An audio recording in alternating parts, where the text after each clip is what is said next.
Sono tutti e tre da una.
Stiamo accumulando ritardo,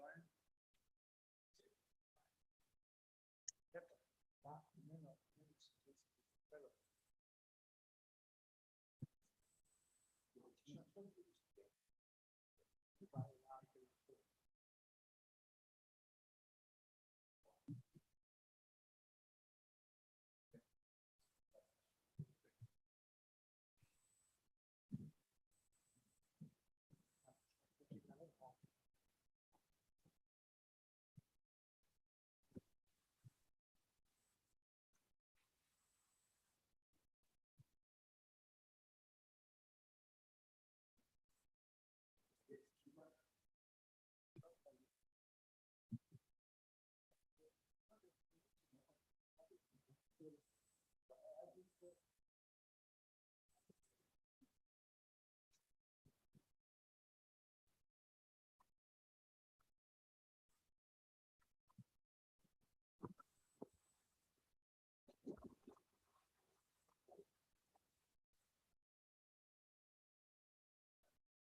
Sì, alcune sono in PDF, sono state apposta per... Adesso sentiremo Lautaro appena respira un po' di questa cosa.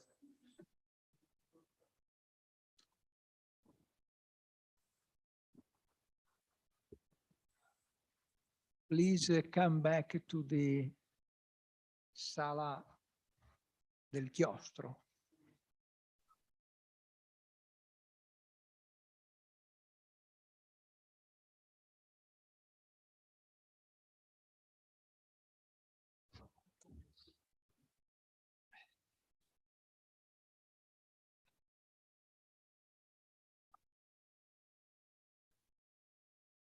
Sì, tanti.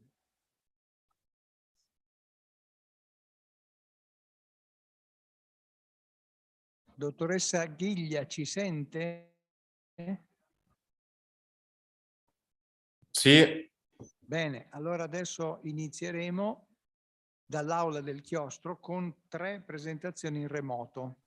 Sì, sono tutti collegati. Bene, fra qualche minuto. Sì. Intanto aspettiamo che si riempia la sala.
just an information in the other room,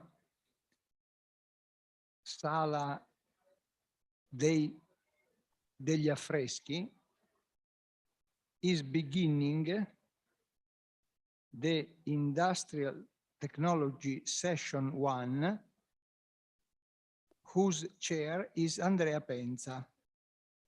Contemporary, we will begin our session.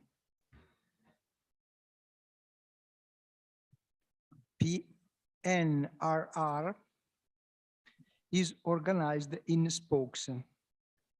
The 8 spokes of the project Telecommunication of the Future, or Project Restart, will be presented by the chair, Andrea Passarella, Simone Morosi, Daniele Riccio. In the afternoon, Carla Chiasserini, Alessandro Vanelli Coralli, Sergio Palazzo, and after the last coffee break, the last 2 sessions, Umberto Spagnolini and Stefano Salzano.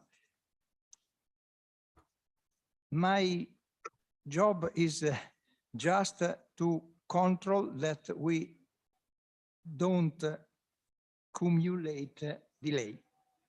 Therefore, I would like to begin the first of this session in the slide.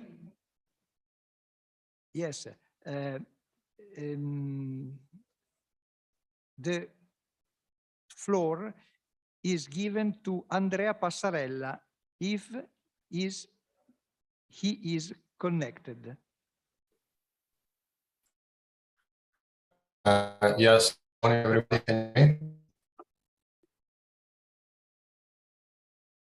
Hello? Please. Okay, sorry. Can I share my screen?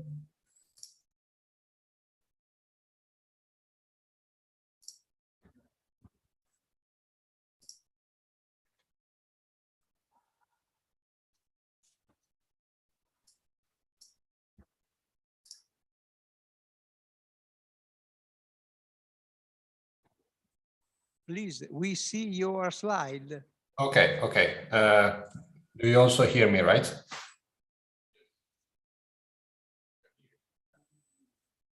We can hear, yes. Okay, okay, great, great.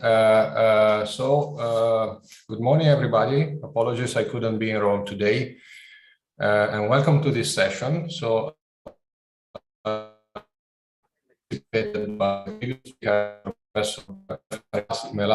this is one of the topics that was identified as the topic for one of the spokes in Restart. So we hope the negotiation will be smooth and go well, and will be finalized soon, so we can implement what I and other speakers are going to present you today. So the main topic of the spoke is pervasive and photonic network technologies and infrastructures. The spoke is led by CNR, and I will be the coordinator of the spoke. I'm from IIT in Pisa. What is the design of this spoke from a technical standpoint? The technical activities of the spoke will address a few trends which we consider as well established and very important for the evolution of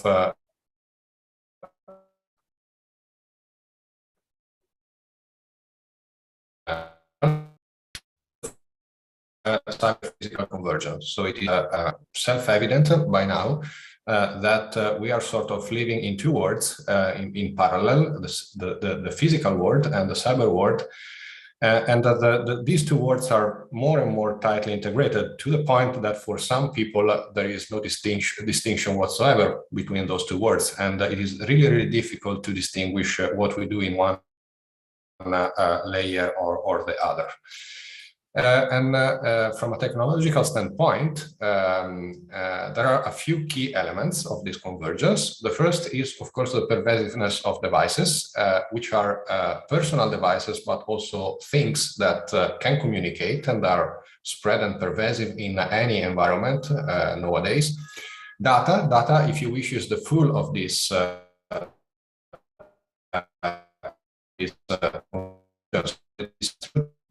towards essentially communicate, either to collect information of what is happening in the physical world, or to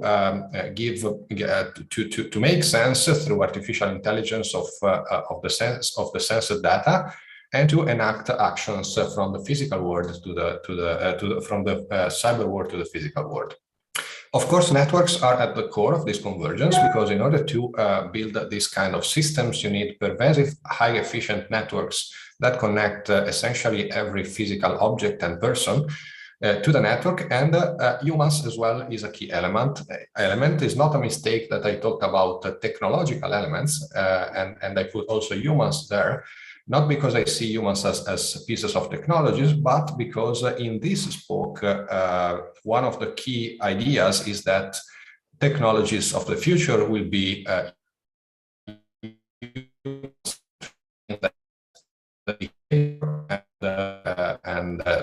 both individual and collective behaviors of people will have to be taken into consideration as key elements for any technical algorithm or technology that we are going to develop in this convergent world. So the second element from the networking and communication perspective is the evolution of the network that we see as the bottom line of this cyber-physical convergence. And there are again two aspects. One is the fact that we need extremely highly efficient backbones in order to transport data in a reliable and trusted way. But we also need to focus on the edge of the network. As a matter of fact, the latter, so the edge of the network, is probably the most vibrantly evolving piece of the internet, because there are so many devices there with a lot of intelligence and there.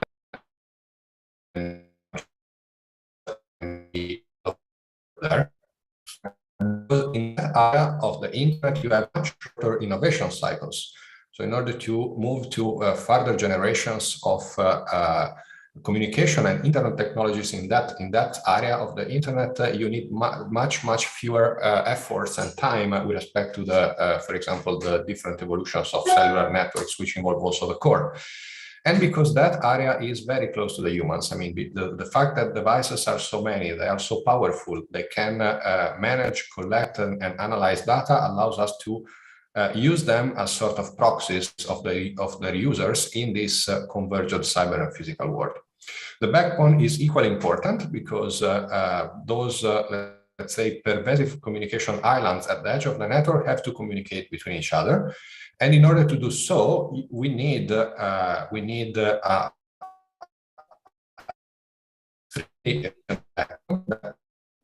its reliability, and that is also open to innovation. Again, innovation and future proofs is a key element that we want to embrace.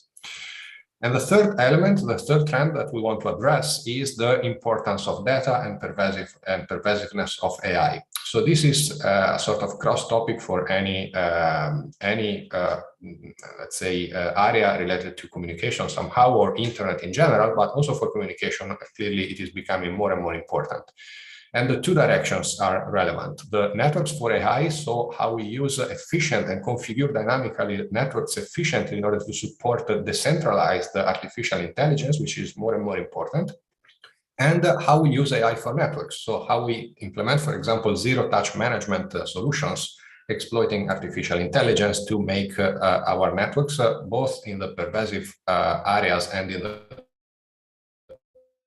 core, the technological answer to these trends that we will develop in the spoke, if the project will be finally approved, is the composition of those two areas. So on the one hand, we will address the evolution of pervasive networks. We call it the pervasive 6G internet. And main topics will be shifting complexity and network functionalities at the edge and beyond the edge, involving also user devices into the picture. Supporting novel devices integrated into the network and their role, and see them as key components of the network fabric, including personal devices and IoT devices.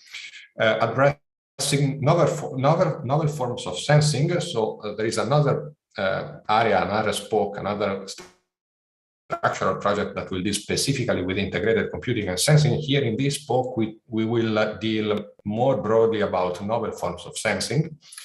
And again, we will incorporate technologies for edge intelligence. Also, in this case, there is a dedicated structural project in Restart, but we will team up with them in order to apply those technologies specifically to edge and backbone environments. And for the evolution of the backbone, we have a dedicated project, actually more than one, on developing innovative optical backbones. So including development of novel optical devices, guaranteeing extremely high capacity optical based transport, which is energy efficient, and as I was saying before, that leverages artificial intelligence for zero touch management and control. So how do we map this into this? We think this of the spoke is a win-win situation. The two areas will not evolve in isolation. In fact, pervasive networks badly need high-speed and reliable backbones in order for the different islands to be connected.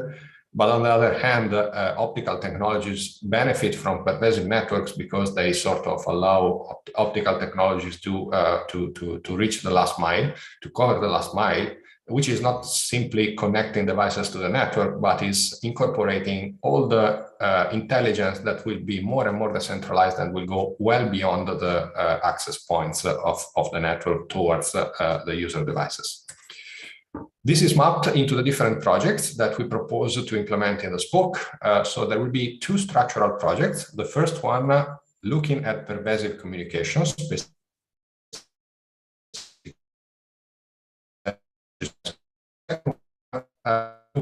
the green optical networks, which is called Rigoletto, and in that area still the optical part of the spoke, the optical networking part of the spoke. We are going to have 4 additional focus projects, which in the interest of time, unfortunately, I don't have the opportunity now to present, but there will be a dedicated presentation on them as well. So the partners of the spoke are CNR and CNIT as research centers, CNR being the coordinator. We have a very large set and distinguished set of universities that you can see here. In particular, Scuola Sant'Anna will be the coordinator of the Rigoletto project, and then the other partners are the 3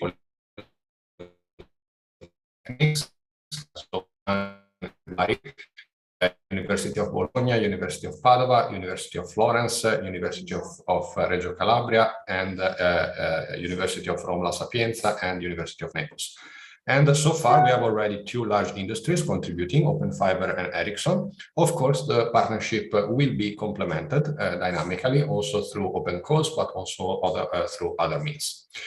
So with that, I will leave the floor to the other speakers of the session, and particularly we organized this session to present you the spokes, the foreseen spokes activity in my talk, and then we will have 2 dedicated sessions, 2 dedicated talks, one from Professor Piero Castoldi from Sant'Anna presenting Rigoletto and the other focus projects dealing with the optical networking technologies. Professor Castoldi will be the PI of Rigoletto. And the second talk will be from Dr. Zanelli, who is the research director at IIT of CNR, who will be presenting you PESCO, the other structural project. Alberto will be the deputy PI of PESCO during the Restart evolution. So thanks a lot for your attention. With that, I will leave the floor to Piero for his talk. Thank you, Andrea. Can you hear me properly? Yes. Yes. Okay, great. So let me share.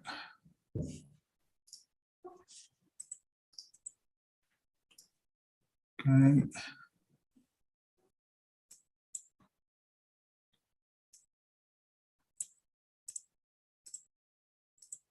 Can you see the full or the partial? I will invert.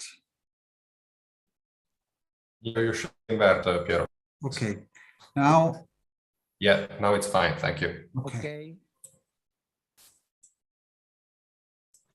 Okay.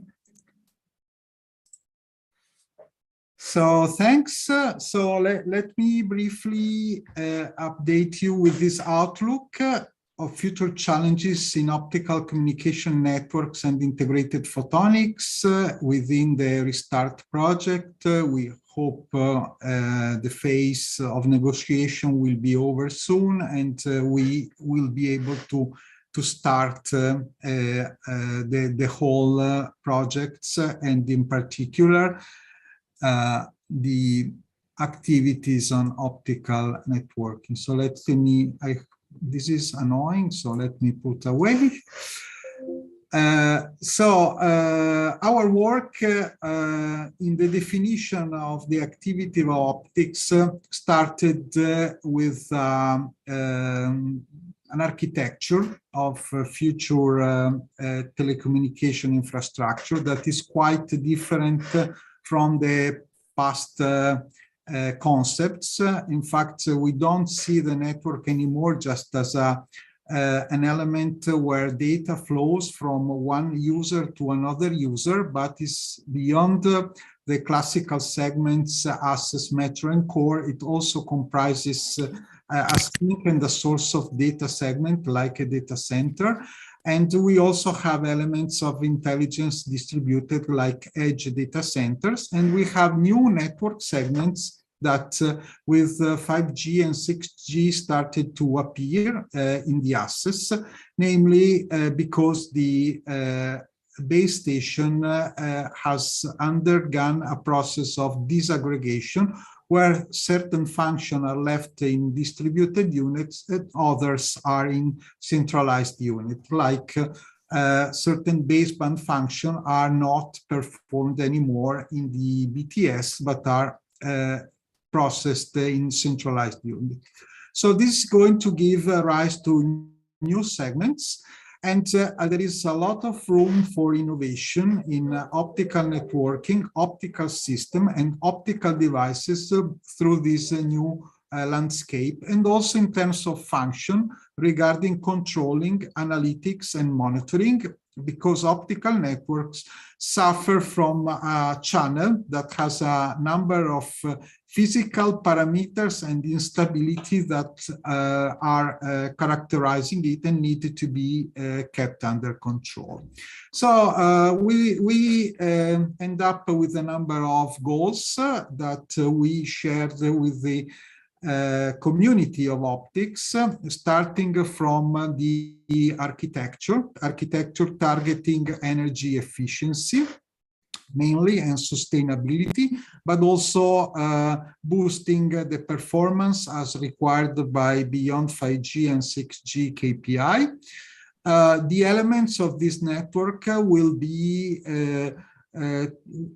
more and more integrated devices that exhibit low footprint in terms of power consumption and space occupancy.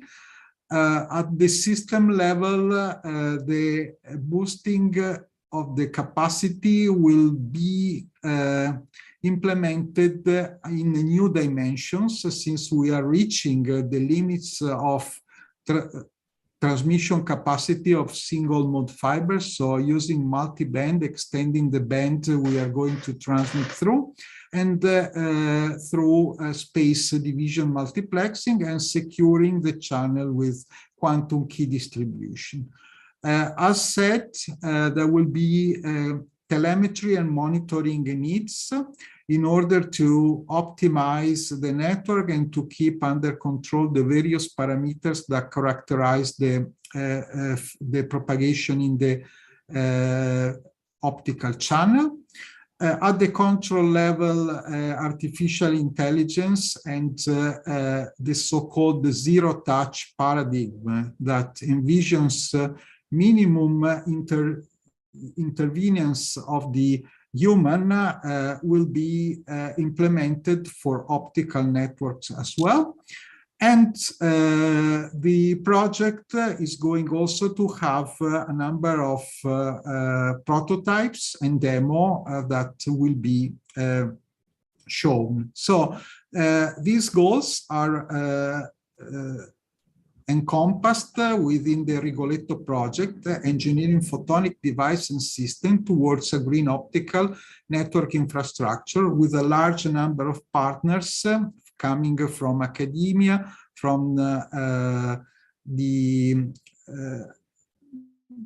companies, for companies world, and will be also enriched through cascade calls. And we operate within the spoke one that has been illustrated by Andrea in the previous talk. So let me briefly update you about the various WP. So the first WP1 will be about the architecture. So this WP is going to tackle all the aspects of creating an energy efficient future optical network infrastructure, taking account all the trade-offs between performance, energy efficiency, footprint, circular economy, and so reuse of devices into a single architecture that will pave the way for the future transition beyond 5G and 6G as regards the wired part of the network. The second WP is on devices. Devices will be more and more based on integrated photonics, and in this WP there will be studies on materials, so new materials that enable new function in the integrated domain. In particular, with the purpose of designing a new photonic integrated component and circuits, a focus will be also on the expertise and the promising area of microwave photonics that is very helpful for improving the performance of the radio emission through beamforming, also reducing latency at the network level, and also studying heterogeneous integration between classical substrates, silicon photonics or lithium niobate with electronic integration. The third WP is on systems. So here we talk about capacity boosting, capacity multiplication, both in the wired part, so in the optical fiber-based part, studying how to drive this performance increase, mainly through space division multiplexing and multi-band transmission, but also in the wireless segment through experiments, including the novel technique of using light in space in the access, a technology that goes under the name of Li-Fi, light fidelity. WP4 is the WP that connects the optical layer with the intelligence of the controller and enables through telemetry the construction of a real-time model of what is happening at the physical layer, what we are calling physical layer digital twin, in order to feed the controller with all parameters that in real time need to be monitored and possibly need to be adjusted over the physical network.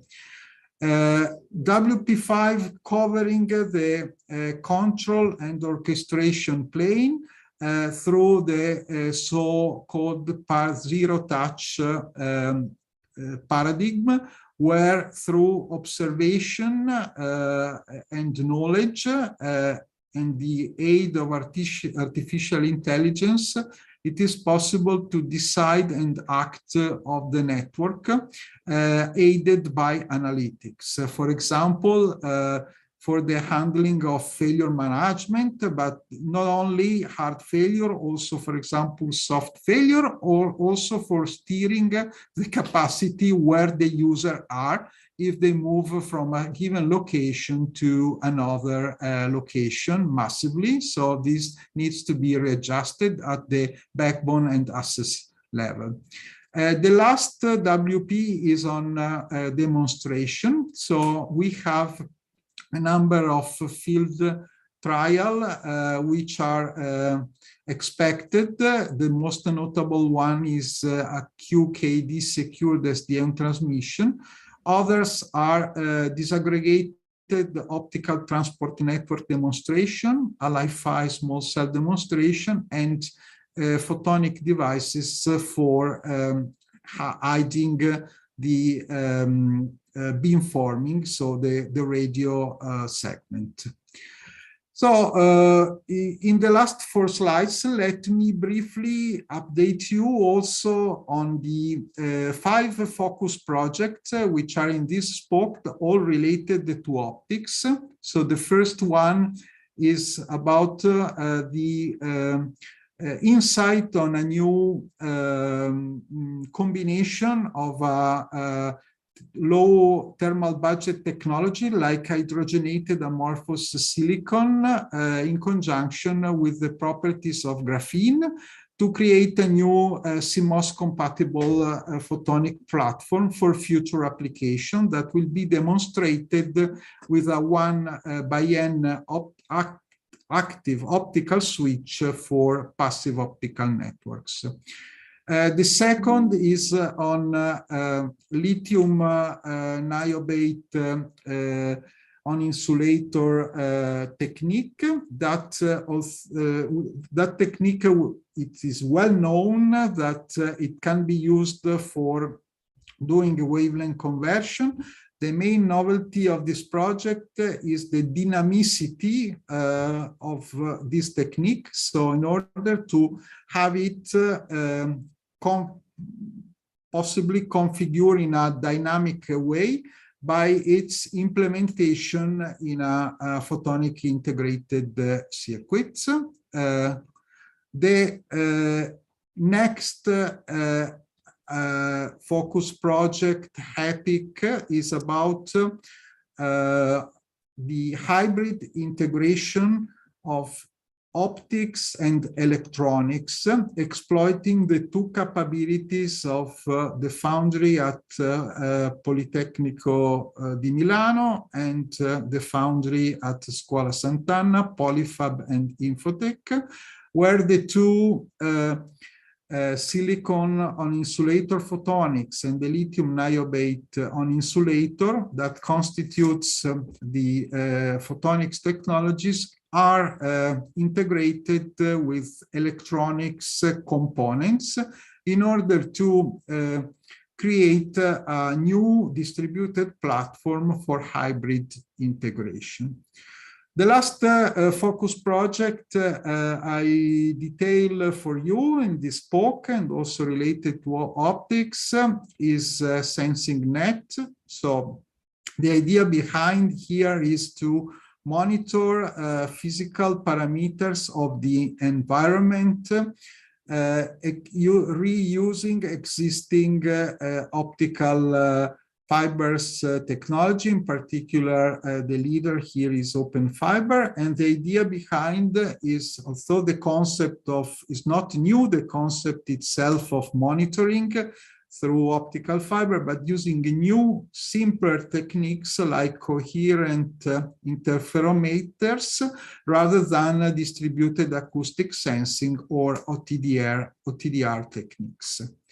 So here in this last slide of my presentation, I'm going to give you a kind of mapping of the innovations we aim to bring into the optical landscape scenario. So in WP1 about requirements, so the components are various in the network for supporting the radio access, for doing switching, and for creating platforms for new devices. optical communications in different network segments.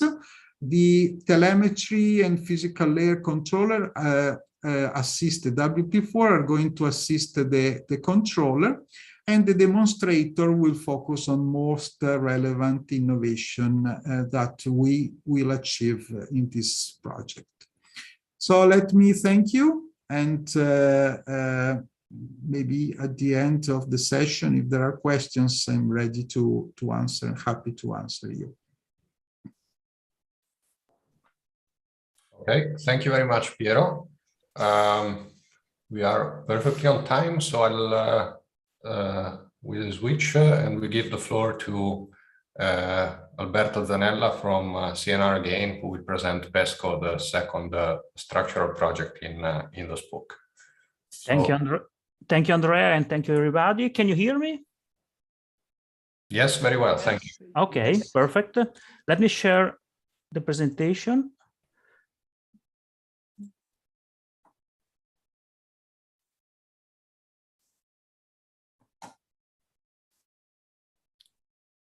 Okay. Can you see the presentation? Yes. Yes. Okay, thank you. Okay, good morning, everybody. I'm here to present, sorry, there is a very annoying, I guess it's the same annoying sync of Piero. Okay. Again, okay. Anyway, thank you, everybody. I'm going to present pervasive user-centric communication, so the project PESCO. And my name is Roberto Zanella, and thank you, everybody. Okay, let me briefly give you a very small and simple slide representing the evolution of computing in the past years. We started from let's say a centralized approach in the 70s. We had a very huge mainframe, and all the capability were included in the mainframe. Then when we move to a different paradigm in the 90s, when we had the client-server paradigm that started to evolve, and also it became the reference paradigm for this kind of architecture. So we start from a centralized to a distributed architecture. Then we have the explosion of the internet in 2000, with the explosion also of web technologies and also web applications. Then in the 2010s, we start to have the evolution of mobile services and mobile applications. And now we talk about cloud and ubiquitous computing. And so I guess it's time for pervasive ubiquitous cloud computing. Okay, so what is the PESCO reference scenario? So first of all, we have in mind a sort of future pervasive internet. That means that we think that with this kind of environment will be characterized by a very huge number of elements, very different heterogeneous elements with different capability and with different capabilities, and also with different communication technologies. So we have a very multitude of enabling technologies in the same environment. And also we will find a very different scenario characterized by a very complex heterogeneous sensing environment. We will have devices with different sensing capabilities, different sensing devices, and so we should exploit this kind of situation. And also the functionalities will be embedded into beyond-edge users and also Internet of Things devices. So PESCO is obviously co-located beyond 5G or 6G networks in this kind of field in order to integrate the future generation sensing components in a sort of holistic way. Okay, these are the main research areas of the project. First of all, we try to provide a sort of novel paradigms for user-centric pervasive internet. We also try to include and also exploit the edge intelligence supporting this kind of pervasive environment. Also, for sure, we will try to devise and exploit novel sensing paradigms in order to exploit the different and the characteristics of the communication technologies, the different communication technologies we will have in this kind of environment. Also, we will try also to provide holistic sensing and communication cognitive approaches. Okay, in particular, the goal is a sort of a transition from a paradigm which is composed by isolated functions with a sort of predefined order in order to achieve a paradigm in which we have several integrated functionalities that are implemented and optimized in a jointly way. These also are the specific goals of the project. In particular, we try to develop the sort of foundation and concrete technological enablers for the future pervasive internet. And also we will try to develop, this is the second goal, to develop solutions exploring novel forms of sensing. In particular, we will try to develop secondary uses of coexisting technologies. We try to exploit the holistic integration of sensing and communication technologies. And also we will try to provide system-level solutions that will be characterized by a sort of environmentally aware system. The third goal is to provide a common framework for performance evaluation of the different technologies we will devise in the project. And of course, the last goal, and there's a very common goal of several this kind of projects, is try to provide the results available and sustainable, in particular with links with the international research environment and industrial communities. Okay, PESCO is organized in 6 scientific work packages. In particular, we can divide the first 4 work packages and the fifth and the sixth. In particular, the fourth work packages are the research work packages, as we can, let's say, in a common sense.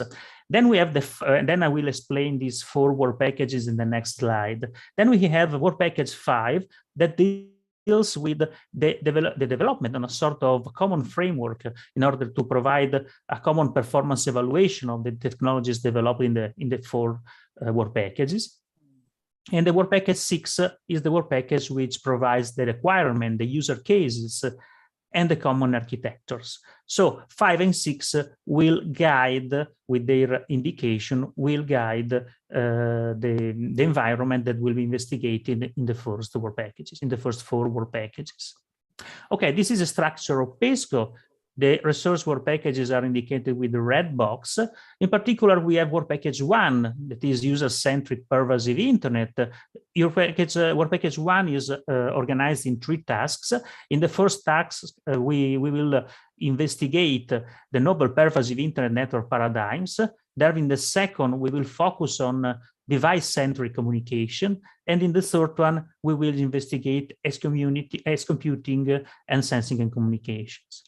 In the second work package, we will have, the title is Edge Intelligence and Data Management. And in particular, we will consider in the 3 tasks, we will investigate the federated learning for an environment characterized by a pervasive internet.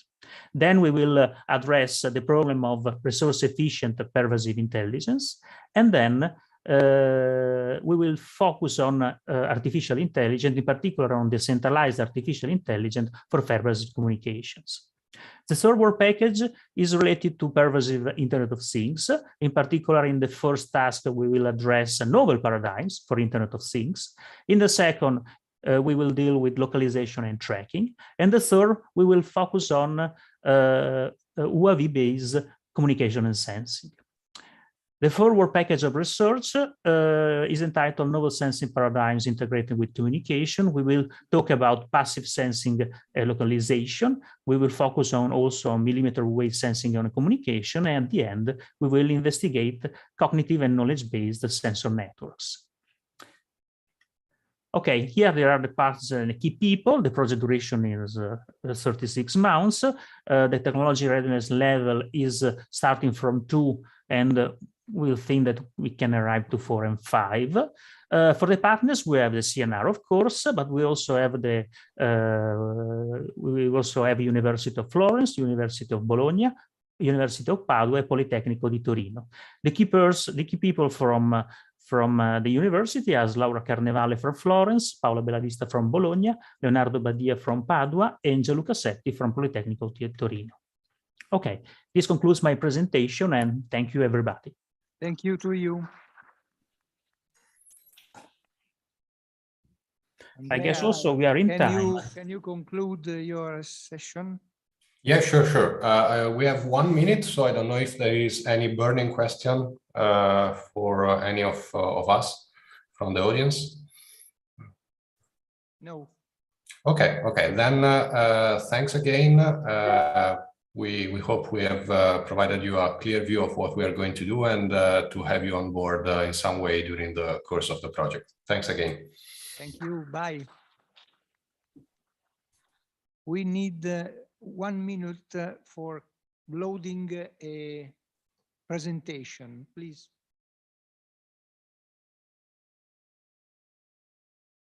I would remember that there are 45 minutes for any session.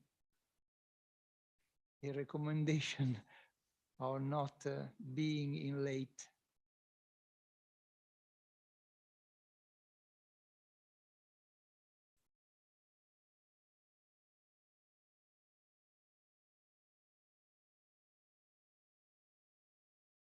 Can you help him in choosing?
Well, technical session 2, integration of network and the services, Chair Professor Simone Morosi.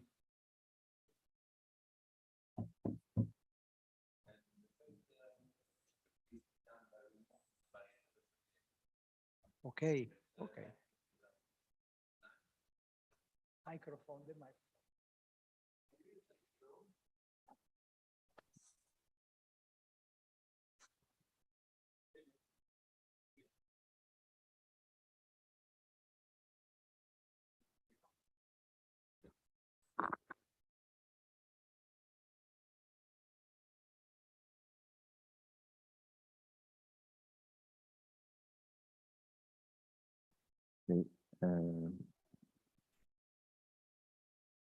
Alfredo non sente, perfetto.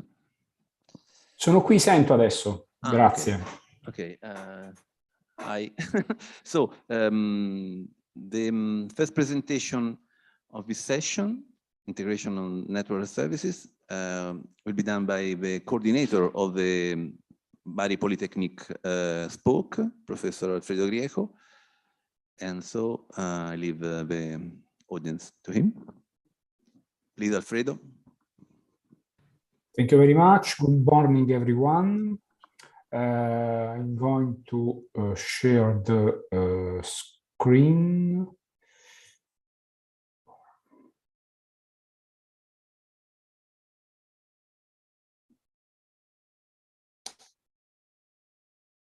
Okay, I see that it is working, the sharing of the screen, right? Okay, are you able to see my screen? I think so. Do you hear me? Yes, and okay. Is everything fine? You can start. Okay, thank you, everyone. Thank you in particular, clearly, to the organizer of this event, and to Simone and Ernestina for being in Rome in presence. And I will just introduce the rationale of the spoke of Politecnico di Bari. Our spoke, one second. you see our spoke will basically handle with reference to structural project, two structural projects and one focused project. We will talk later about that. The topic of the spoke is integration of networks and services, and the two structural projects are about the integration of terrestrial and non-terrestrial communication techniques and networks. The aim is to create a new network architecture that can really provide ubiquitous wireless connectivity, which is at the basis of any advanced ICT services nowadays. The second structural project is the PI is Professor Timirello from University of Palermo, will analyze the functional end-to-end architecture of future networks, identifying technological enablers and innovation potential in different directions. So inclusiveness, sustainability, trustworthiness, innovative regulation policies. So you see, we have the structural project 11 is more focused on the technology landscape, communication technology landscape. Structural project 14 is more concerned to the integration of services. That's why our spoke is about integration of networks, project 11, and services, project 14. And clearly, those are very, wide projects that will be explained later on by other speakers. And we have a focused project, which is called Arcadia, with targeting end-to-end terrestrial communication system. So you see this additional project, which is very related to the targets of project 11 and 14, and in general, other structural projects in the restart proposal. With reference to the spoke, clearly those activities are not standalone activities, but are framed in the context of the 6G infrastructure. And clearly, our projects are not standalone projects, but are embraced by unique view, unique frame, which is defined by the Restart project as a whole. And this is clear. And clearly, the two structural projects are more general, while the Arcadia one is more focused because it's targeted to be focused, so it's fine.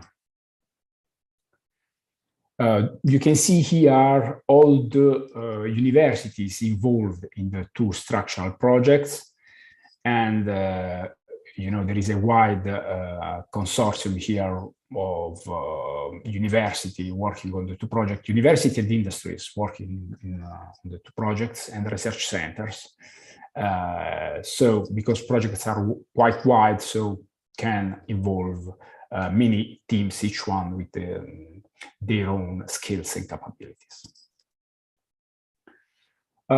A key point, a key strength that I really like to underline is that we will develop a shared experimental lab of the spoke,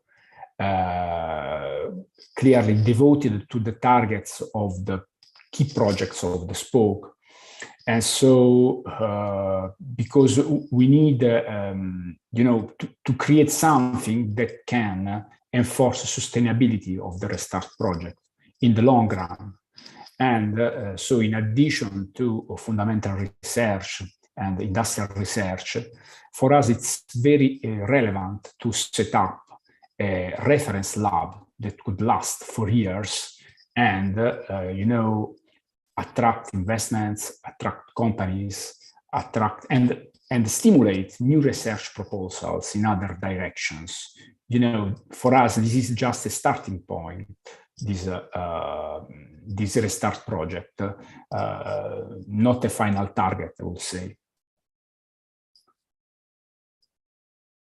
here you can find some expected impacts. I will go fast because later on the details of the 3 projects will be described by other speakers, my colleagues.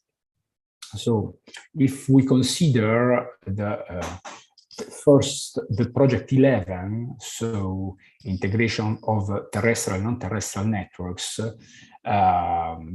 the impact will consider the setup of 3D multi-layered communication architecture, 6G, the definition of 6G oriented use cases. You know, we know that they have particular requirements, and we'll consider reference verticals, transport, public safety, and so on. With reference to Net for Future structural project, the impact will consider high-level and end-to-end perspective of future networks, disruptive services able to reduce cost, energy usage, emissions, waste, and mitigate climate change. Okay, as far as we can do, clearly. And new market opportunities for new actors in the value chain of ICT. So the project is Restart. Restart means that we have to reboot something that was not so active. And so it's very relevant, this project 14, because it targets services which are, you know, can open market opportunities very fast. And last but not least, we have the Arcadia project that will be described by the Professor Cianca, which is attending in presence the event. In addition, the spoke will clearly care about dissemination of project results through publication, train qualified researchers, and target the strengthening of the industrial ecosystem. So we think that the results and the activities carried out over the Restart project will be really relevant for industries, and to strengthen the link between you know, research and industries, and beyond this project, beyond PNRR. And clearly, this should boost also new research projects and spin-off, and attract more investments. I'm the academic coordinator of the spoke. We have the industrial coordinator of Win3, Dr. Brasca. I'm also PI of the project 11. There is a vice PI, which is Professor Morosi, which is there. And clearly in the coordination of the spoke, my team here in Bari will support me because alone it is very difficult. And as for project 14, the coordinator, the PI is Ilenia Temirello, and as already told you, with reference to the focused project Arcadia, we have Professor Cianca that will coordinate the project. So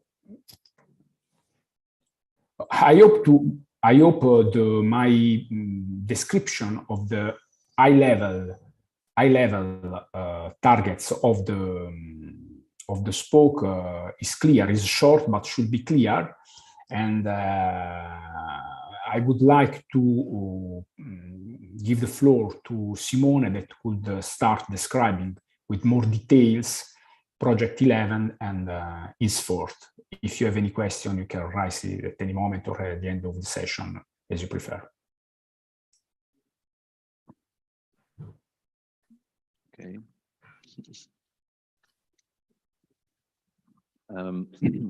Thank you, Alfredo, for your nice presentation. I would like to add that our session will be composed by other 4 presentations. I try to describe the structural project in a nutshell, and then I will invite Professor Vanelli Coralli, that is the national representative in 3GPP for the activities of integration of terrestrial and non-terrestrial network. and he was so kind to provide a presentation about the latest update from 3GPP that I think are very important for our activities. And then two presentations that are more technical and will be given by Professor Ciaramella from Remote about FSO, free space optics, and Professor Cianca with localization of and communication for IoT in the context of terrestrial and non-terrestrial integration. So, first of all, yes, I would like to give you some very brief elements about our structural project that is, as you heard, about the integration of terrestrial and non-terrestrial network for and sorry, I have the automatic I stop the automatic flow of the slide. And then I will give you some very short element about the goals of our activity and the work plan. So, trying to give you all the elements of the basic element of our structural project, we will investigate the future integrated terrestrial and non-terrestrial network, and we will consider a bunch of entities, let's say all the entities you can imagine in this context, unmanned aerial vehicles, aircraft, hubs, and satellite, and how they cooperate, or they can cooperate with conventional and emerging terrestrial communication architecture in order to provide resilient, the 3D wireless connectivity all over the world. As you will see from the goal that are described in the following, we will also try to investigate the communication links. We will consider free space optic, thanks to the contribution of Scuola Superiore Sant'Anna, free space optical and radio frequency communication.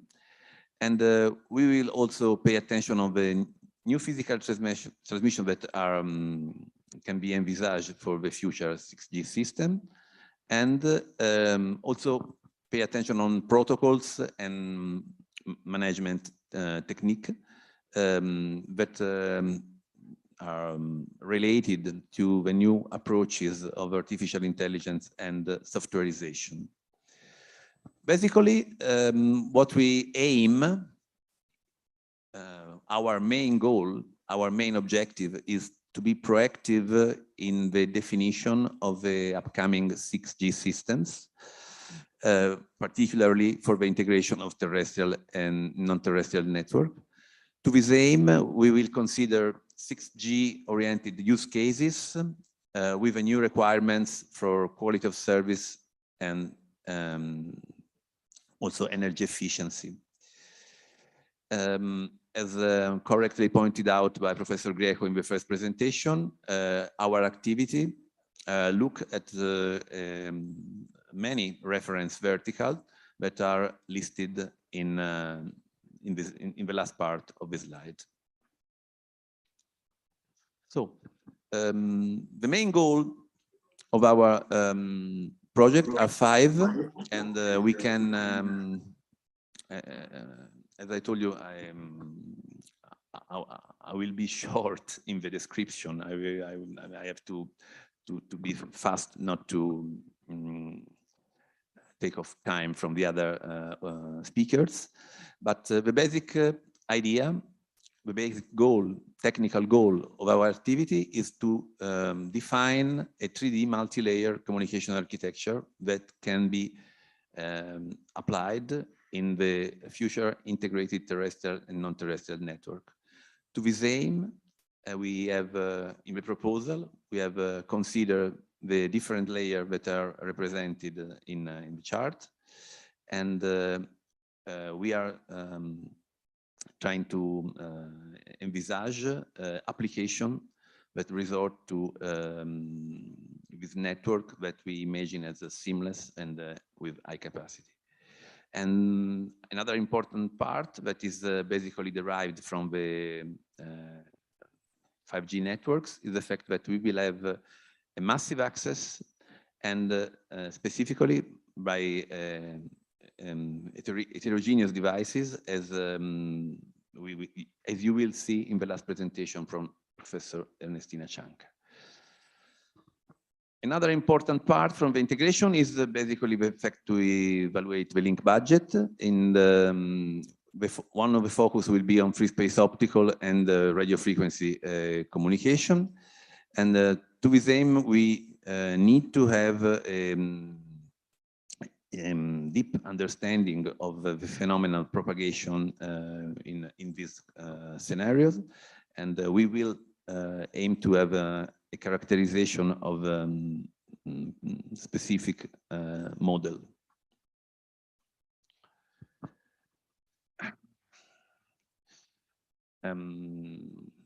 When we wrote the proposal,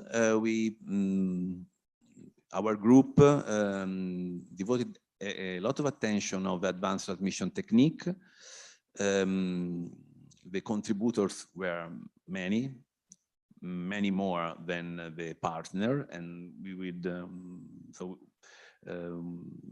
we also have to not to lose this contribution, and because I think was one of the important part of the proposal. And in this part, we will consider antenna and electronic technologies, basically because when you speak about satellite, you have to. And the optical wireless aspects. And starting from the 5G system, 5G scenario, we enforce the definition of a robust waveform for time varying channel, and also some contribution about the MIMO and massive MIMO schemes.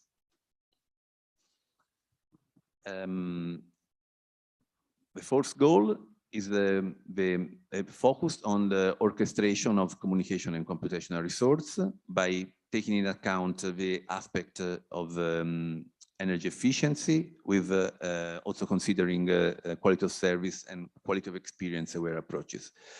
Another important part is the how we can define the slices in network slices in these integrated T and T scenarios, and also the strategies that are based on the use of artificial intelligence. And finally, as I told you, we define the use case for the situation, for the specific context of terrestrial, non-terrestrial integration. And also the tool and the project will be bound to this performance evaluation. And we will aim to define a POC of the system that we have considered. So let me conclude with the structure of the work plan. And as you can see, the main goal of that I have described are summarized in the work package, in the main work package that are defined in the work plan. So work package is for the architecture, and another one for the transmission technique, the softwareization approach in TNT context, and the validation evaluation of the system that we have defined. And this is the Gantt of the activities that are foreseen in our project. Okay. Even if some of these points have been also described by Professor Greco, let me add something. The impact of our project is manifold and is in the field, in the dominion of the sustainability, in the social dominion, and this technical and scientific fields. And what is most important is the fact that the integration of terrestrial and non-terrestrial network allows to think about a new philosophy, a new architecture for the future wireless network, and we think that this could be one of the enabling technologies for the upcoming 6G system. I won't add anything about the participant to the project since Professor Greco has already described. Let me add that we hope to have a fruitful cooperation with the industrial partners and mainly with the provider Windtree that cannot attend this session for the staff of the Windtree that is involved in the project is today at Brussels for a negotiation meeting, and they are sorry, but they told us that they will be proactive in the future. Okay, that's all for me. So okay. I would leave the room to Alessandro Vanelli Coralli. And I will also leave the chair.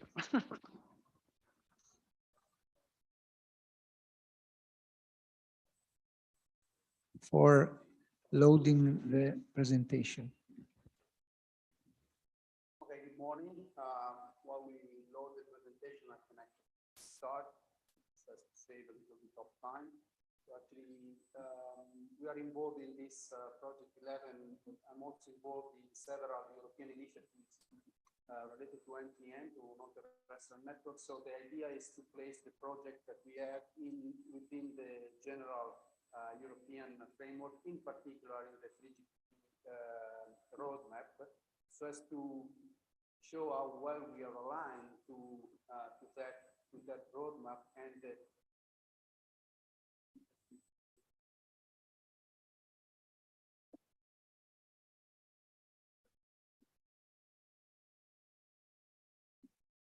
so the general non-terrestrial. So in order to show Microphone. Okay. So in order to show the alignment with the European initiatives.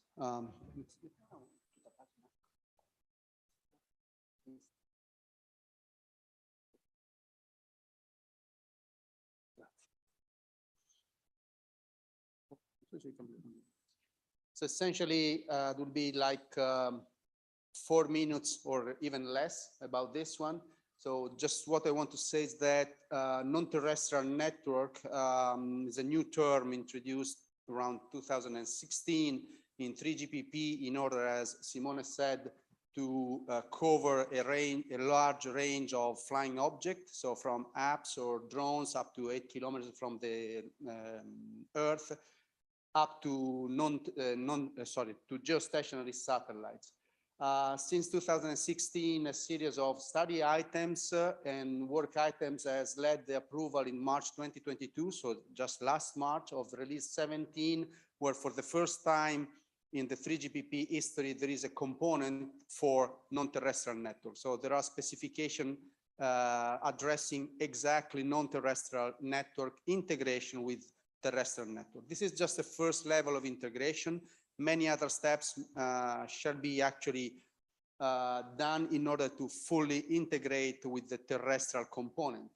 On that side, there is the 3GPP activities. On this side, there is what is happening right now at the European level, and that input into the 3GPP activity. Well, let aside academic research, we are all aware of the academic and scientific papers. There is a huge work under the Network Europe, and that was known as Network 2020 before, on the SATCOM working group and on the Vision and Research Strategy Task Force in order to write white papers and contribute to the strategic research and innovation agendas that will actually fed into the work program of the European Commission. This work has actually led to produce several documents that have been actually accepted and reflected in the work program of the European Commission, and that allowed to fund several projects related to non-terrestrial network. The European Space Agency is actually funding a number of studies from very low TRL up to high TRL in order to develop non-terrestrial component and to integrate into the terrestrial network. In particular, they are supporting a general framework for coordinating the activity towards standardization that was called ALIX project. It was an industrial project. A new one will start at the beginning of the year in order to cover the next 24 or 36 months of standardization. Then there are the Horizon Europe project. There are several projects under cluster 4 essentially running on non-terrestrial network. And last summer, so starting the 1st of January, there will be 3 NTN non-terrestrial network projects under the SNS joint undertaking, so essentially the 6GIA. This is a very good point because there will be a huge development related to NTN. And the good point is that one of that project is led by actually University of Bologna, myself, and another one sees the presence of CNIT with a strong presence in the project. So essentially we are within that part. And then there are several industrial projects. This is a continuous loop. We learned that this is a continuous loop. So from the 3GPP activities, essentially we got input and requirement that we actually solve or try to solve. In order of to address what we are actually looking at 3GPP, there are 2 main scenarios. One with transparent payloads, so essentially just a reflection, I mean mirror.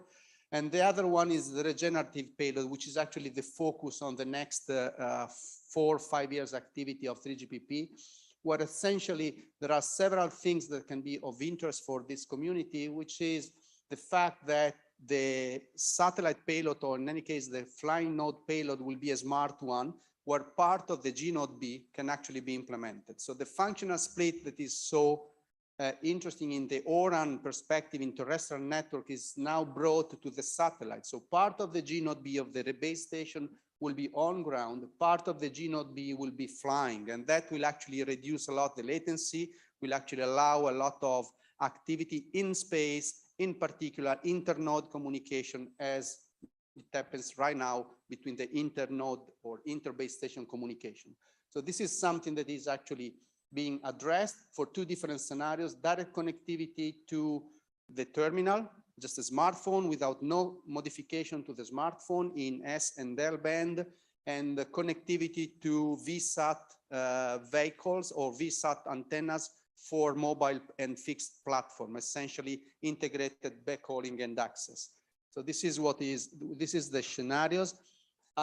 This is the standardization roadmap, is my one before the last slide. You see now we are working on release 18, so 2022. It's now right now we are working on release 18, 2022 for several enhancements of NTN. But this is what is most important. This is the roadmap for the future year. If you are going to place restart on this one, you see that we're actually fitting exactly in 2023, where release 18 will end, release 19 will start, release 20 will actually be developed in the period of restart, which means at 5G advanced. But this is only one part, because the real important part is the orange block, the orange block down there, where you see 6G.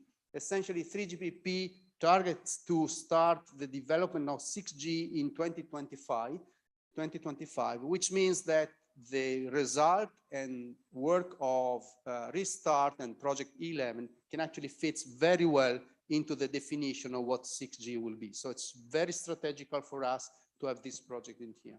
So this is my last slide. Hope to be quite in the time. So thanks a lot.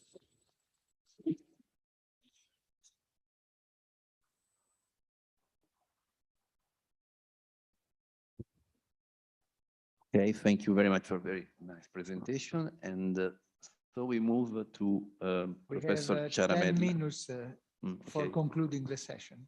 Okay, so I ask Ernesto and Ernestina to, I will start with Ernesto. If you say Ernesto. Yes. Good morning to everybody, and thank you for the invitation. I start sharing the screen. Can you see that? Just a moment.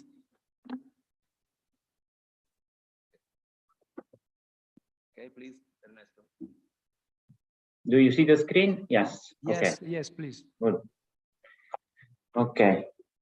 So this is a more technical presentation. I would like to introduce the potential of a new type of optical wireless communication, also indicated as free space optical communication for non-terrestrial networks. Why we are considering that? Well, mostly because of speed.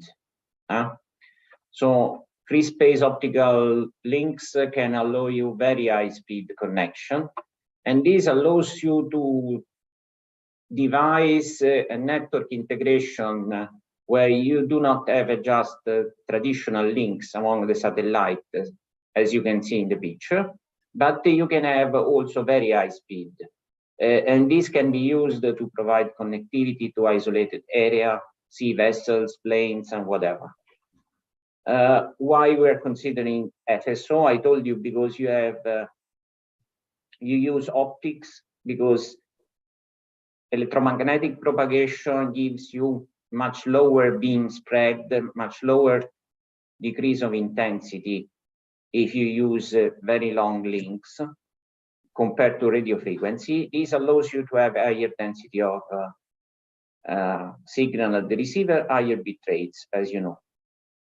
Of course, this is not simple because you need special optics and very careful pointing and alignment, which you typically don't need in radio frequency.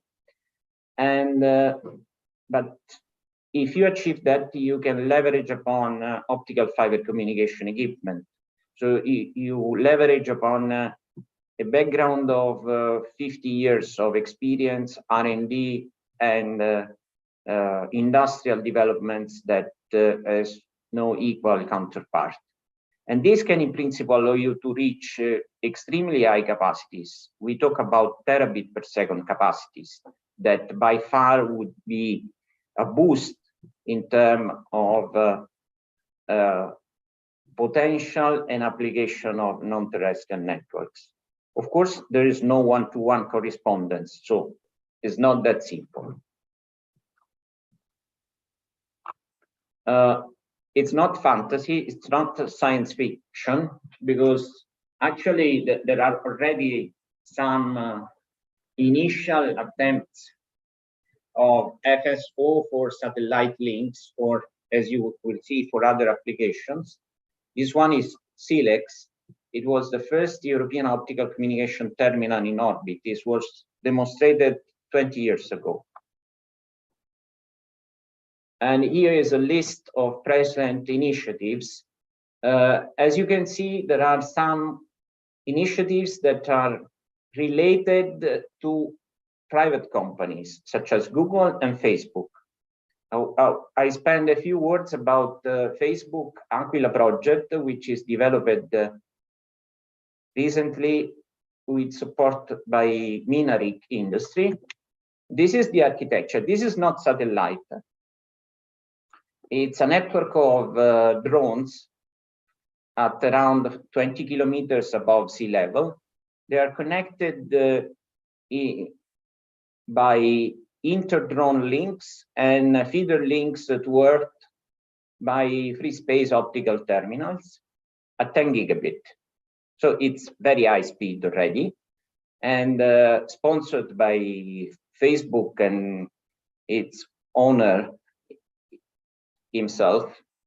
It should be able to provide high-speed connectivity to different remote areas.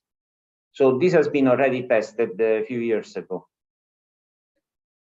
And it's the first step because this is single wavelength, and we expect in the future something even more complex. This is an ICT view of what a future network, which is a 6G compatible network, should look like, integrating different satellites, drones, vessels, planes, with different type of links, of course, not only free space optical communication, but complementary to that, for instance, KI band. This is a vision by NICT from Japan. And they claim explicitly, you will, in 10 years, 20 years, inter-satellite will be all optical communications. This is perfectly matching the vision by ESA that was mentioned also by colleague Vanelli Coralli. ESA is recently launching various initiatives within the Hydron framework. And the vision is summarized in this picture. You will have different satellites connected among themselves by inter-satellite links, and down to Earth by feeder links, and also to other entities by other types of links, even for deep space. And you expect to reach terabit capacities using WDM. Again, this is taken from fiber communication, moved to space. Of course, this is not that simple as the picture may suggest. In order to make these pictures real, you need to develop a number of technologies that are listed here. You can, of course, take something from the fiber communication, for instance, the concept of WDM, the optical amplifier, the transmission, some of the transmission techniques, but you need to develop new elements as well. For instance, the optics, the telescopes, and you need the new techniques to cope with the channel that is not stationary, which provides you random fading that need to be corrected as much as possible. And also you need specific receivers. So I think I gave you quite a comprehensive view of what we can expect in the near future about FSO on satellite, and this is part of the topics that we will cover in Restart project. I want also to highlight as a final slide that this involves a number of different skills that are complementary. There are skills, and we hope we will have collaboration with people working in device technologies, because you need possibly new components and moving existing hardware to a new environment. You need skills in communication system solutions, such as providing benchmarks and choosing alternatives between different modulation formats, different transmission using and exploiting different transmission techniques, such as interleaving or adapting correction codes to propagation issues.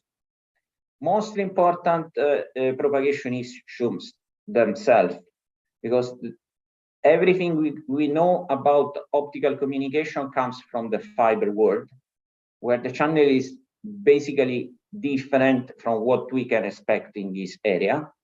So propagation and modeling of propagation, dealing with the impairments due to light propagation through atmosphere is not given for granted. You need a deeper understanding, modeling, and possibly also characterization. And finally, this includes the overall system design. But this is not the the complete picture, you also need to address some additional issues that come from, for instance, the very long distances the signal is covering, such as distance induces latency. The fact that since the channel can require you to retransmit part of the information, this can impact the quality of service or also the type of protocol. And also you have all the issues about compatibility and interfaces. So I think this is very promising area of research that we plan to address in Restart. And it's also very exciting to work in this topic. Thank you. Thank you, Ernesto. And so for the last... Unfortunately, there is no time for questions. However, we will set the presentation on the site. Therefore, all the audience can make possible questions or comments on this site. It is an interaction not in real time, but in a reasonable lapse of time. Thank you. Thank Okay. you. Please. Okay, I will be fast and I will focus on very specific issues that is transversal to the objective of the project, which is the need of localizing things in this non-terrestrial network integrated, in this integrated network. First of all, allow me to use the term things in a more general way. So not just smart sensor in an Internet of Things scenario, but here I mean user terminal in the communication networks or even object obstacles. So in a very general way. Do we need to localize things while communicating? How do I move? Okay, I have to. Do we need to localize things? Okay, location-based services, there are some services that need this knowledge, but this is not the point that I want to stress. As a matter of fact, 5G has been the first standard that has renewed the interest in the so-called location-aided or location-aware communication. In particular, in relation to the use of millimeter waves. No? So I work with very directional beams and beam alignment, beam tracking can use a lot of overhead, which could be reduced by the knowledge of the position. By knowing the knowledge, the position of obstacles, I can better plan my many things of the network and also direct the beam in the best direction. And I can better allocate resources by knowing this knowledge. So it could help, but it's not strictly needed. Now let's go to the integration with non-terrestrial network. If it could help, in case of integration with non-terrestrial network, I would say that could be crucial to ease the integration with non-terrestrial network and also make such integration more effective. So I have more resources, less aerial nodes, let's use these resources better. As Alessandro said, the working hypothesis of 3GPP release 17 is that the user equipment are GNSS equipped, not because the location information can ease the integration with 5G. And it's not always the case. So in some cases, we have to think to other ways to localize things in this network. And I saw that this will be an issue of the next release. But not only that, I mean, we're talking about, I mean, these aerial nodes, satellite, small satellite or drones, they are resource limited payloads. And therefore, the resource allocation is even more important. And when I do resource allocation, more information I have, the better it is. And location information can be one of them. And finally, I have, as a matter of fact, I have more degree of freedom. I have more nodes, more anchor nodes to localize things. So I can use terrestrial nodes and also aerial nodes to localize things. So I have more opportunity to get this information, let's say. So when it's about non-terrestrial network, I think we should keep in mind that knowing the position of things could be important. What about if we go to terahertz? Well, first of all, why terahertz in non-terrestrial network? Well, as optical links could be a natural choice for very high speed air-to-earth link, in particular intersatellite links. The atmosphere is not there. The movement are rather predictable, so they could be used for such a idea. As a matter of fact, there is a lot of interest in using terahertz link in UAV scenarios. Here you see some of them. For example, advanced UAV swarm, dense swarm of UAV with very high speed interconnection. Interactive aerial telepresence, so the control of the drone by using augmented reality, in which I need to have a good perception of the environment and around the drone and transmit it in real time to the center that has to control.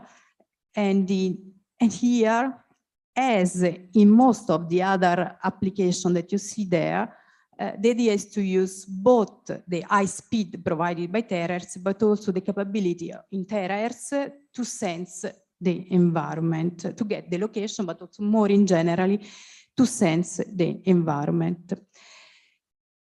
What about the localization? Well, if in millimeter waves could be important, in case of terahertz, maybe could be crucial because I have even finer beams.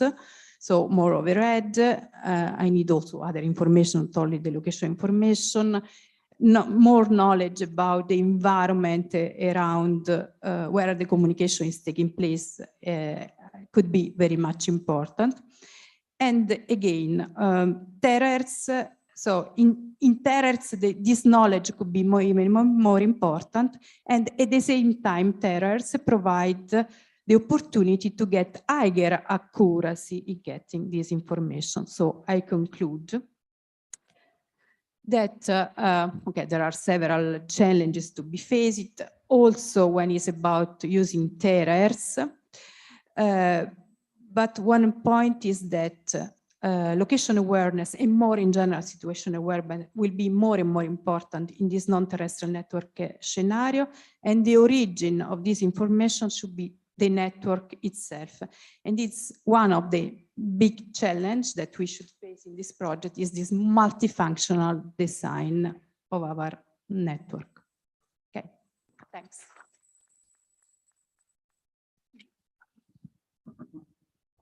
Okay. Thanks so much.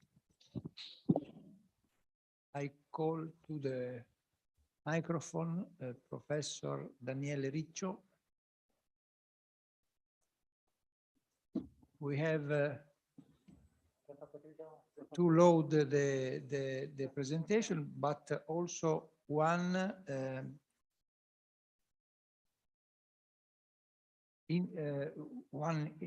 presentation from remote.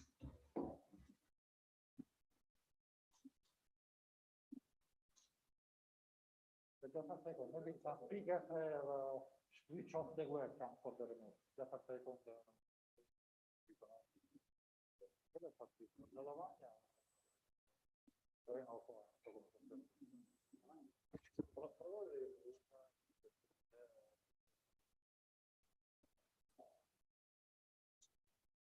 Sì, vede la webcam. Allora faccio vedere al documento.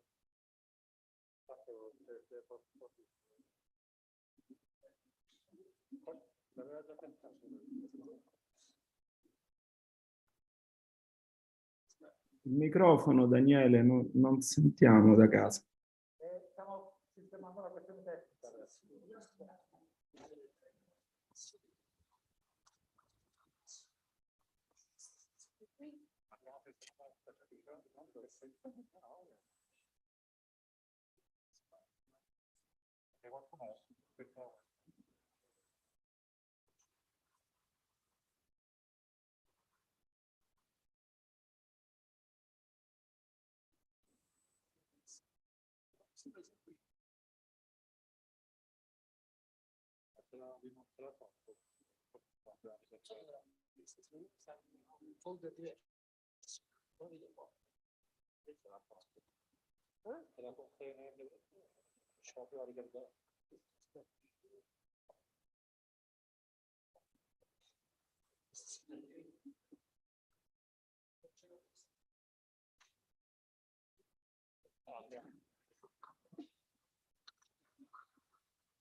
Ok.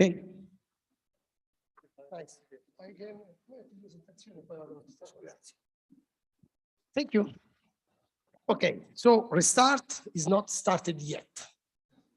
In any case, we have one of the major results of restart already available, which is the ability of restart to have a very large number of scientists working together on the same object. And instead of working item by item, specific project for specific project, we worked on very large areas in very large teams. We worked for 1 year.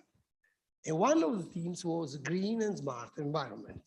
So this is now the title of the spoke of Federico II of Napoli. But this is the area in which we concentrate a very large number of scientists, our research, our minds for the next generation of telecommunication.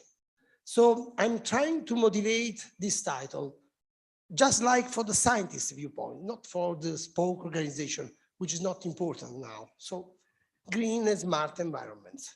Okay, if you want, I can lend you this slide. You can use it in any conference.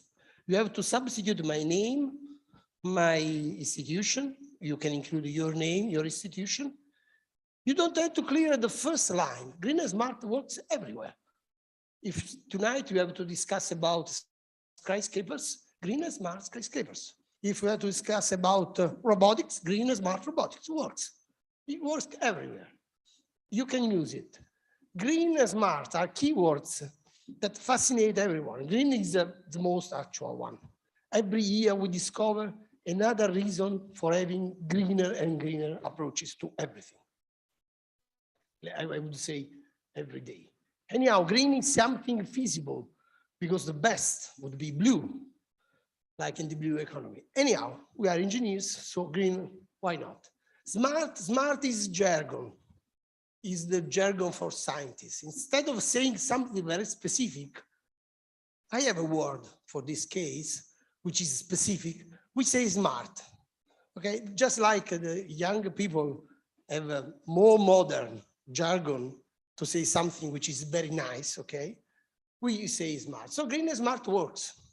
You have to substitute the title of the conference. And this is the problem, because this is not green and smart telecommunication networks. This is green and smart environments. What does it mean? Why we are discussing about the environments?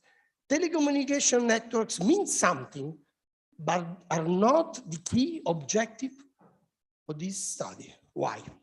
I'll try to expose you to the problem from my viewpoint, but I think that this can resemble the viewpoint of many of us. In the previous generation of telecommunication, we have a source, the antenna over the castle, and an area, the environment, which is made of something which is man-made, the buildings, and something which is natural, the hill. So what we want to have is that from the source, we have to provide a service all over the area. Depending on the generation, the kind of service you give is different. Let me suppose, for instance, you are using a very simple telecommunication system. In that case, what you have is something like that. This is in color, the amount of field, the amount of power density you get in any position of your area, which means the amount of service you can have here, there, and so on. Oh, this is a touch screen, very nice. Okay. So this kind of result is something which is inherits the idea of the environment, depends on the environment, but we normally concentrated up to the last generation of telecommunication networks on the source. So we can change a little bit the source in orientation, for instance, or on the receiver. So the telecommunication does not concentrate in changing the environments, but the environment is important. The environment is the reason why we receive in this area and we are not receiving this other. So instead of discussing about the source and the receiver, why not discussing about the environments? What we can gain? We can gain power. Why? Because look, this is the viewpoint of the source. This is the area served by the source, which means that the source is serving an area, not the receiver. Much of the power density, much of the power is wasted, it's not useless. If I am receiving that signal and I am in one of the locations here, I'm not interested in providing the same signal in other locations. So most of the powers, order of magnitudes of power are wasted, which means that if we can change the environment, maybe in principle, we can change and gain orders of magnitude of power, or we can diminish the power which is radiated of order of magnitude. So in this case, green means something absolutely interesting. It does not mean 50% or 10%. No, it means order of magnitude of power which is saved. We have to discuss this. Instead of discussing about the source and the receiver, we have to concentrate on some elements, the key elements or whatever of the environment. So we have to change something in the buildings or in the facades or something else. So in principle, we can save order of magnitude of power just changing the environments without touching the source and the receiver. A completely new perspective for the telecommunication system. There is another approach. The approach from the receiver viewpoint. Here, in this case, we are in an indoor environment, okay? And suppose you are positioned in this room, for instance, okay? In this case, as you know, the problem is not the power. The problem is something about the bandwidth or the delay spread, which is the same thing. So here, you are exposed to many replica of the source. So if you have just one source in this position, you get a huge amount of signals received. Depending on the sensibility of your receiver, you can have a situation like this one, in which if the receiver is set to a very low sensibility, in this position from just one source, you receive a huge amount of contributions. Each arrow means a contribution you receive, which means that even in this case, you can cut out all the contributions you're receiving time, third generation, or you can use all that these contributions to create a more information for this position, fifth generation, or you can try to say, okay, I am involved in the environment. The environment is providing me many replica from the source. This is just one source. If the sources are more than one, I receive much more contributions.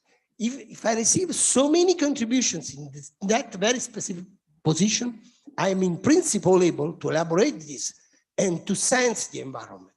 So my word for smart in this case, very specific word is not smart jargon, could be cooperative. The idea of scientists working on this spoke is to cooperate with the environment, change the environment to gain order of magnitude. This was my last slide. To gain order of magnitude of power or changing the environment, cooperate with the environment, which means having something from the engineering viewpoint, which is much clever because I have to elaborate all this information to obtain something more. In principle, I can detect the word. I can provide information and receive from that. Starting from these ideas, many projects were conceived. 2 were included in the structure, and we have a presentation about that today. Many more can be conceived, but we will discuss this later on. For the first project, I suppose this shift is due to this. Andiamo prima con... Vai tu? Tu? Okay. The first presentation, maybe for the organization, is about Marco Lopes, Professor Lopes from Naples.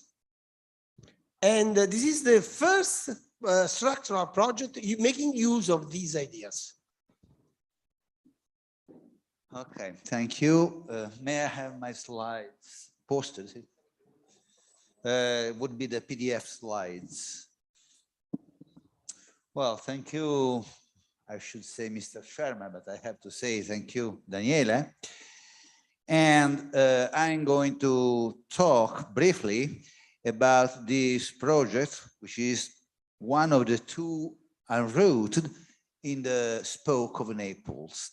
The two projects are kind of intermingled, as I feel I'll be able to show, and as a presentation of Filiberto will show even more afterwards. Well, the acronym of the project is a cage, strange acronym, and it's the 13th, we are not superstitious, project of the line of the Telecommunication Partnership. And ISACAGE stands for Integrating Sensing and Communication for a Greener Environment. Well, the key point, the context of this project is the convergence between communication and sensing, which is mandated by the fact that the need for larger and larger bandwidths are making the carrier frequencies of wireless services to scale up towards bands which were traditionally assigned to sensing. Of course, communications and sensing communities have gone separate ways for decades now. Why? Because there were some, I would say, huge differences which prevented cross-fertilizations between the two fields. Primarily, I remind you that the radio frequency communications will have to face multipath, which was a foe, and then it was converted into a friend by the widespread of MIMO technology, while in sensing, multipath is also called clutter and something to get rid of. But this obstacle, as Ernestina was recalling 10 minutes ago, is being removed by the diffusion of millimeter wave communications. Millimeter wave communications would mostly rely on line of sight links, which means that do not rely on the so-called dense scattering environment, which would have prevented sensing. And on top of that, they rely on algorithms, which are beam tracking and beam training, which are very much akin of the search and track functions undertaken in sensing. On top of that, we have that the scarcity of degrees of freedom, which prevented a full integration, is being overcome by massive MIMO technology, which offers a huge amount of degrees of freedom, or spatial degrees of freedom. And on top of that, we have also, last but not least, the development of learning techniques, which are fostering cognitive paradigms. Well, the social, so the ones I mentioned before are the technical motivation for such a convergence. The social motivation are even stronger. Here we have a number, of course, not exhausting list of applications with promise to improve the welfare, the social welfare, but the philosophy which underlies the so-called ISAC is Integrated Sensing and Communication, is a very fortunate acronym that now has been becoming very fashionable, is that of creating a perceptive network, namely something that can open their eyes and observe the environment and regulate its behavior accordingly. Last but not least, we have greenness. What is greenness? Well, this is a complicated word. I would say that greenness is basically a wise exploitation, a wise access to the natural resource. Then we'll go deeper on this point afterwards. Well, this convergence, the convergence I was talking about, well, at least in this project, will be organized in 3 blocks. Well, these are 3 different philosophies which are not alternative but complementary. The kind of philosophy that we are going to embrace strongly depends on the applications we are thinking of. You see that we have So this convergence goes from uncooperative or partially cooperative architecture to holistic architecture to environmental aware architecture. The degree of greenness increases from left to right, namely the environmental impact is lesser and less, is stronger and stronger when I move from right leftward. What's up? It's very sensitive. While the degree of cooperation and integration increases rightwards. Briefly, what we are thinking to do, well, non-cooperative architectures, well, practically they ignore the need for a joint optimization. They just consist of having two independent transmitters share the spectrum. And so the key problem is interference management. This approach should not be underestimated because it safeguards somehow the existing infrastructure. And so determining sophisticated interference suppression techniques is of primary industrial concern.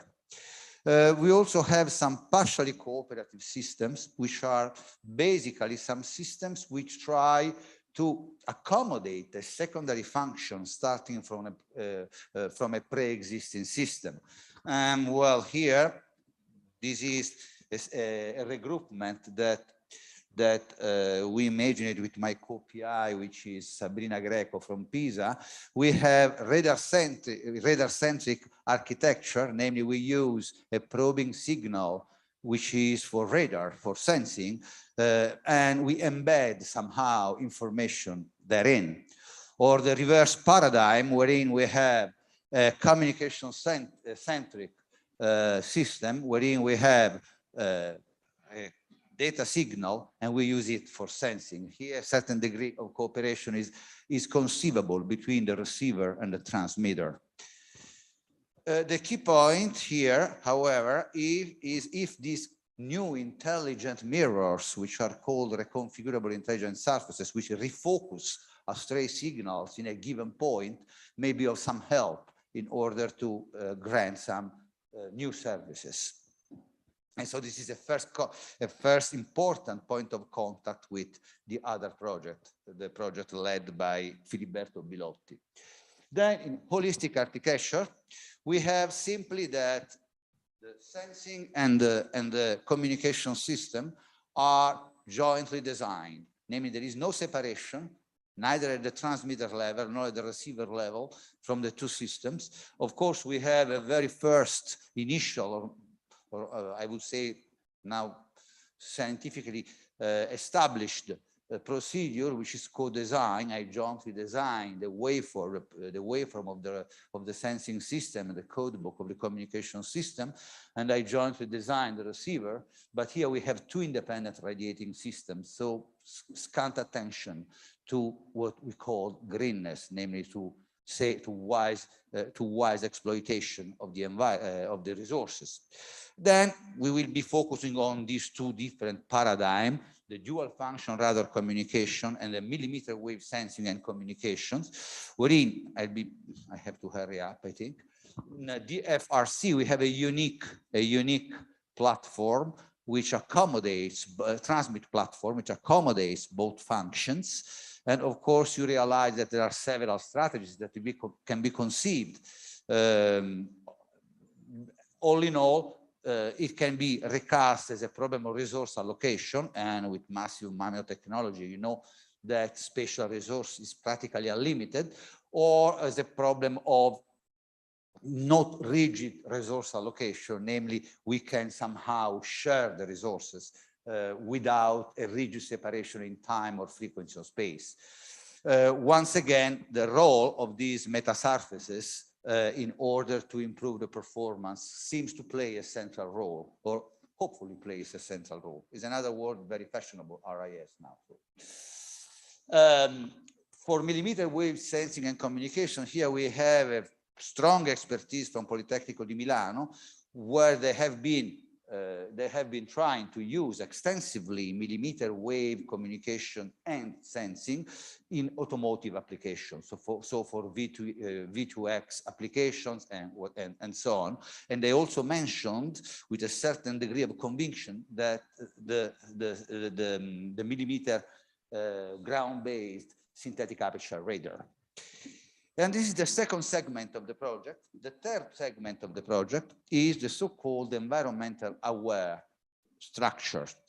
Now, I don't have the time to describe all of these prospective research topic. I'll just mention what is the philosophy that inspired all of us in designing this third block. Well, so far we have always looked at the environment as practically a well of resources to be accessed possibly in a competitive way. Namely, we try to obtain as much resource as possible. Each service tries to access the environment in competition with other services. In environmental awareness, the philosophy is a little bit changed. The environment is seen as something, as a source of information to be learned, wherein the radiating systems are somehow orchestrated, probably with the aid of some form of artificial intelligence. And somehow we want to make the most of existing radiations in order to offer new services in these joint localization, sensing, and communication tasks. Vast program, our French neighbor will say, and the vastness of this program is testified by the expression of interest that we have had so far. You see, I just list here the institutions which have expressed their interest in this project in blue. Okay, you know that some institutions have been admitted in structural projects by the central government, as some institutions have not. So you see that if we neglect this difference, the geographic balance is kind of uniform along the boot. You see north, central, south. And this is also the subdivision in the three work packages I outlined. The vastity of the competences we need justifies fully this enormous amount of institutions that we hope we will be able to involve back by resorting to something that I was told not to mention here, which is the cascade calls, but if we will be able to. Well, I think I'm done. Thank you for your attention.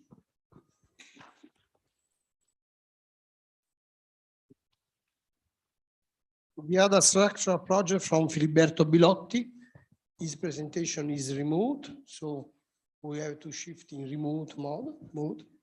Filiberto, can you hear us? Oh, yes, sure. Thank you. Can you hear me? We hear you. We are going to see your screen. Okay, let's share your screen. See if I can share it.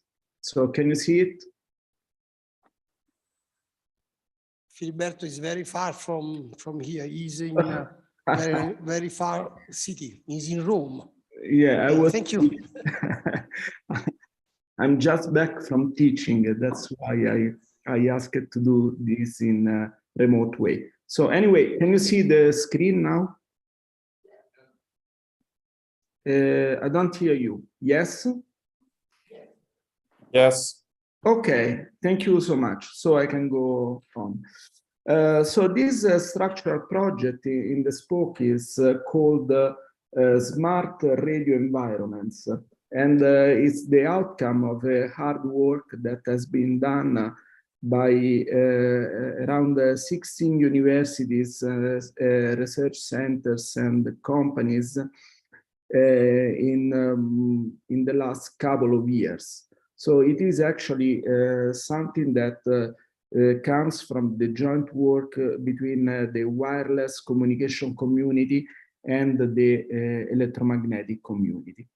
And so I will briefly show you what the motivation is, and then I will talk more about the project.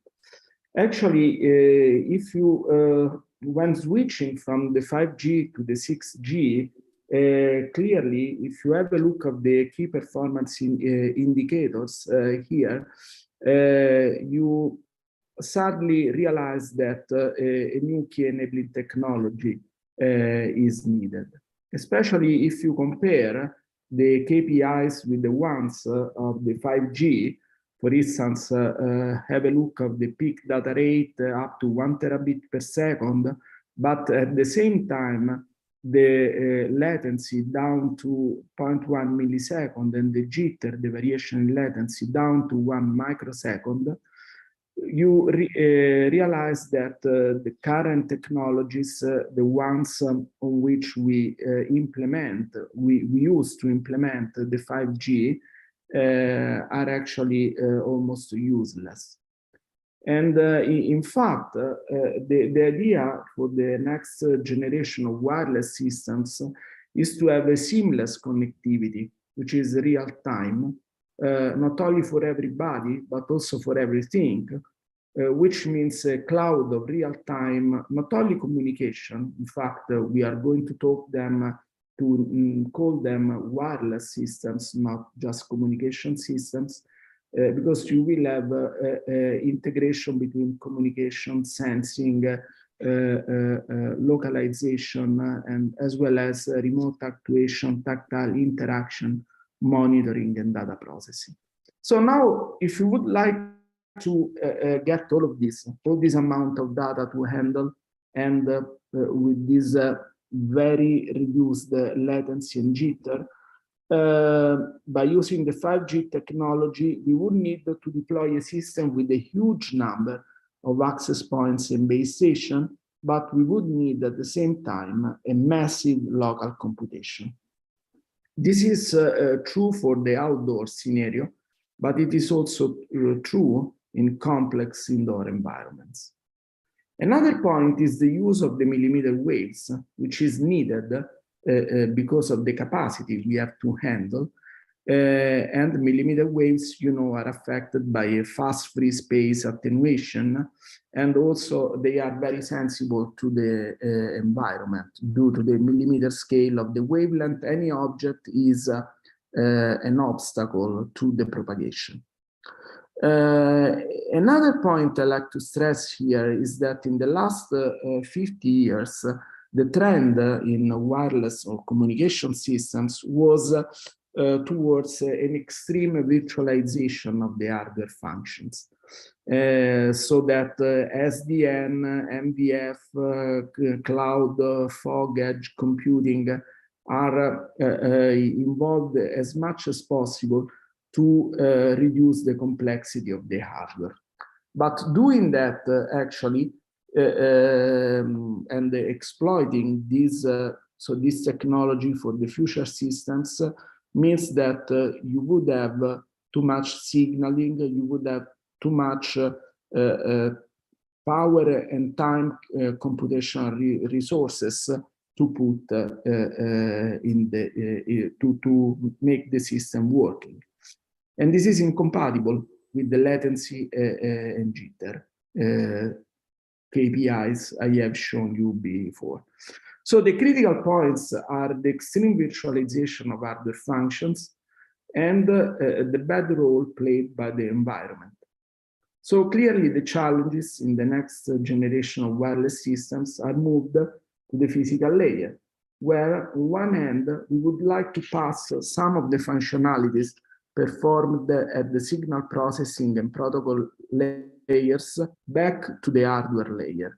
And we can do that by using the smartness or the intelligence we have in the materials for the implementation of the hardware for the 6G.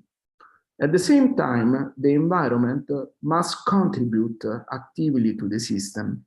And as also in the previous presentation, Marco Lopes has shown, this concept of RIS, reflective intelligence surfaces, can actually help here.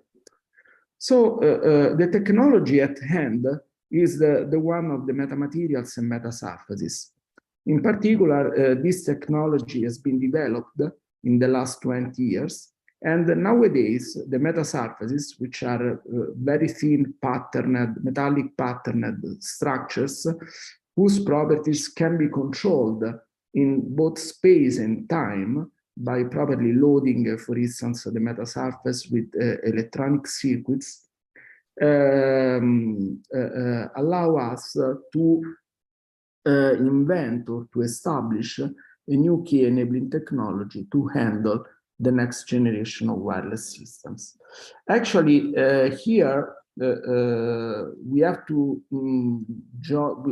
combine the force and the expertise of many groups and the different areas. One area is for sure the design of electromagnetic metasurfaces. So this concept of metasurfaces was born in electromagnetics. So electromagnetic community and metamaterial community must be involved. But at the same time, to enable this reconfigurability, there would be need also of expertise in terms of solid state physics or solid matter physics and electronics.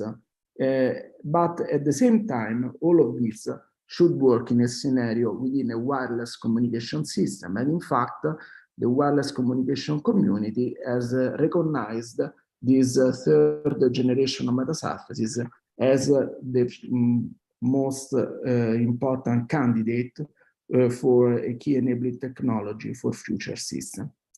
So I skipped this about structuring and the hierarchical organization of metasurfaces, and I show you this concept or this vision we would like to implement in this project or start implementing in this project for future wireless systems.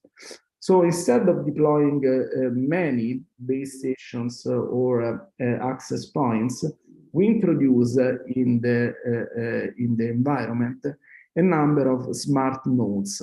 We have, for instance, two passive smart nodes, which are the smart skin and the reconfigurable intelligent surfaces, and then two active ones like smart repeaters and integrated access and backhauling nodes. So what's what do they do in this system? The smart skin actually can cover areas which are not covered directly by the base station. And this area, and this smart skin are actually fixed structure. So the coverage is somehow fixed. Then reconfigurable intelligent surfaces instead can be reconfigured by using FPGA or control systems behind. And this allowed routing and relaying of the signal in the desired direction. And they just cover part of the facades or part of the walls of the building. Then we have the smart repeaters. They are active nodes. So they do amplification of the signal and then relaying and routing. And then the IAB is the connection, actually is the access to the network and actually the backhauling to the base station. The same is true, of course, also in an indoor scenario where the role of these metasurfaces to be used for anomalous reflection from the walls or from the surfaces of the objects are actually needed. So to achieve this goal, these goals, there would be need for a deep physical understanding of metasurfaces, and especially of this third generation of metasurfaces. We have to define the fundamental bounds, and we have to assess the metasurface use for smart radio environments.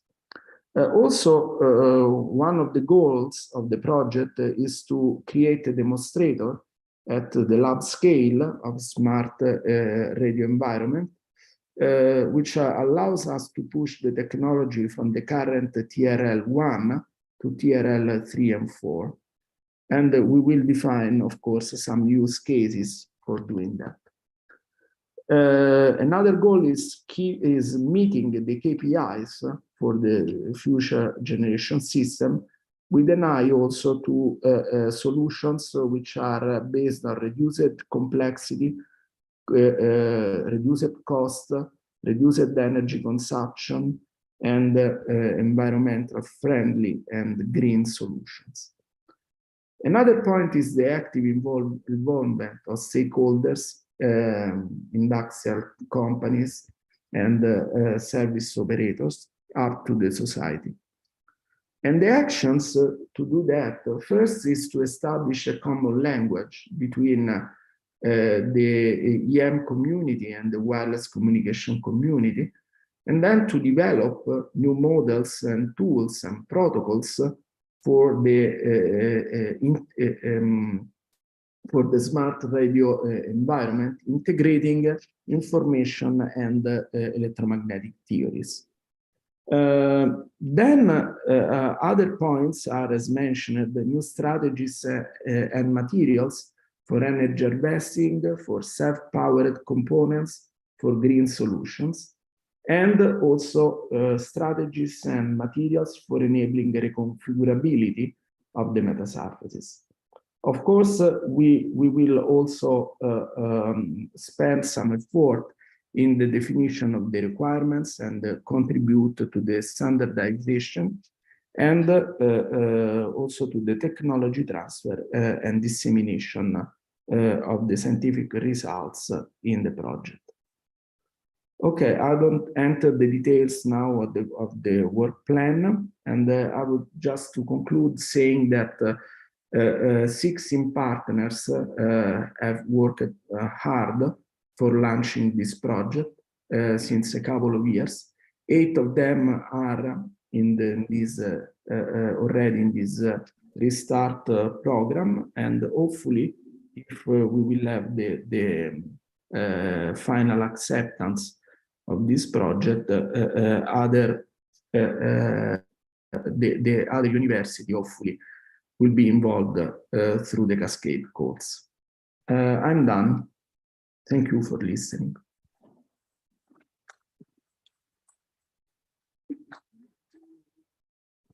Okay, this ends the presentation for Spoke 3. So now the words to Giovanni. Thank you, Daniele. And I will recall that we have 1 hour exactly for the lunch, and the meeting will begin together in this room at 2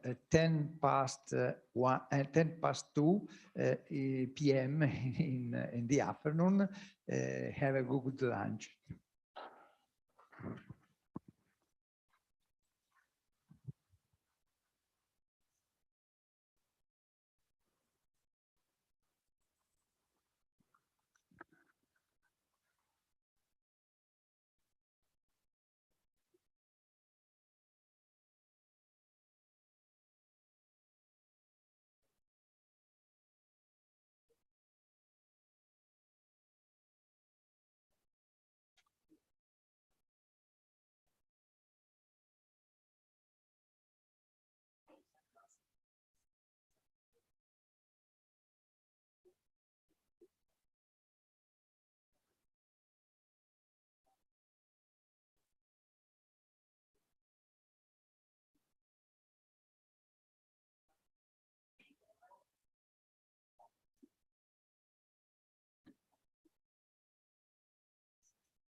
Sono in sala del Chiostro, però io ci sono sempre due persone.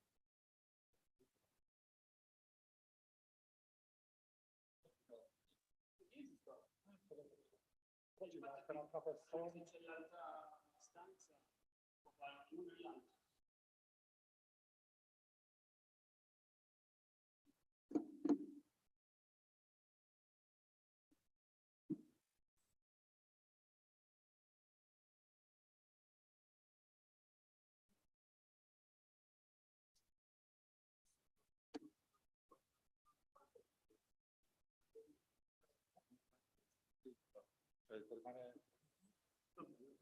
Adesso stavo provando. Adesso vedi. Ok, meglio fare uno zoom un po' più vicino.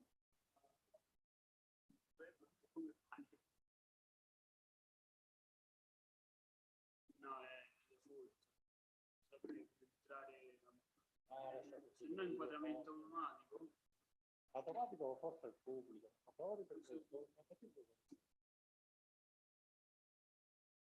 Questo qua è meglio, più.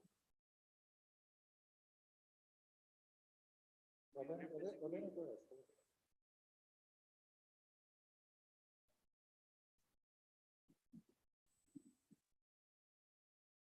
Esatto, perciò intanto do un'occhiata a Zoom, perché se vedi l'immagine ferma, vedete avviato.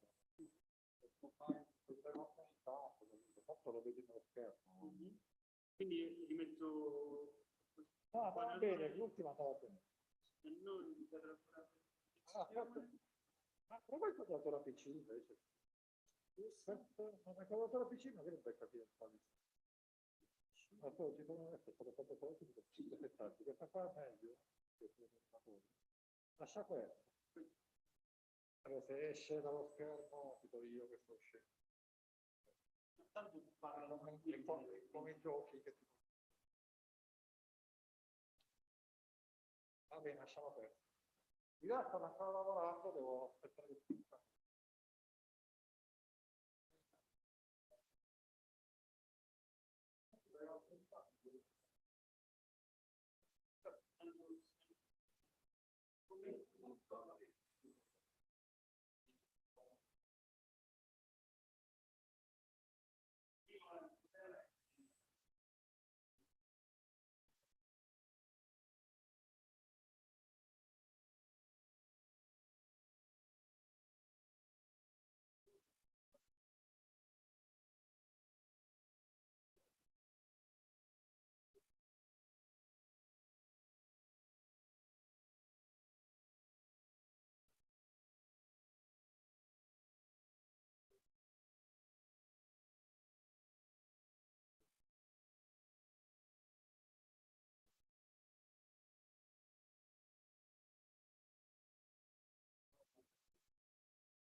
serve una pennetta.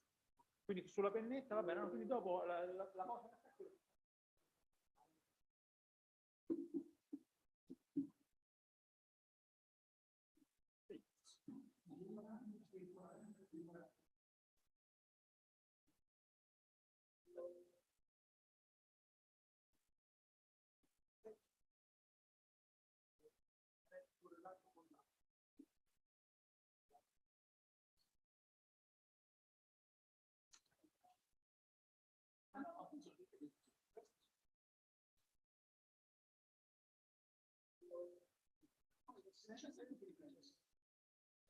Però questo è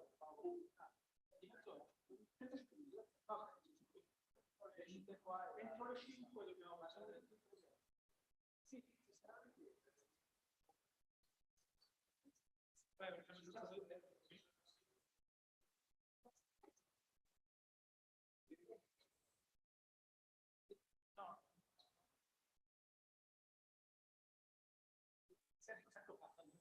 ti ringrazio.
Le 4:30, se le serve la pennetta, quindi può essere già dei file, magari chiaramente no, chiaramente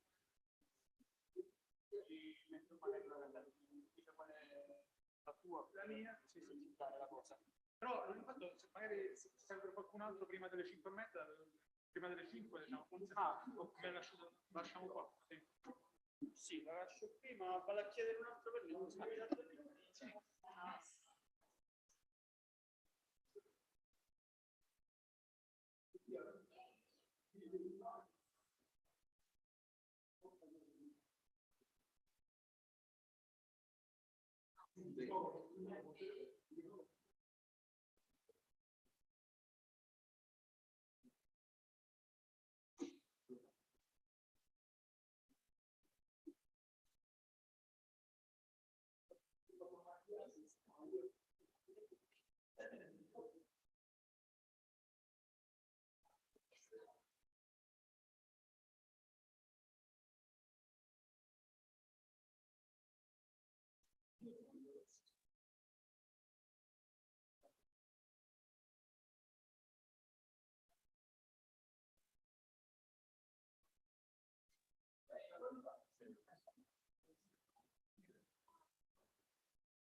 Lui le farà le nostre però insomma i promessi sono il PDF era poi dopo ci sarà e poi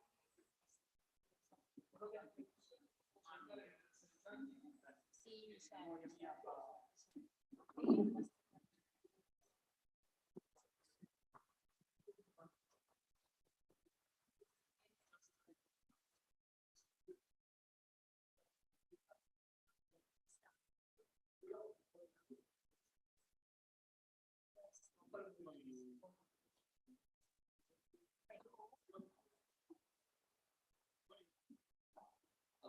Sì. Carla, ci vediamo dopo, casomai. Io adesso accompagno un attimo Nicola e poi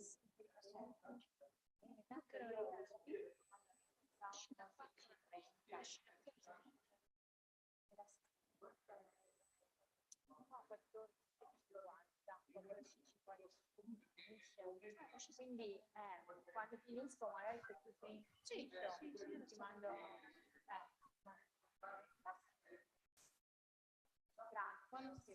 grazie.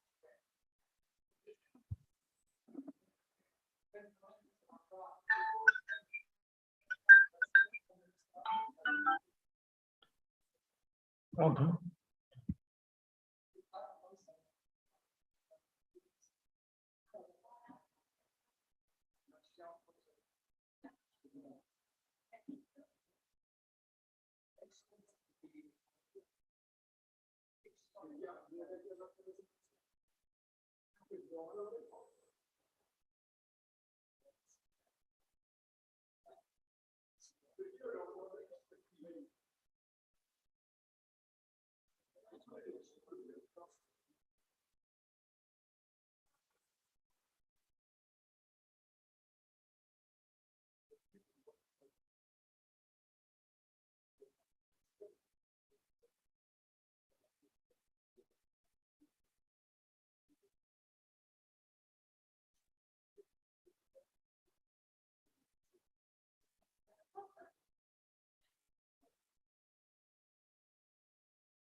Finire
la mia presentazione. No, devo solo un po'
Non ci sono?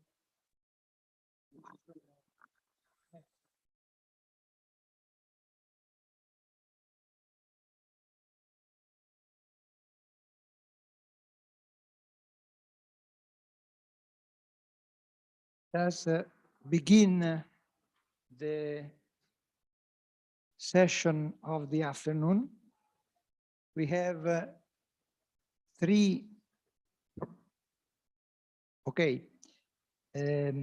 we have three sessions called technical sessions, the fourth, the fifth, and the seventh, and the sixth.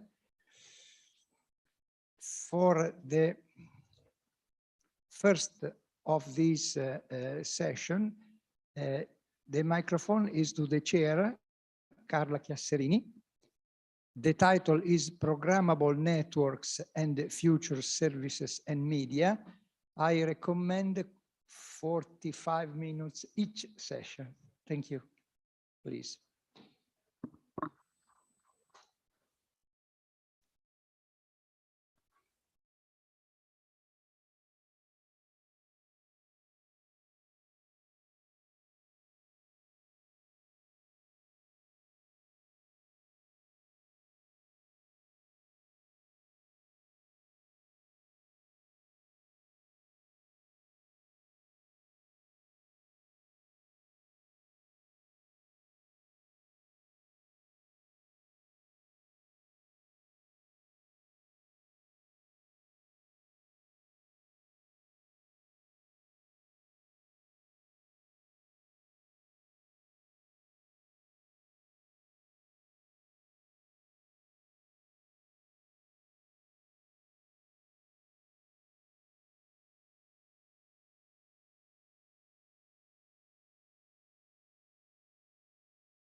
Sorry, we don't hear the audio.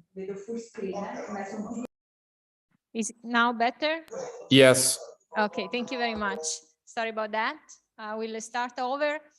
So I'm Carla Chiasserini from Politecnico di Torino, and I'm going to present the project proposal on programmable networks and future services and media, which has been conceived and proposed within the Restart framework that, as you know, is under negotiation. So let me first of all explain how these activities could be carried out. So the organization of the activities, as well as, let's say, the partners that we will see later. We have a project on programmable networks called SUPER, Sustainable Edge for Highly Demanding Hyper-Distributed Services, which, as the title says, will focus indeed on open networks and the support and development of distributed services. Then we have a second project proposal that instead will be focused on future network media.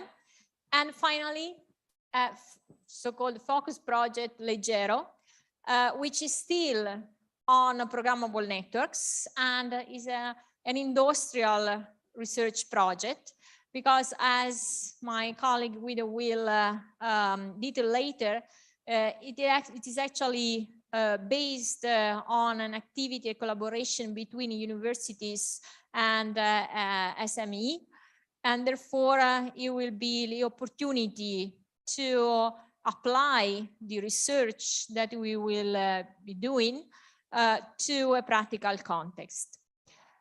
Now, let me start with SUPER, that is the project on programmable networks and distributed services.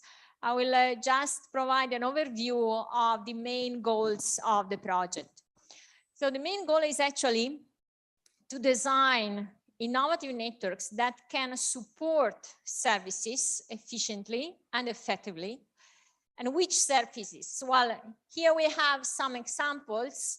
Of course, we have the smart factory, remote medicine, and the autonomous mobile systems, among which vehicles and drones. But in particular, we will pay attention to interactive services. So the interaction between human beings, virtual interaction, will be one of the main categories of services that we would like to address. So keywords here are clearly virtual. We'll have virtual networks and functions and virtual applications.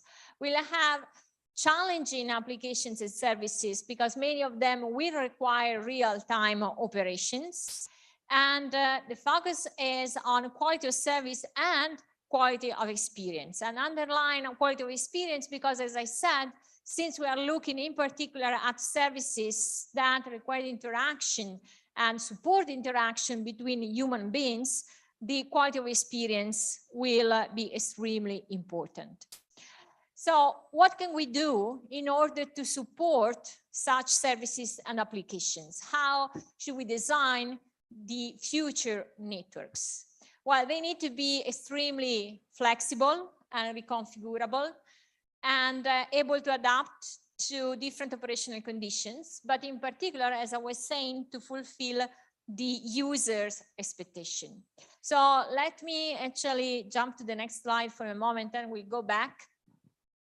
In this context, our idea, as I was saying, is to support this kind of services and intelligent services. And when we say intelligent services, clearly we are also referring to the use of machine learning. So this refers in particular to the case of a radio access network, but clearly in this project we are addressing networks in general, so also infrastructure networks. But the idea taken from a white paper by Nokia is indeed to exploit machine learning, for example, at the transmitter and at the receiver. An important thing here, the main message that I would like to convey is that our goal would be to configure the network in such a way that we can satisfy the quality of service requirements of applications at the receiver, and then we have robots that can be in smart factories.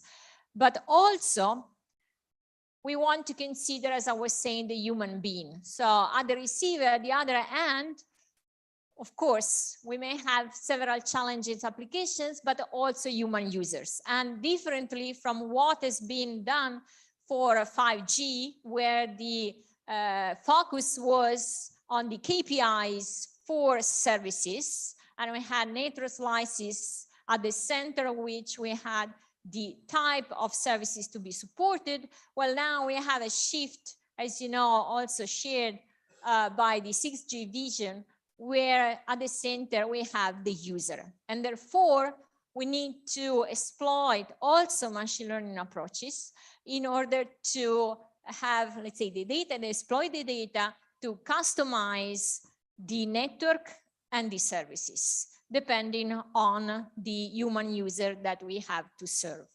So this is, I think, one of the most innovative aspects or perspectives of our project proposal. And going back to our previous slide, clearly also our network systems and application and services that are implemented in software in our system need to be trustworthy.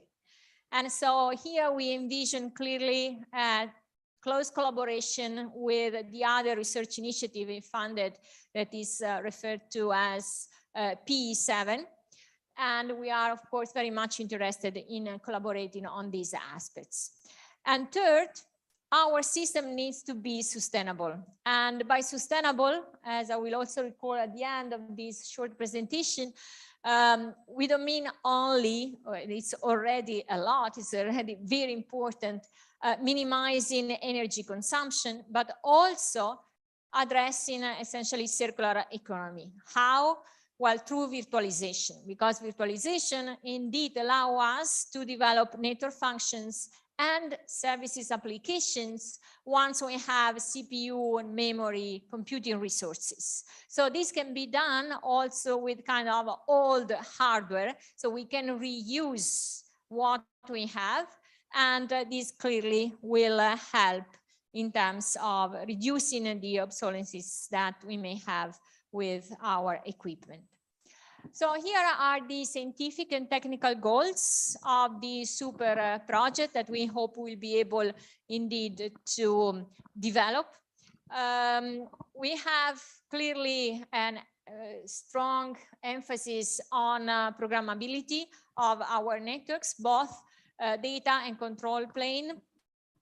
And as I said, clearly we have challenging services that require ultra low latency, high reliability, and of course flexibility.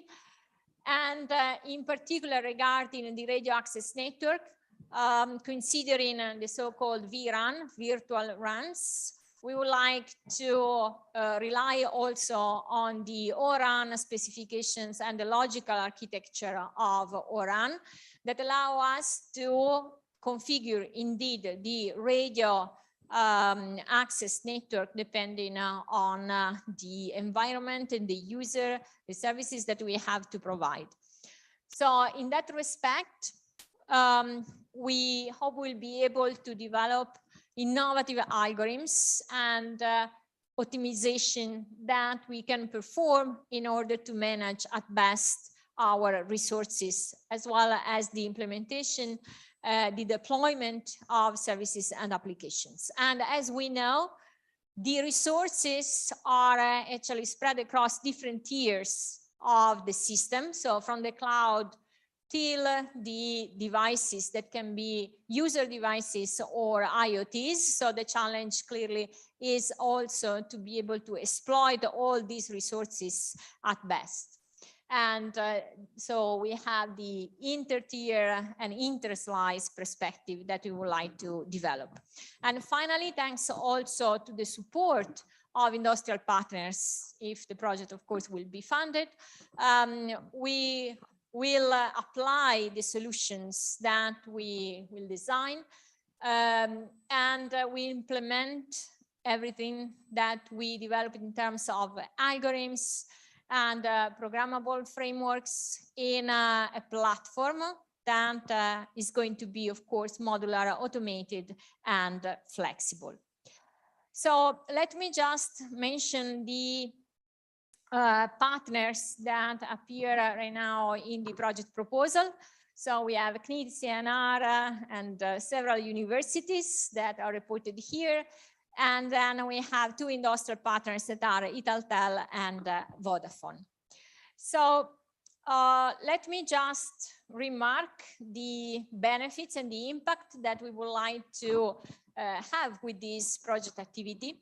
So as I was saying, it is extremely important also the collaboration with the industrial partners, and actually the focus project that is part of this initiative, Leggero, that Guido will present shortly, actually underline the impact that we would like to have also on small, medium enterprises, as well as, of course, larger companies, because we really believe that the solutions that we can develop within this project can help to innovate also the activity of our SMEs, for example. So circular economy that comes naturally from desoftwareization, virtualization of services and network functions. And as I was saying, a reduction of energy consumption. This is a very important point, in particular for what concerns the radio interfaces. So mobile operators are actually reporting that this is a problem in 5G, which has not been probably properly addressed or fully addressed in 5G through the standardization activity. And it's going to be there also for 6G. So one of the main goals is indeed to fill this gap, contribute to filling this gap, and reduce, optimize the energy consumption in virtual radio access networks. And clearly we'll be extremely happy to involve in the project young researchers, the PhD students. So whoever may be interested in these topics, please contact us, myself as well as our colleagues, in order to see possibilities and opportunities for research that we might have in the future. So let me now introduce the next speakers of this session. We'll have Raffaele Bruno from CNR. CNR in particular is one of the partners that has contributed to the proposal of Super, and also Raffaele will have the opportunity to explain better the relation that the Super proposal may have with other initiatives at European level, as well as the development of an experimental infrastructure that could be one of the objectives of our study. And then we'll have Guido Maier, Politecnico di Torino, sorry, Milano, who will introduce also Leggero, besides the contribution of Politecnico di Milano to Super. And finally, we'll have Alessandro Neri from Università Roma 3. Then instead, we'll introduce the other structural project that we have within this initiative that is called Fun Media on multimedia services. So without further ado, I will leave the floor to Raffaele Bruno from CNR. Thank you, Carla. Can you hear me? Thank you. Yeah, thanks, Raffaele. So I will immediately sharing my presentation and hoping that everything goes fine. Let's switch to the presenter view. Okay, so thanks a lot, Carla. In my short talk, I would basically try to touch upon two main aspects. The first one is to clarify what could be the research contribution of CNR within the framework of the Superstructure project, and also, as already mentioned by Carla, to try to explain what could be the role and the contribution of a large-scale European research infrastructure, the core slices in the project. So as you know, CNR is a very large organization, and in this project and initiatives, two main institutes are involved. Basically, the Institute for Informatics and Telematics with the site in Pisa, and the Institute of Electronics, Information Engineering and Telecommunication with the sites in Turin. So we have both institutes have a very long track record of activities in programmable networks, network softwareizations, software-defined radios. But for this particular project, we have tried to identify four main streams of research. So the first stream of research will be on serverless edge computing. So the aim of this activity will be to design a solution for the provisioning of networked services that can leverage the federation of collaborative edge devices, and also can be built on the use of very simple, mostly stateless function. The second main research streams will be on network configuration for edge-based machine learning and AI. So basically the aim here is to design solutions to optimize both the network configuration and the networking services in order to support the requirements of the centralized and distributed machine learning tasks that try to exploit the resources that are available between the cloud and the very far edge. The third research stream will be on what we call end-to-end application slices. So basically, the design of slicing mechanisms that can control both computational and networking resources in a 5G-enabled systems that are able to support potentially very large numbers of heterogeneous slices and that may have different requirements in terms of performance, that may have different functionalities to be supported, and also different time spans. And finally, the fourth research streams will be on the design a multi-route self-free networking systems. So basically the aim here is to investigate potential new technologies and protocols that will be able to enable scenarios where the point of access and the radio access technology that we can select for each user will be basically decided independently. Clearly, there's no time in such short talk to go into the details of these different activities, but let me just give you two research bites, very recent result, one for each of the two institutes that are involved in the project. So this activity is carried out by the colleagues in Turin, and is basically aiming at designing a cross-platform service instantiation and chaining solution in a cloud fog edge continuum. So the key problem here is to choose the right device where to execute an application level or network level task, accounting for several different aspects and limitations like capabilities limitations, location constraint, availability for data, but also trying to look to the capabilities both for the application layer and the physical MAC layer, so the capability of these layers to be adapted based on the networking or the requirements of networks.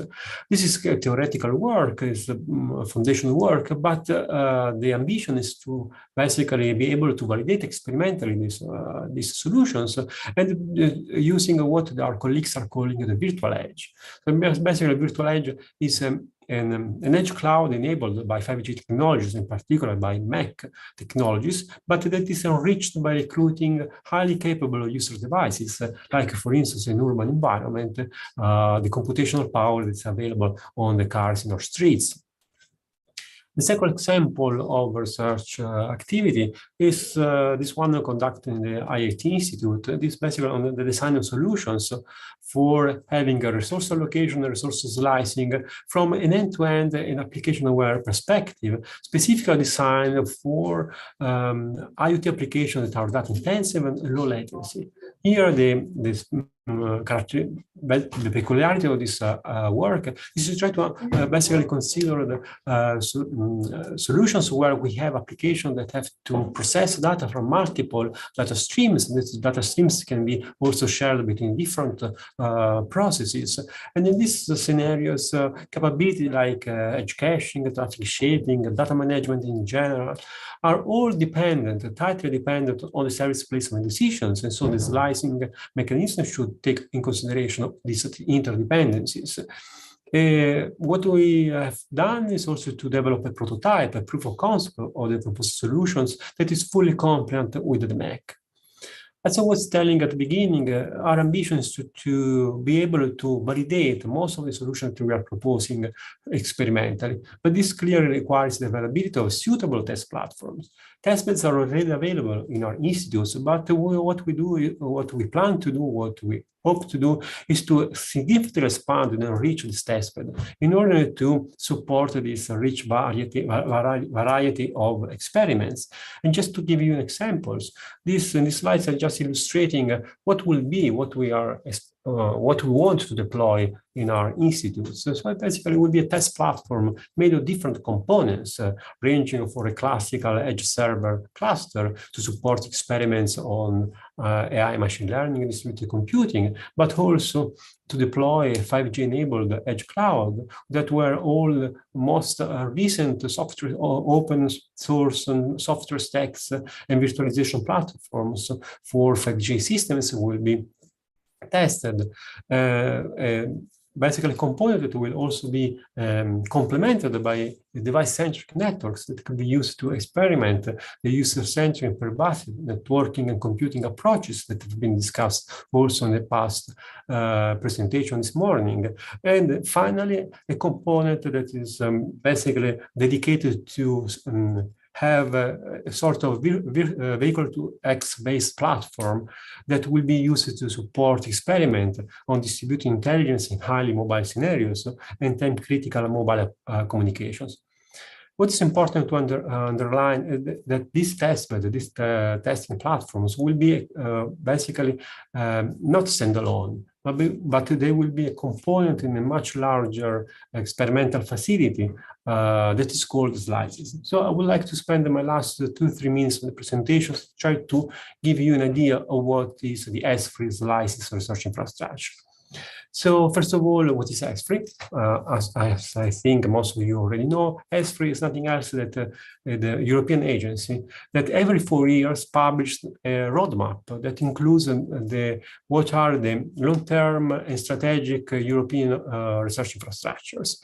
And the last roadmap was in 2021, and for the first time, in the area of digital science, there were included some research infrastructure. One of those research infrastructure was SLICES, that stands for Scientific Large-Scale Infrastructure for Computing, Communication, Experimental Studies.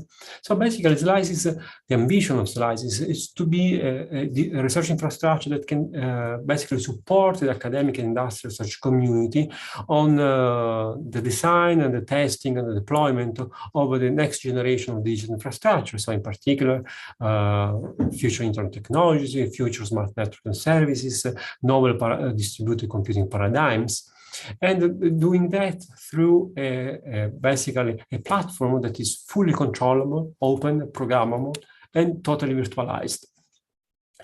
What is important to underline that this initiative started in 2017, is already involved in 15 European countries, and that the slices infrastructure has been already included in 5 national roadmaps, including Italy. So Italy is one of the founding members of this initiative, and the Italian node will be deployed by CNR, CIN, and CNIT, that basically represent the academic research community on computer science and telecommunications in Italy. And just I want to underline that this is a very complex scheme. It's free because basically the planning of this infrastructure is a 20-year planning, and it's going through different phases, each phase with different KPIs. And only if you fulfill each of these KPIs, you are allowed to move to the next phase. So we have 5 years of design and preparations to go then to the implementation, and then 10 years of operation and continuous upgrade of the infrastructures. What is important to also point out is that the European Commission funds with dedicated programs, the InfraDev programs, only the first, the initial phase of the infrastructure, so the design and preparation phase, and the consortium already secured more than 10 million euros for those phases, but all the implementation needs to be funded by the national funds. And in the Italian case, there will be the recovery funds that will be basically provided all the funds needed for implementing this infrastructure. And I would like to conclude just by listing what are the research priorities of this infrastructure, to point out that smart infrastructure operation management is one of the key research topics that from the very beginning such infrastructure will have to support. So thank you for your attention, and this concludes my presentations. Thank you very much. Thank you, Raffaele. I will then leave the floor to Guido Maier from Politecnico di Milano. And so let me see if I can share.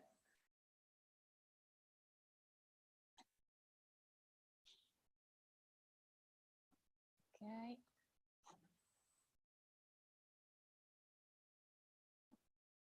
Okay.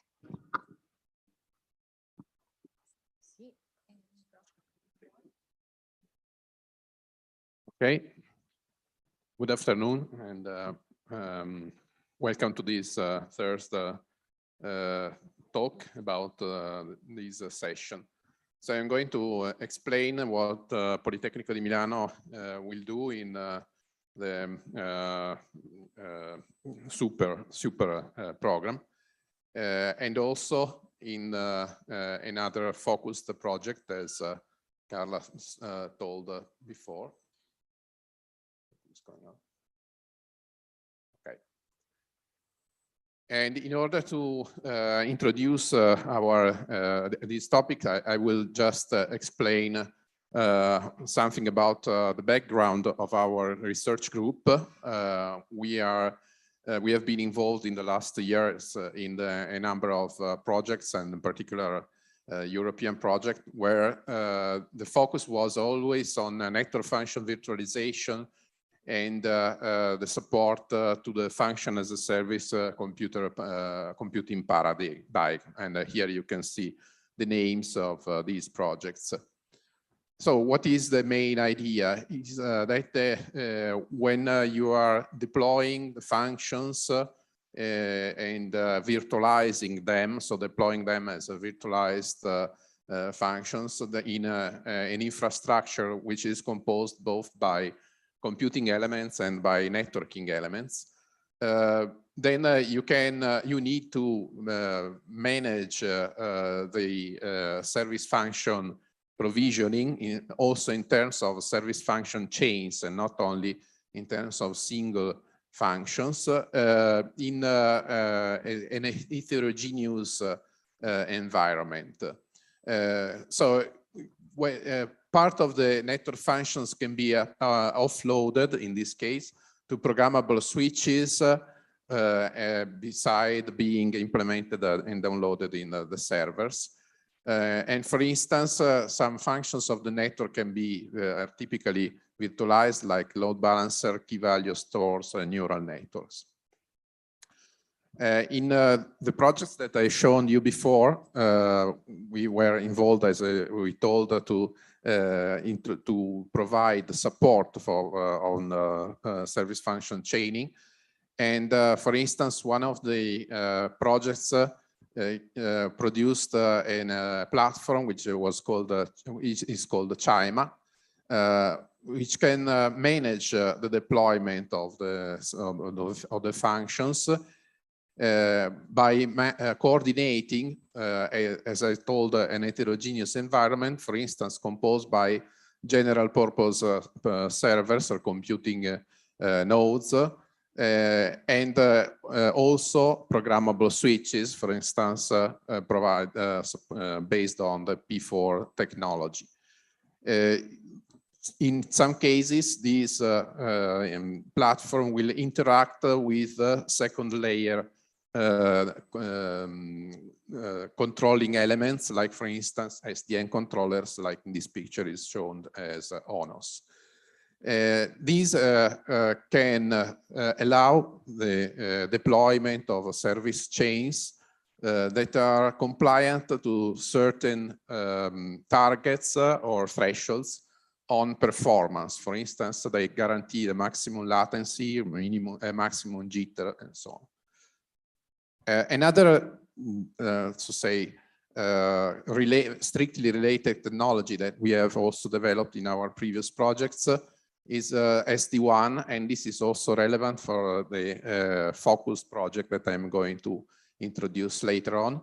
In this particular case, we provide the SD-WAN technology that allows to optimize the wide area network interconnection between different sites by exploiting also the eBPF technology, which is something that can be deployed on general purpose servers and enhance the possibility of controlling traffic, especially packets and processing packets, so that this kind of SD-WAN controller is very fast, very well performing, and it can strictly connect the reaction that is provided by the controller with a monitoring system which is based on eBPF. So Just to come to the main topic, our role in Super will be to develop the performance telemetry and the performance telemetry system that allows to not only control but even forecast the behavior of the network, so to achieve a proactive deployment of network functions. We are also interested in developing algorithms based on artificial intelligence, machine learning, as was mentioned by Carla before, to suggest reconfigurations of the resources, so to help the intervention of the orchestrators of the environment. And we will also work at the development of the programming framework that allows to write networking functions that can be decomposed, deployed in a heterogeneous environment. And finally, also, we would like to work at the framework to characterize and profile the performance of the virtualized networks, or the virtualized functions. This is instead the Leggero, which is the focus project that has been proposed for the spoke, and is strictly related to the structural project that was presented by Carla. As it was mentioned before, it's a cooperation. It is an industrial project, so it's based on the cooperation between university and industry. And in this case, we have Politecnico di Milano and Politecnico di Torino as two academic partners, and TS is the industrial partner. TS is a small medium enterprise that is active in Italy and it's been active since many years. It is basically a vendor of routers and IoT devices, and it is focusing in the latest periods on mission critical applications.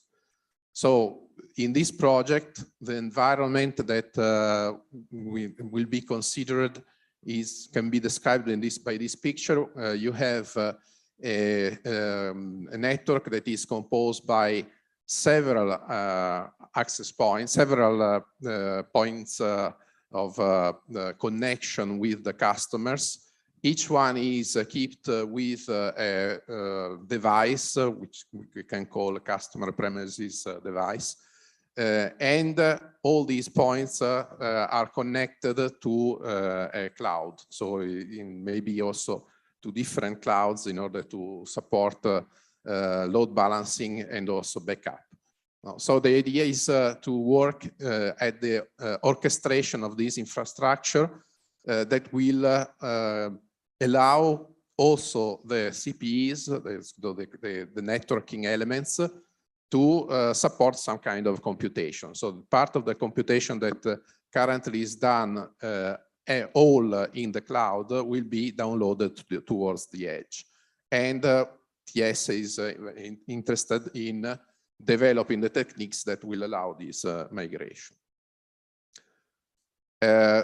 So we will take advantage of the programmable nodes in order to exploit the advantages that were already described by Carla. So for instance, to increase the life cycle of the applications, to avoid aging, so prevent aging of the network.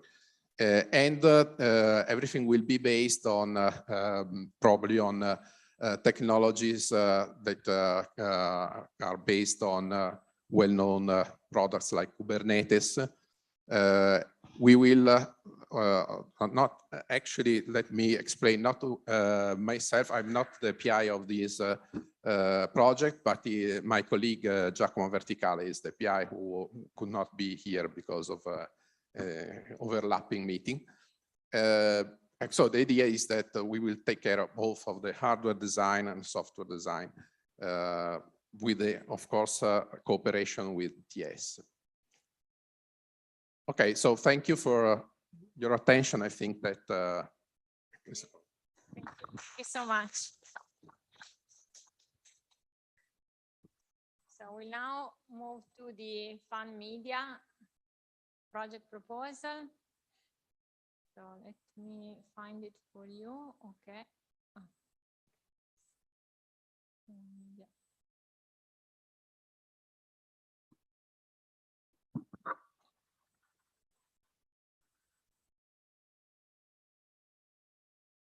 So good afternoon, and I have a question for all of us. Are we ready for the metaverse? Probably not, because the metaverse is just the very beginning.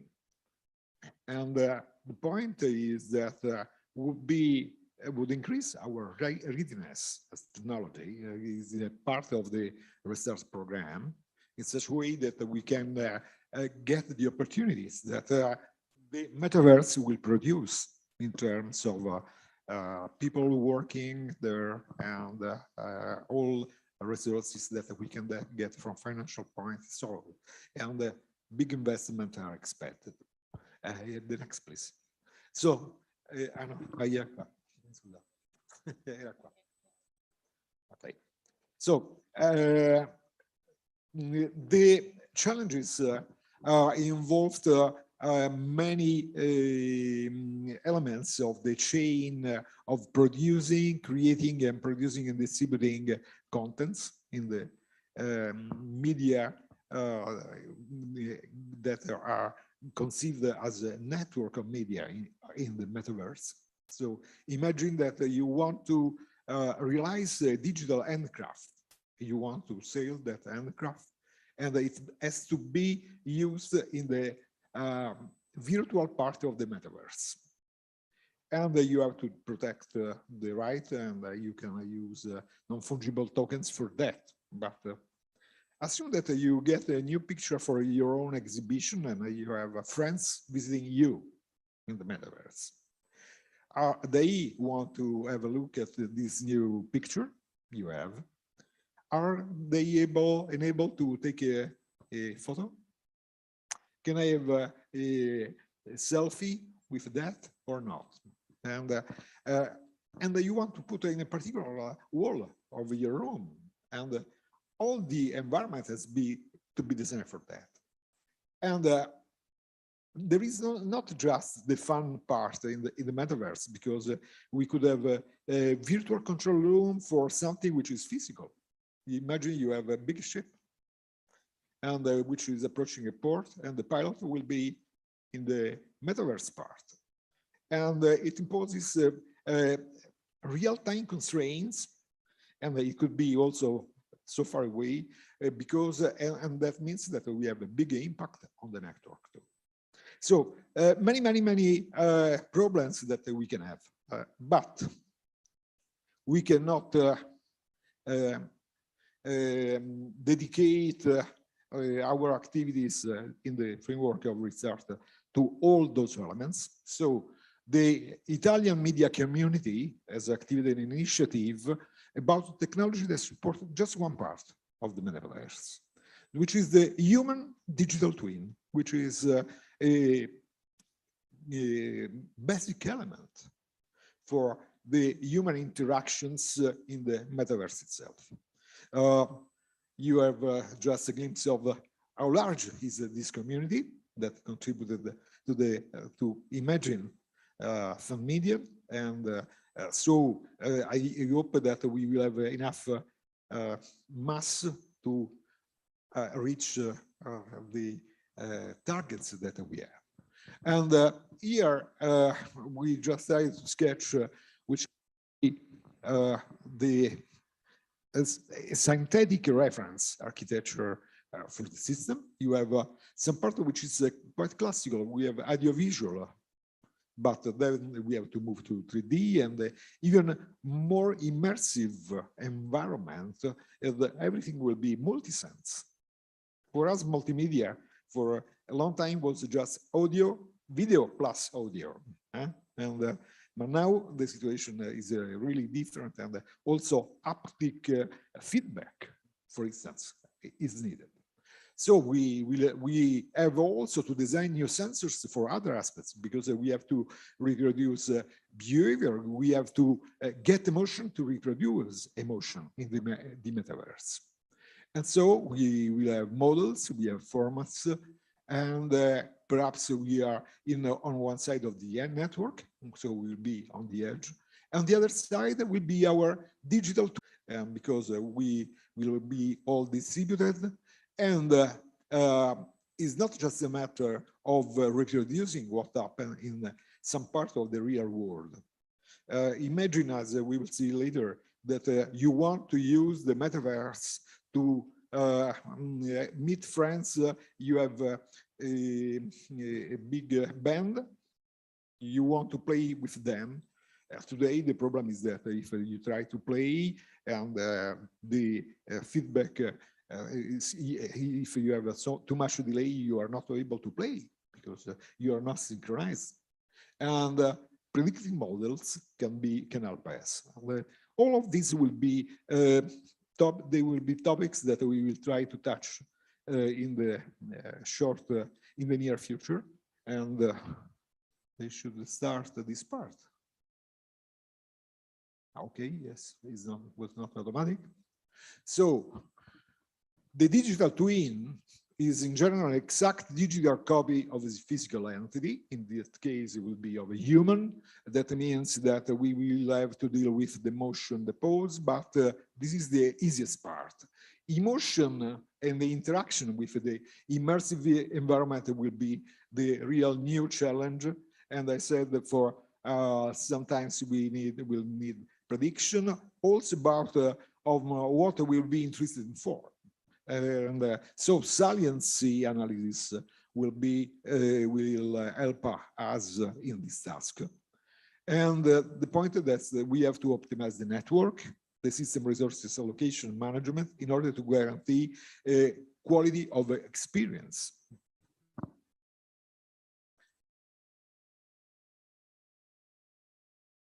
And that means that we in this initiative will also deal with the design of new sensors and also new output devices that capture and render the emotions. You see here a classical system in the sensor to try to capture the emotion, and in the future they should be less invasive. And then the point is how we render the emotion too. And as I mentioned before, one of the challenges in the entertainment is to have the ability to play with someone else, which is in a remote. And another point that we will have to address in our studies will be authenticity and trustworthiness. And as mentioned before, the property right preservation too. So we have also to take care of digital right management.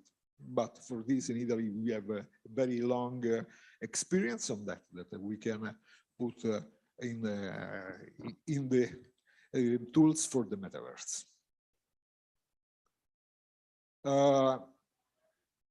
And then we have also to think about semantics. And so we have the semantics extended representation and in network distributed low latency inference. So low latency is the other element that we have also taken into account. So this is the challenge from the point of view of the network. Before I mentioned essentially the challenges from the point of view of, let me say, signal processing and media processing.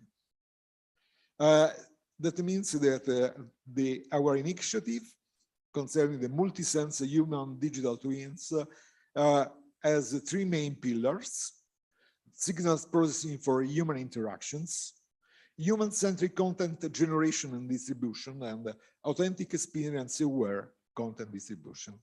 Thanks. Thank you so much. And this talk will conclude this session. So thank you very much for your attention. And thanks to Raffaele, Guido, and Alessandro for their contributions. Thank you.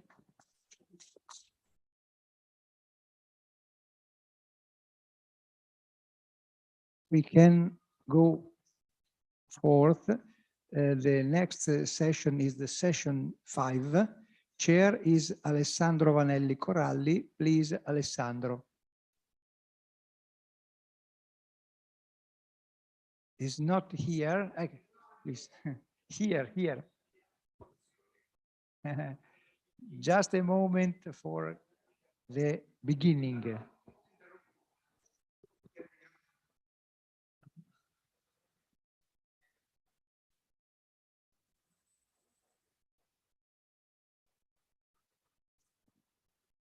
I recall that we have a coffee break at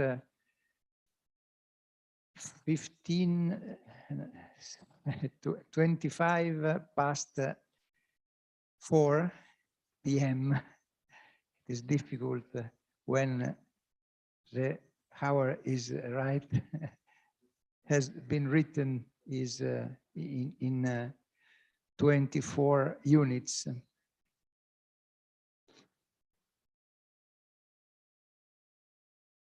The title of this session is Industrial and Digital Transition Networks. We have, besides the presentation of Vanelli Coralli, 3 presentations.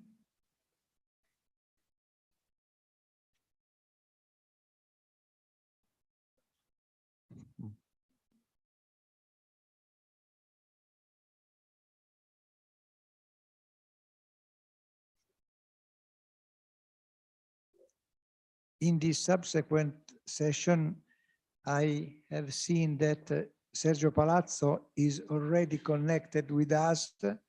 Sergio Palazzo was scheduled for being here in presence, but have, like he will say, then COVID has make a victim. I hope that, Sergio, you are at the best of your condition. Now we can begin the session 5.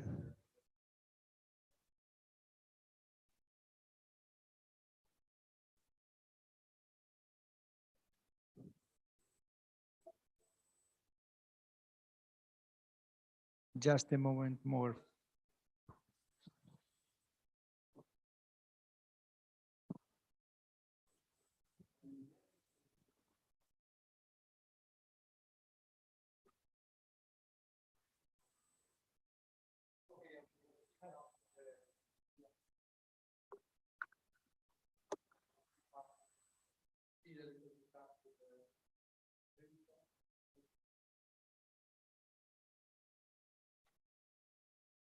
Can you hear me? Yeah. Okay. So this is the presentation of the activity which are actually centered in Bologna, actually refer to the Bologna part within the Restart program. So we have what we have called till now Spoke. So Spoke in Bologna, subject to the approval of the final approval of the negotiation. So I'm Alessandro Vanelli Coralli, and I'm the responsible for this activity for the Spoke of Bologna, in Bologna. The rationale of what we have in Bologna is essentially a transition from the Industry 4.0 to Industry 5.0, and then to the digital transition networks in general. And essentially, this transition calls for a change of paradigm in the design of the technologies, because we need to go towards smart and intelligent industrial and civil environment. Technology developed on a design based on human, so human-centered technology, but also human-centered application. And underlining everything and environmental sustainability. In this perspective, the Industrial and Digital Transition Network Center in Bologna actually aims at addressing these new challenges by focusing on 2 main aspects. One is developing and demonstrate industrial network technologies meaning connecting machine, robots, and humans for industrial IoT application. And as you will see, this actually is mapped on a structural project that Professor Verdone will present soon. On the other side, we have the design of enabling technologies for that paradigm, starting from the design of large intelligent meta surfaces for smart and enhanced environment, both indoor and outdoors. Innovative channel coding for modern and green networks. So actually going down to the physical layer with the green, with the sustainability perspective. IoT networks for environmental resource management with a specific application to water management and the demonstration. So that's a part that is, the 4 is a wrong part. Communication infrastructure for energy management for the smart grid, essentially. So again, something that is mapped to the environmental sustainability of the entire ecosystem. Then there is an element related to an E2E network for e-health application, both indoor and outdoor. So essentially, this actually goes up to the orchestration of the service and of the network itself. And then a final topic addressed in the spoke, which is wireless technologies for sustainability or for sustainable mobility. So as you see, we have a main target and then several enabling technologies for that paradigm. So during the life of the project, additional research areas along that path will be activated in support of this industrial and transition design, digital transition network through a mechanism of the open calls of cascade funds. So just a overall look of the structure. So the industrial and digital transition network has 2 reference persons. One is myself, and the other one is an industrial reference person that is Gabriele Elia, who will actually present just after Professor Verdone today from team. Then we have the structural projects between bracket the S, because in Bologna we just have one structural project mainly overlapping with the entire spoke, and that will be presented by Professor Verdone. It's called Industrial Networks. Professor Verdone from University of Bologna and the We Lab or Y Lab laboratory. Partner CNIT, University of Catania, Roma La Sapienza, CNR, Florence team, and then open calls when will come. Then we have a set of focus projects that you see here. MOS on intelligent surfaces, INCNET on sustainable coding, FITCE on the IoT and environmental resource management, essential waters management, TeleSMEG on the grid, on the electrical energy management, E2E health, the end-to-end network health, 6G SALUS, and MoveOver for the sustainable mobility. You see the PIs of the project. So Vittorio degli Esposti for MOS, Enrico Paolini for INCNET, Francesca Cuomo for FITCE, Fabrizio Brasca Trap for TeleSMEG, Paola Giovanna from Ericsson, and Alessandro Bazzi, University of Bologna. You see also the list of partners participating to those projects.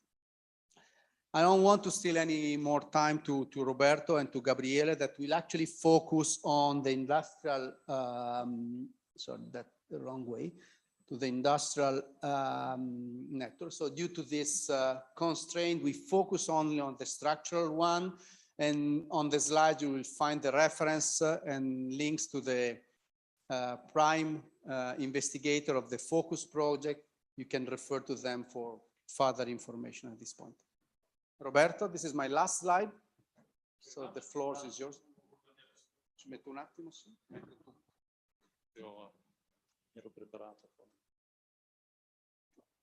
Hello, everybody. Thanks for being here, and good afternoon to anyone listening at home.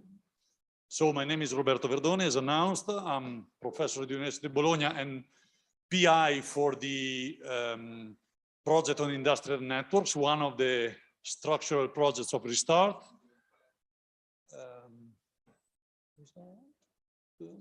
FITCE, esattamente.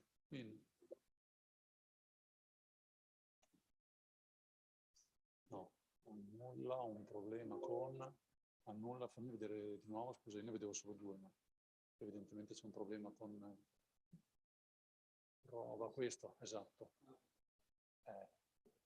Okay, very good, thank you very much, Alessandro. And as I was mentioning, I'm also director of the Wireless Communication Laboratory, which is one of the national laboratories of CNIT.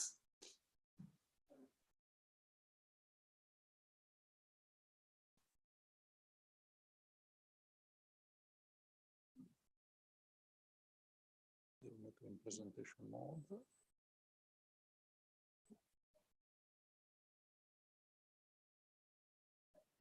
Sì, schermo, attualmente.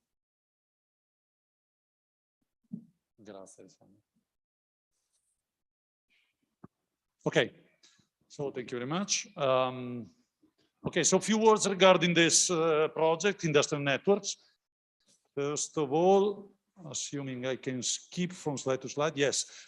This is the list of participants. You see 4 universities, including Bologna, which I'm representing as a PI, then CNIT, and so my national laboratory, YLab, the National Research Council, and we have currently 1 company involved, which is Telecom Italia. However, of course, we expect that through the cascade calls, other partners will be involved. And so far, the only thing I can say is that there are some enthusiasts, meaning companies and universities who have expressed a clear interest towards the project. So I expect that through the cascade calls, they will try to jump in. Of course, it will be a public call, so we cannot predict the outcome of the call. A few words regarding the general scenario of this industrial network project. What we are addressing is different types of scenarios of relevance for the smart manufacturing type of applications of wireless communications. Intra-machine applications where an automation machines, sensors, actuators, and a controller, of course, which is typically on board. Nowadays, most of companies implement wired technologies, Profinet, Ethercat, or similar, to connect sensors and actuators to the controller. And these technologies provide significant high quality in terms of performance, like latency below 0.1 milliseconds, like reliability with 9 nines. So the intention is to have a wireless network integrating with the wired one, providing the same type of performance levels, which for those of you who are experts of 5G cannot be achieved through 5G. Another scenario we will consider is a scenario where the controller is remotized, which brings to a number of advantages from the viewpoint of flexibility for the automation machine makers. Of course, the connection to the controller should be wireless. Even more complex and interesting scenario is a scenario where you have inter-machine communication. Very often in plants, in industry plants, machines are organized into production lines where a machine generates work for the next one and so on and so forth. And so it's important to have the controllers which can interact in order to have this sort of mesh network made of machines. And finally, the most challenging scenario we have in mind is a scenario where all machines in a plant can be controlled by one unique wireless controller. This is something that if you talk to the automation machine companies, they see it for the next decade because it's really a challenging scenario. And it's one of those that we will take into consideration. By the way, this nice 3D view, which was generated by this company, bWord, is the actual 3D view. So it's a sort of digital twin of the BREX space that BREX has in Bologna. And my laboratory, YLab, is one ground above. So this is our playground for most of my PhD students. So what are we going to do in terms of research within this kinds of scenario? It will depend on the use case we will select. When you talk about industrial applications, there are plenty of different use cases that you might want to address. And Gabriele Elia from Telecom Italia will mention some of them, those who are of interest to Tim, which will be considered as inputs to the project. Just let me mention one example, just to let you realize what type of research we have in mind within the IN project. This is something that actually we already did a few months ago in my laboratory, YLab, in collaboration with Tim and BREX. What we did is the following. Let me see if this runs. It seems it's going to run. Imagine you have an EGV which is carrying dangerous liquids, and it encounters an obstacle. In this case, it's Nicola, one of my PhD students. So it suddenly stops and the dangerous liquid falls. This is an issue. How can you solve it? Of course, assume that you have, you see there's a white box on the AGV. It's a 5G millimeter wave band board with accelerometers and gyroscopes, which detect that the AGV is going to suddenly stop. If this information with proper latency requirements goes through the base station, through the core network to a server where you have an AI, and the AI is fast enough to predict that the battle is going to fall, it can give back a command to the AGV saying, hey, you shouldn't suddenly stop. You should stop in a way so that it will not fall. And this should be done within 0.5 milliseconds. Because if the entire loop, the end-to-end latency is less than 0.5 milliseconds, then you can find some way to avoid the battle with the dangerous liquid to fall. Unfortunately, this latency is not achievable with 5G. So we are currently measuring the performance of our system through the 5G millimeter wave band that Tim provided to BREX. But the latency, as you can imagine, is in the order of several milliseconds. But through simulation, we can replace the experimental component and find a way to ensure that the end-to-end latency, which is made of several components like something which depends, a sum of delays which depend on the network architecture, the delay which depends on the protocols on the air interface, and the delays introduced by the AI. By putting all of them together, we can ensure that at the end, the battle will not fall because the end-to-end latency is less than 0.5 milliseconds. So this is still future because, as I said, currently with the experimental facilities we have at BREX with Team, we can only guarantee end-to-end latencies in the order of like 10 milliseconds. And in fact, as you have seen, the battle falls. But this is one of the exemplary use cases that we might consider for the project. I know that Gabriele Elia will introduce other options, which are good proposals for the project when it will start.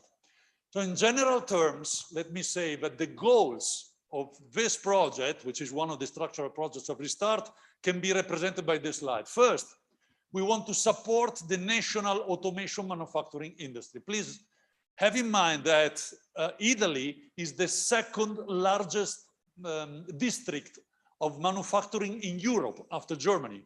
So in the spirit of Restart, what we want to do through this project is to support the industrial automation companies, the manufacturing companies, to grow through the use of wireless communications.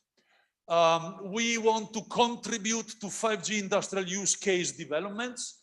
Though we know that 5G is for different types of verticals, there are verticals like industrial automation, which are still lazy in accepting 5G technology. So through the project, we want to foster an immediate, in the next 2 years, development of use cases.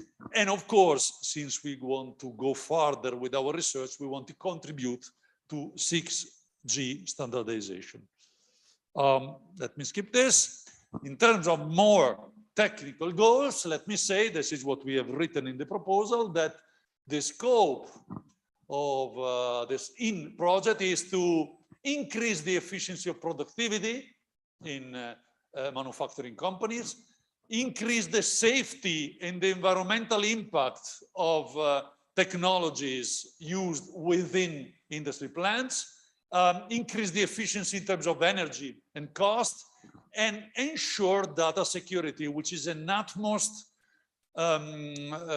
requirement from the company's viewpoint. Because when you tell a company you should build a machine which will be interconnected to the controller, not via wires, but wirelessly, the first thing they will ask you is, are you sure that nobody will steal my data? And so, of course, this can be achieved either by means of, let me say, cybersecurity approaches, which we will not consider because, as you know, there is another PE, another progetto di partenariato on cybersecurity, but it's through the choice of the network architecture that we will ensure data security to these companies. So having said this, now this is the list of work packages of the industrial network project. Just to say a few words more, I will now focus on a few of them.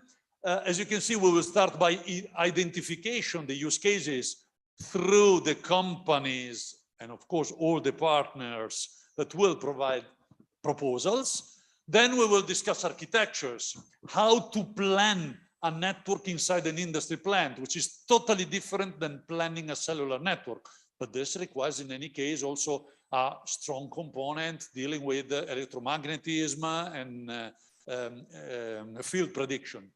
Then protocols and techniques, analytics, both model-driven and AI-based data analysis, components, because we intend to analyze the possibility to use, which is one of the trends for 6G, higher and higher frequencies above 100 gigahertz, up to, most probably within the project, 300 gigahertz, which means the sub-terahertz or terahertz band.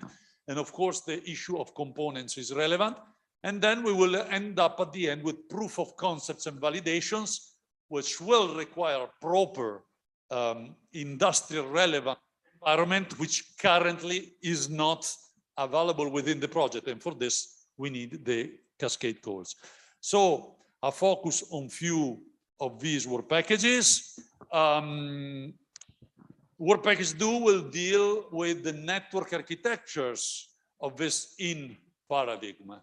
So for those of you who work in the field of the industrial IoT or the industrial verticals for 6G and 5G, you should know that there are many different network architectures that you can implement, even with 5G. I'm reporting here some examples. This one, which is actually the one we are currently using at BREX, is a paradigm where all network elements, as you can see, are company owned. So it's a private network. And the public network is used only to access via the web to some services. But there are other network architectures where, on the opposite, the controller can be in the public part of the network.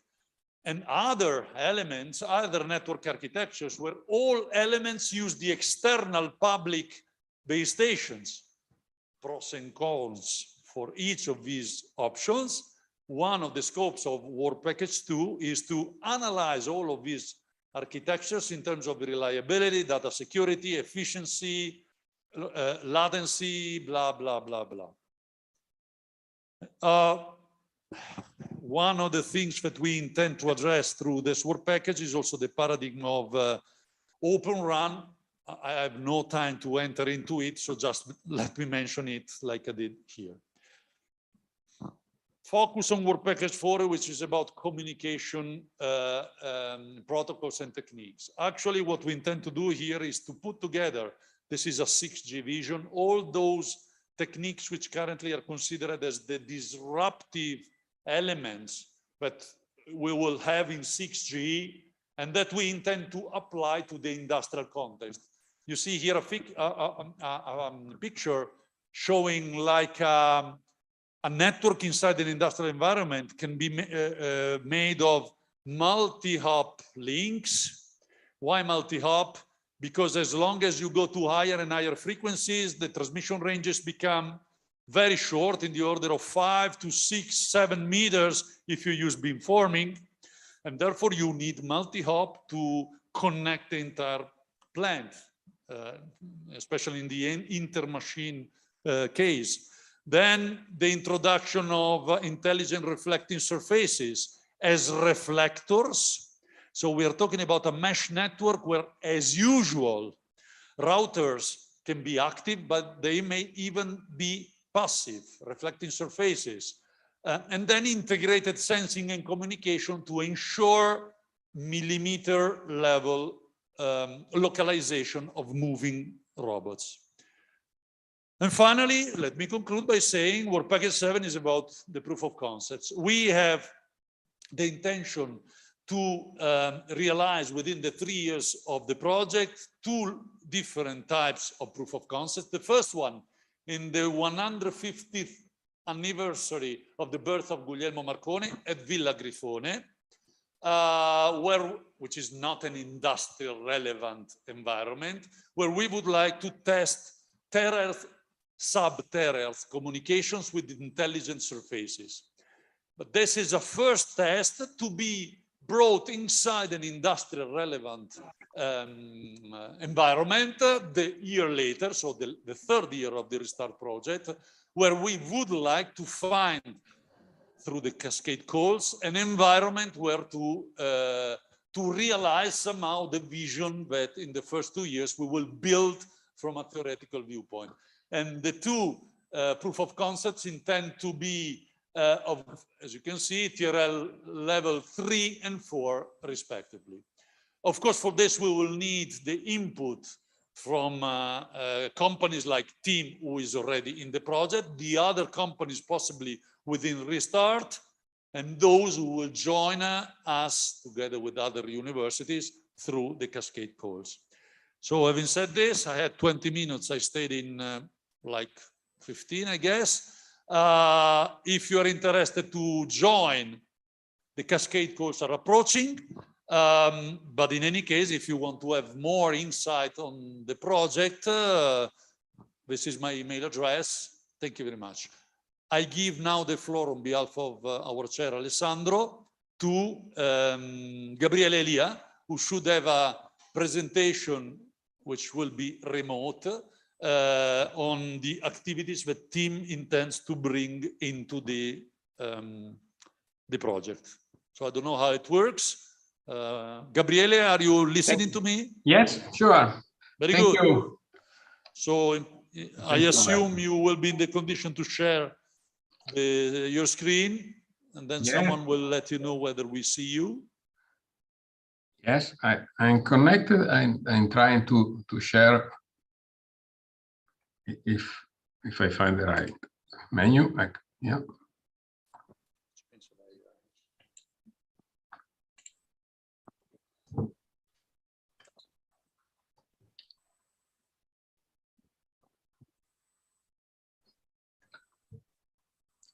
Does it work?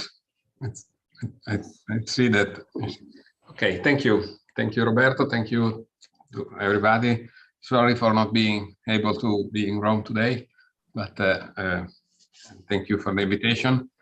Well, you know, team, it's a big group. It's basically you should think to team not simply as the consumer company, but as a company that spans from the cloud to contents to international connectivity to cybersecurity and the whole world of the Internet of Things and big data in a big sense. This, and also team is a company that is keeping on with its R&D department. We have a long history, but still, I think we are one of the company with some of the nicest premises for telecommunication research. We have 4 different labs in the south and north of Italy, more than 9,000 square meters of lab. We are among the 10 industries in Italy for patents every year at the European Patent Office level. We try to push an open ecosystem on innovation, going from collaboration with universities and research center with initiatives like the Competence Center for Industry, and, for example, and many other initiatives. We are quite active in the standardization bodies and the activity that is still one of the forces behind the evolution of telecommunication. And we work, of course, also in collaborative projects at the European and national level. Just as an example, I would like to mention, we are in the flagship project for the 6G evolution in Europe. The flagship project XIX is the project that defines the roadmap for technology, from the technology point of view of 6G in Europe. And I mentioned the standardization. So just to introduce why TIM is a good citizen in this kind of environment. Of course, a commercial company, industrial company, but also a research company. And 5G, we have been pioneer in Europe in 5G, not only in Italy, is a technology that has a lot to do with industry, like Roberto explained a few minutes ago. We can bring the point of view also of end user customers. No, it is in the mission of our company to collect connectivity with the customers, of course, and we see that they are looking for medium to long term cost reduction in introducing 5G services in the industrial environment. There is a lot of necessity of productivity increase.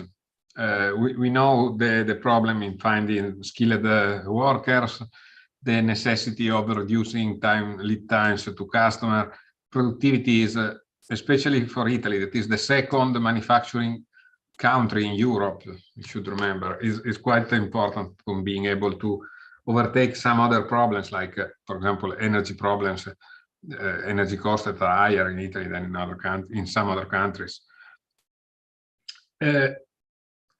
There is a trend in managing data and processes in the shop floor, in the factory floor, in an integrated way. Now, like in many sectors, also in the industrial sector, there are different networks and different solutions, different frameworks from the so-called operation technologies that are making the machines running, and the information technology is the part of managing orders, managing productivity application for employees, for workers.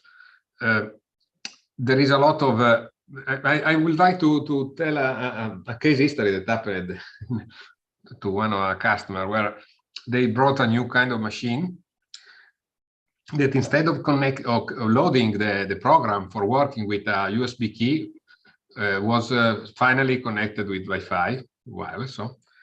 But at the first switch on of the machine, instead of connecting to the shop floor LAN, it was connected to the administration department LAN that by Wi-Fi that was running also in the same building. So the problem of having integrated solution, manageable solution for connectivity in the factory is really sometimes it seems a joke, but it's a real problem. And also now there are many standards for. There is a lot of anxiety of going wireless. Most of the connection is made by cable that are expensive. Imagine that an Ethernet derived cable in the factory, it costs 5 or 10 times more than an Ethernet cable in an office environment like the office like where I'm talking now. So cable replacement and going wireless, because of the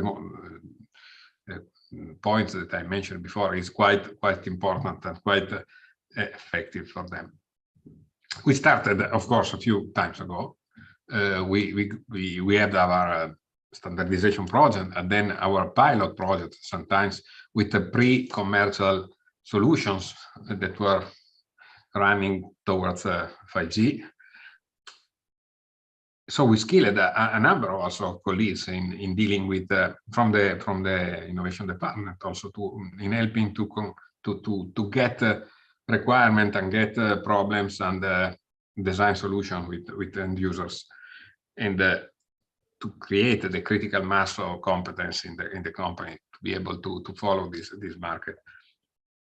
And then we have some very good use cases, for example, in Bologna with BREX, with other competence center like SMAC and the team 4.0 in Torino, and also with companies. We tried in real environment 5G connectivity in the factory. We see this, Roberto mentioned it very well, the new stuff that is coming from the networks, from the standards, from the technology point of view. 5G is running in different releases.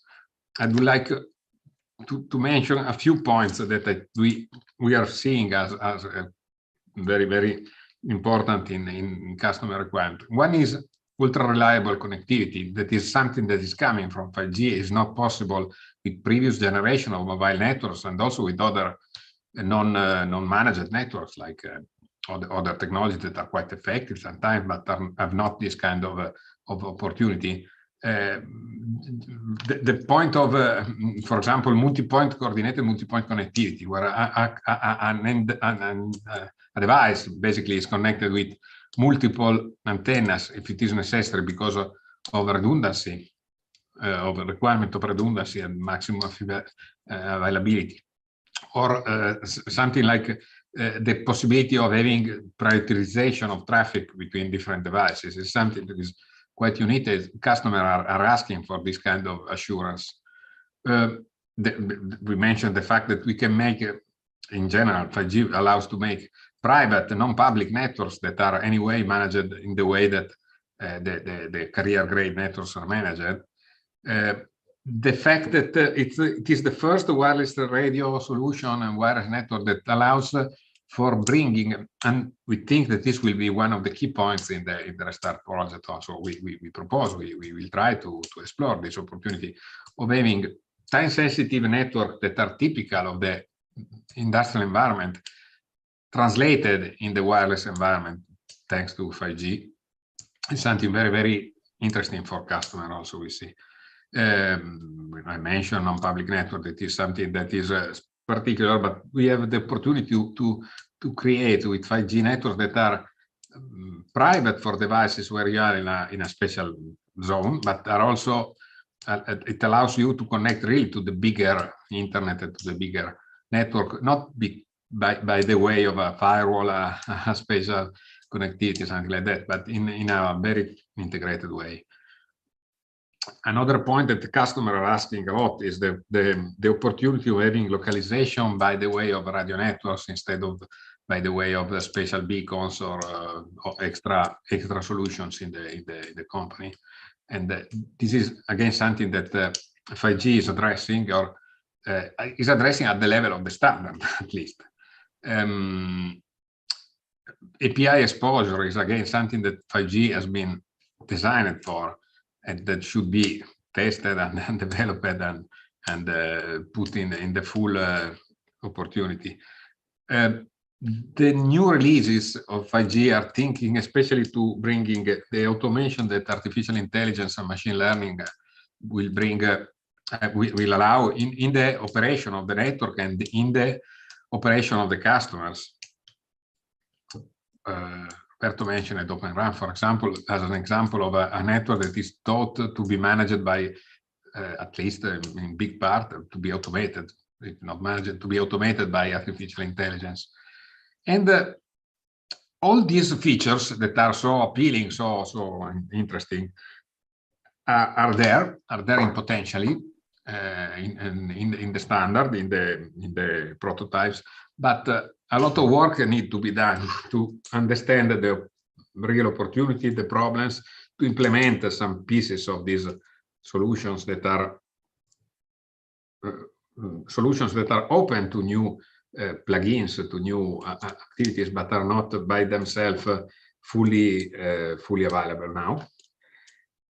This is the well, edge computing is another point in this integration. We are bringing the cloud to the customer in 5G is something that has been taught by design for allowing in private data center in house of the customer data center connected to a public network, to a private network. But like I was saying, all these features are there in potential, but are not there as a plug and play, simply buy and install configuration from the market. It's something that should be studied for the real opportunity, the problems that it brings, some trials need to be made, some tests, some development also. Having a special environment like Restart and the competence of the partner, of the universities, and of the possible other partners that will join also by Cascade Project, for example, like were mentioned, is a very, very compelling situation for us. And we think it's a very compelling situation for the whole industrial context of Italy.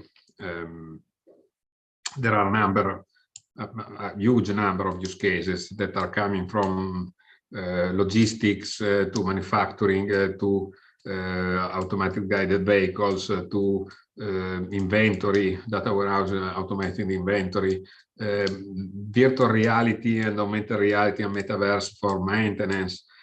The fact of making all the industrial sector is moving. We are seeing also in Italy now from the traditional buy your devices and put in your factory model to a machinery as a service or tools as a service, where the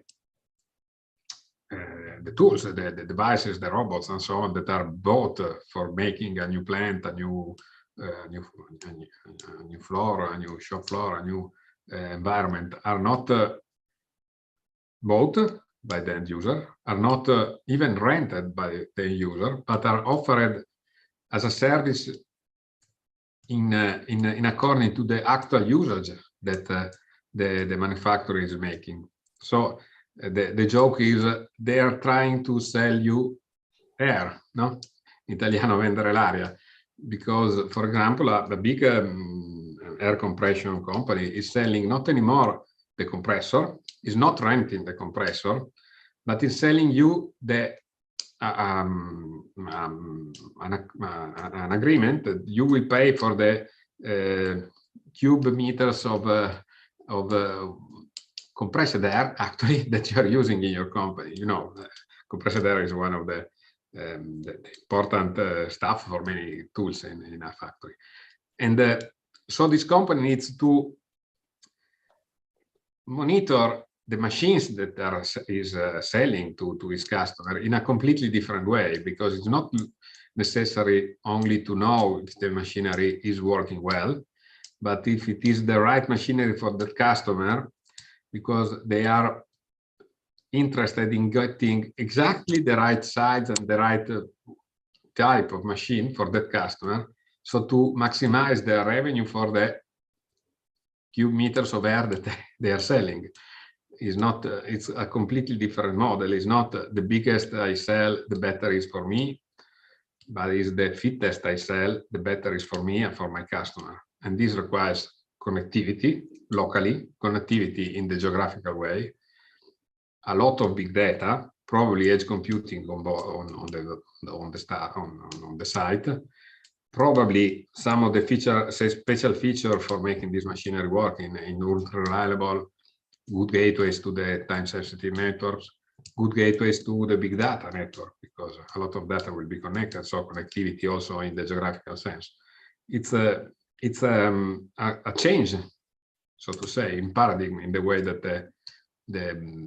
the industrial environment is built and managed and sold. That is that has the digital transformation and the connectivity and the computing and the new features of special networks as a basis of everything. we need to explore these scenarios with the best minds, the best people, the best technologies also. But I think we have a lot of work to do in the following 2 or 3 years, also with Restart. And I tried also to synthesize.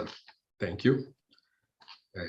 This was my presentation. If there are any questions, I would be glad to try to answer. So thank you very much, Gabriele. I guess that we need to close because so if there is one question, we can take one question, if any. Seems no, so we can pass to the next one. So thank you very much. Thank you.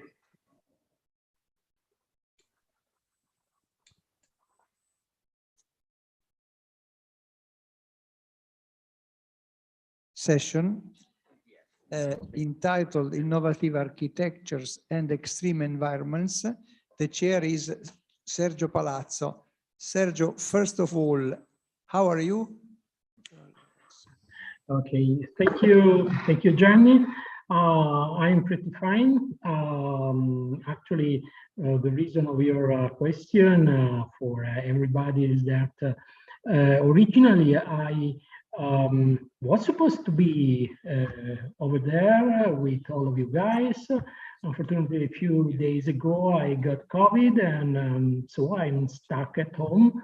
And never mind, but I'm able to give my short introduction of the session and then leave the floor to other colleagues for hand up with these themes of innovative architectures and extreme environments. Thank you. Please go. Okay, so let me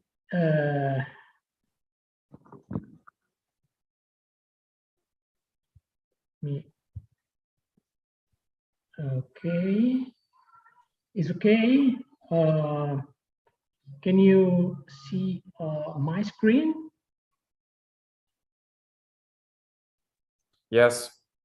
Okay, perfect.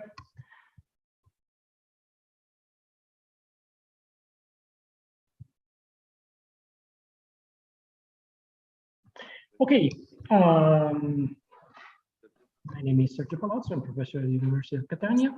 And in the proposal that we submit for PNRR, we are supposed to be a spoke for the research team on innovative architecture and extreme environments. So the first question that we could have is why those two research areas together? It seems that they are pretty far away. Instead, it's not true because really these two topics are strictly intertwined.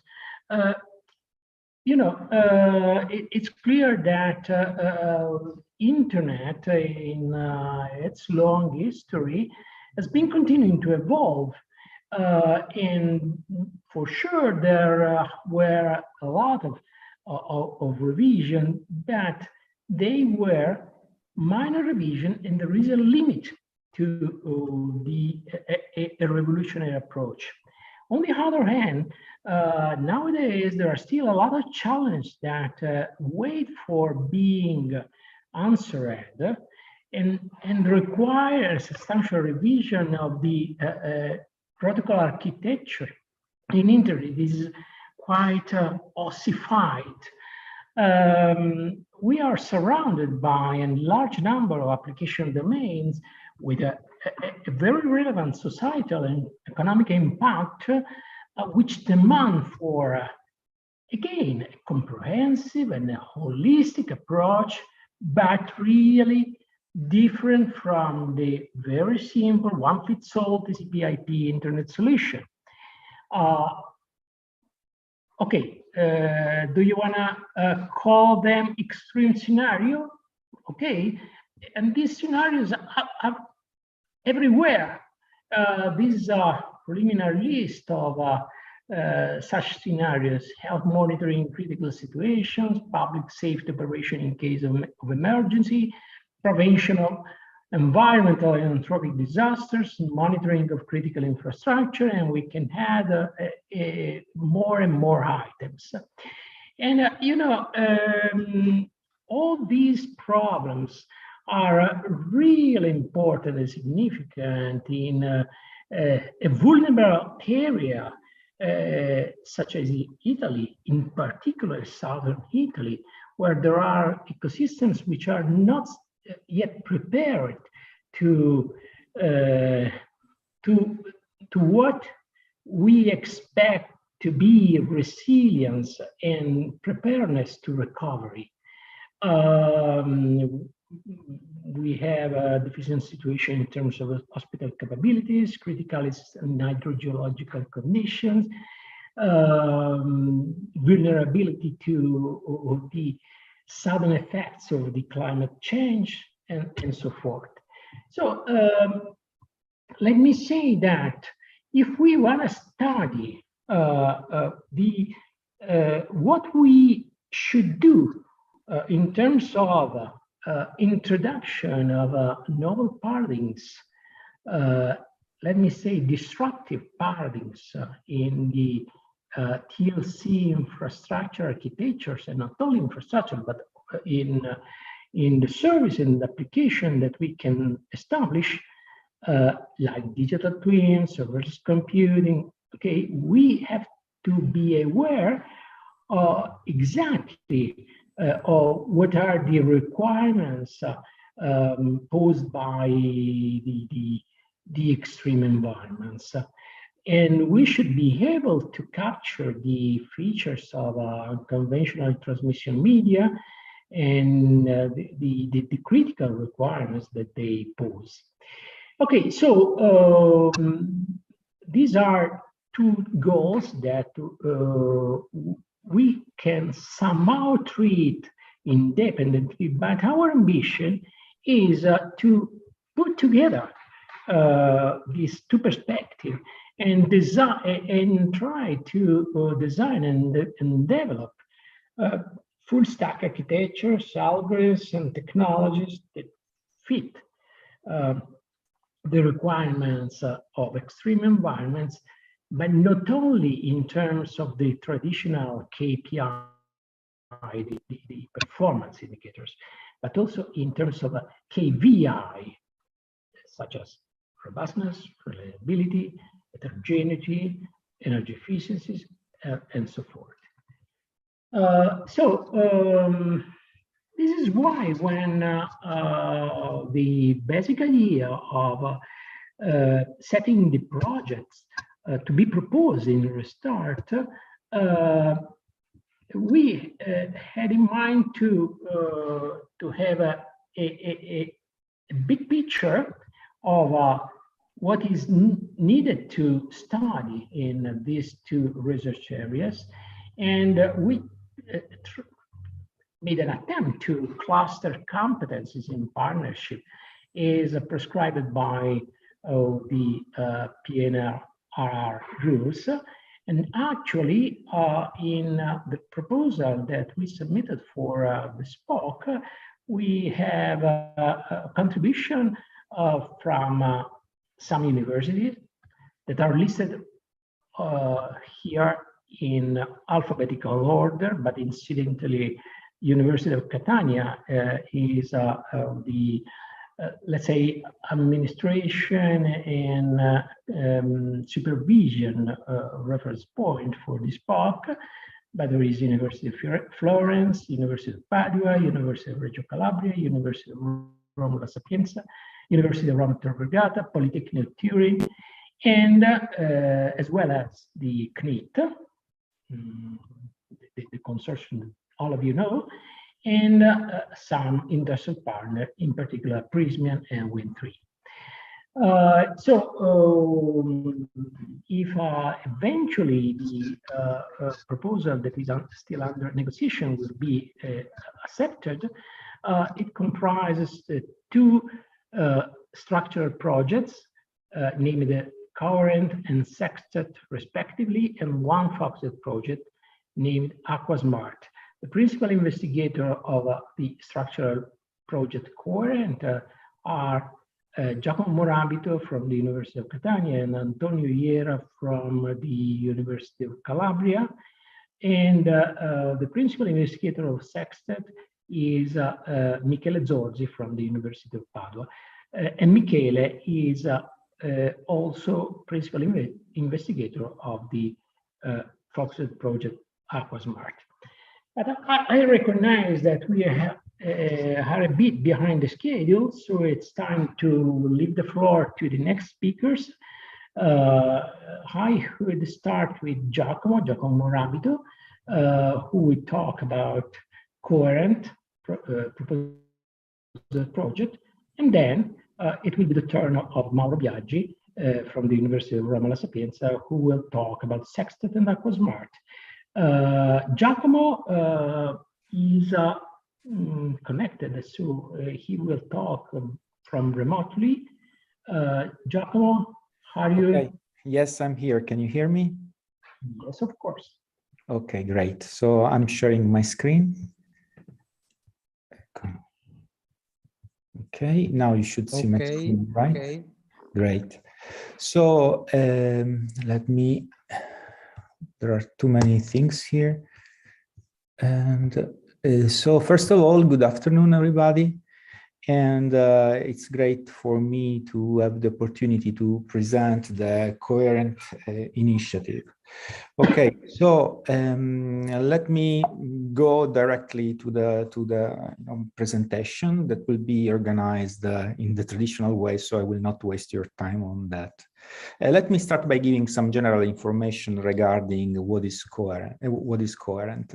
So Coherent is a proposal for a structural project that you have heard about in this during this day in the context of the Restart program. It is in the research area of disruptive architecture and platforms, and besides myself from the University of Catania and Antonio Iera, that is both at the University of Calabria and the University Mediterranea di Reggio Calabria, there are other contributors that are Politecnico di Bari, Università di Firenze, and WINTRE, but we are open, as we will say at the end, to other contributions, and if everything will work out, there will be cascade calls for that. What is Coherent? Well, in a sentence, Coherent will develop an open architecture that leverages the results introduced within the Restart program and integrates them into a holistic framework that is coherent from both a technical and a business point of view. So basically, our idea is the following. We imagine that the Restart program and activities will result in a very quite quite a lot of innovations. However, in order to make such innovation something real that goes into the market, we strongly believe that we need an architecture that can include them and integrate them, because otherwise they will, I mean, we cannot think that they will live by themselves. So Coherent, in a sort of way, tries to be a glue that tries to put everything together and make it reasonable and significant from a business point of view, obviously, and also the technical. So why we are trying these to do this, to undertake this effort? Well, as Sergio already told you, we have been witnessing what is sometimes called ossification of the TCP/IP protocol stack. Sergio already told about that, and you know, he was my communication networks professor, and therefore I completely trust that that's right. Okay, so we need new open, expandable, and network architectures. So in this context, therefore, Coherent will provide the functional requirements for an innovative holistic architecture. We will try, as I said, to put together into a coherent framework the innovation introduced within the Restart initiative. And by and we will try to look at specific vertical domains such as smart cities, industrial IoT, and 6G enabled domains. From the technical point of view, Coherent will be based on the digital twin concept. I'm sure that you have heard about digital twins. They are the digital counterparts of physical entities. And in our vision, we see two types of digital twins that are relevant for our domain. And those are the asset digital twins that are associated to elements of the telecommunication system, like routers, switches, middle boxes, and so on and so forth. And system digital twins that instead will be associated with entire subnets or network segments. Well, this might be quite, covered with other names by other paradigms. Let me say, we can think of, for example, to a network controller for of a software-defined network, but actually we will go further that, in fact, the digital twin will not represent only the telecommunication function of the entity it represents, but also the operating conditions, the physical environment when it is deployed, consumption level, buffering capacity, in network computing capabilities, and so on and so forth. So we are looking at a router, or we are looking at a switch from several points of views, not just the network functions or the telecommunication function point of view. Why this? Because we want to see the network as, we want a network that can be controlled by an ecosystem of digital twins that interact with each other in independent manner. This might represent a disruptive evolutionary leap that can go beyond the traditional layering that somehow we are suffering. If you think that we all study the layered architecture, but we know that the semantic of the layered architecture is always violated in the internet. Just think to all the multiple boxes that you have around. So we want to somehow offer the opportunity to go beyond the layering solutions, which doesn't mean that you must leave the layering solutions. And we want to see all the network entities implementing the functions as controlled by their respective digital twins. So this is basically what we want to do. What are the advantages in doing this? Obviously, we will reduce the cost of network operations because we can make everything more efficient thanks to the flexibility that such an approach could support. We want to increase the intelligence in network decision-making. The digital twins, by design, let me say, include artificial intelligence engines that can be used to, for many reasons, like running simulation of the entity, but also they can be used in order to evaluate the performance end-to-end of a given application.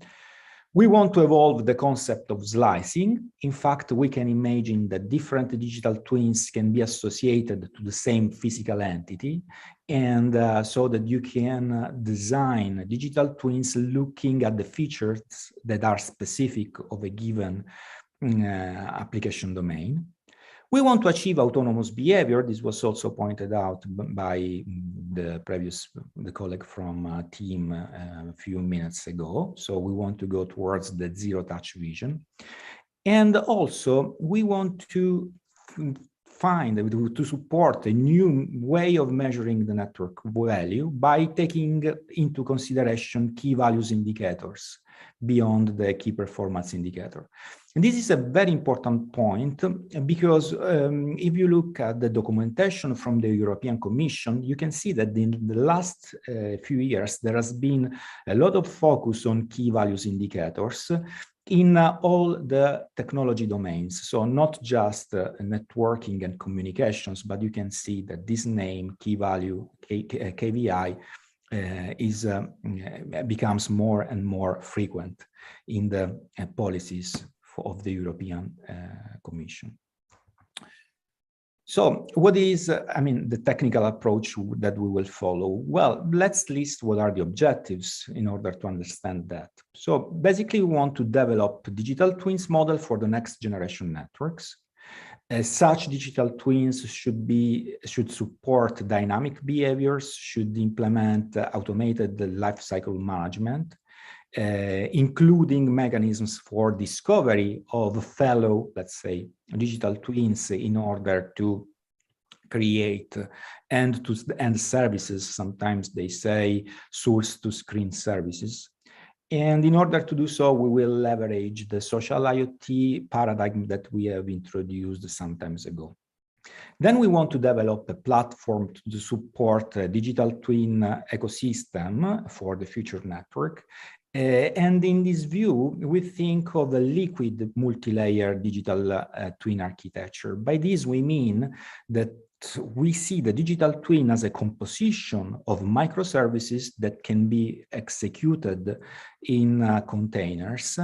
And as such, they can move from one place to another, from one server to another, in order to be as efficient as possible from several points of view, as we will see very shortly.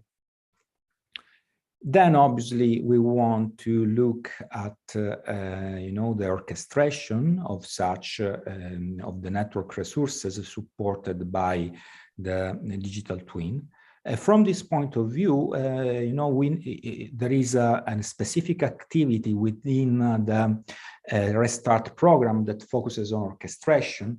We do not want to, do the same thing. What we want to do is to provide the architectural features that can support such an orchestration together with all the other elements that will come out from the Restart program.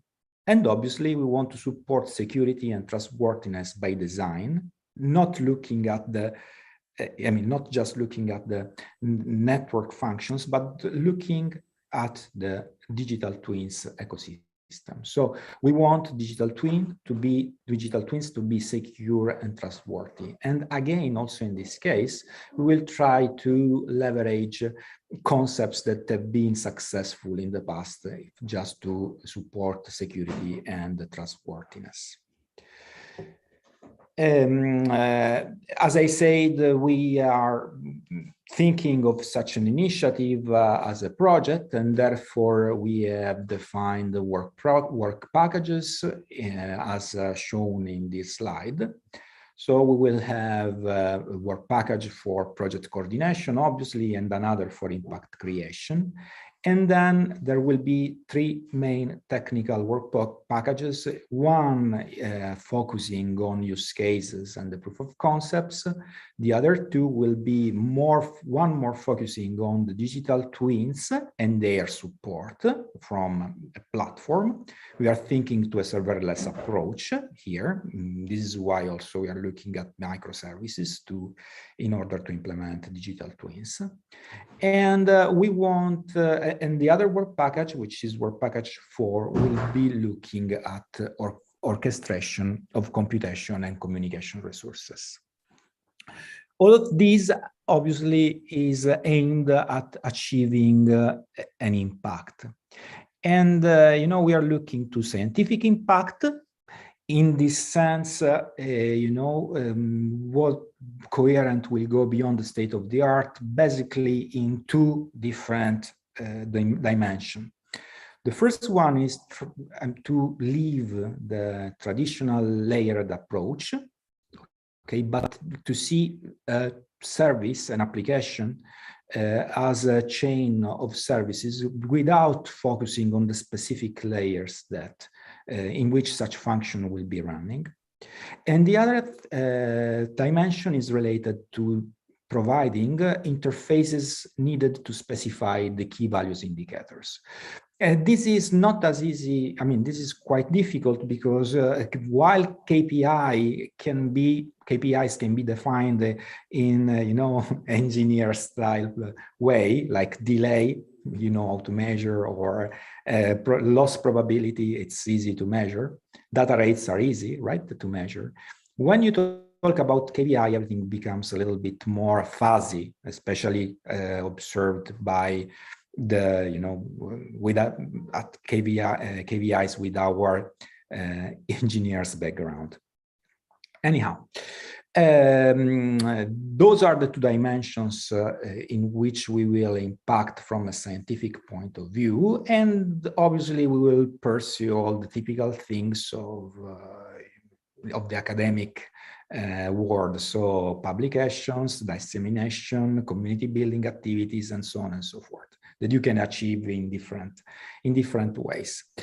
What I want to stress out here is just that we will create video lectures and seminars, and I will tell you why in a few slides. So a lot of effort on the on what is the education and training activities. From the technological point of view, we want to achieve impact by looking at specific vertical domains and try to bring the innovations coming from the different areas of the Restart program and put all of them together. Okay, and so this is what we want to do.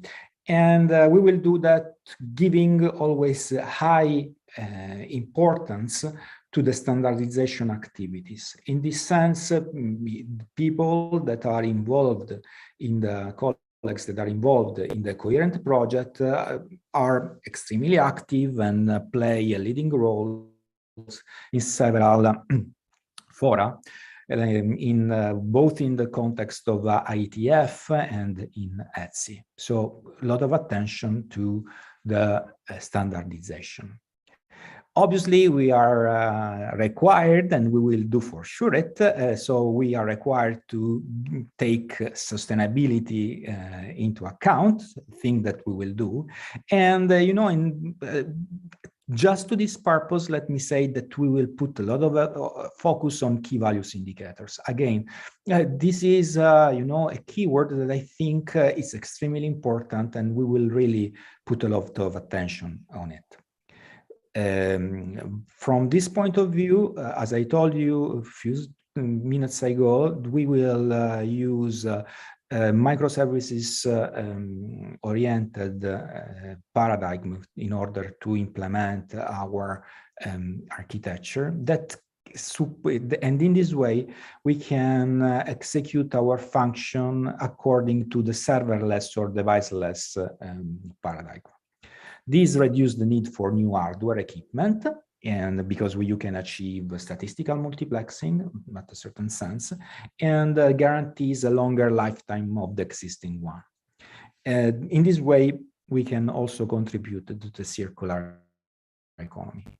But, I think that a key point, not just for Coherent, but for the entire program that we want to start in the next months is, looking at the work market, at job market, because what we are observing is that there is a clear mismatch between the demand for competences in the ICT domain, especially in the communication domain, and the offer of competences.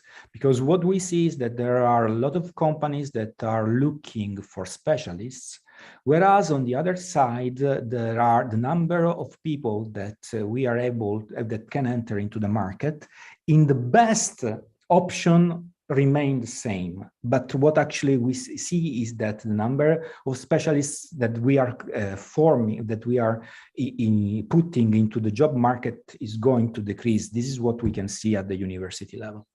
I think that it is extremely important somehow to change such trend. And all the effort should be done in such a context. And by this, what I mean is that if we cannot force, let me say, students to join engineering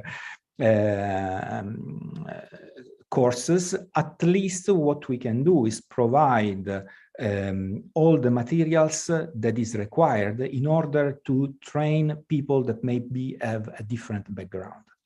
This is very important because, again, as universities, we need to create the competences that are required by our territory. And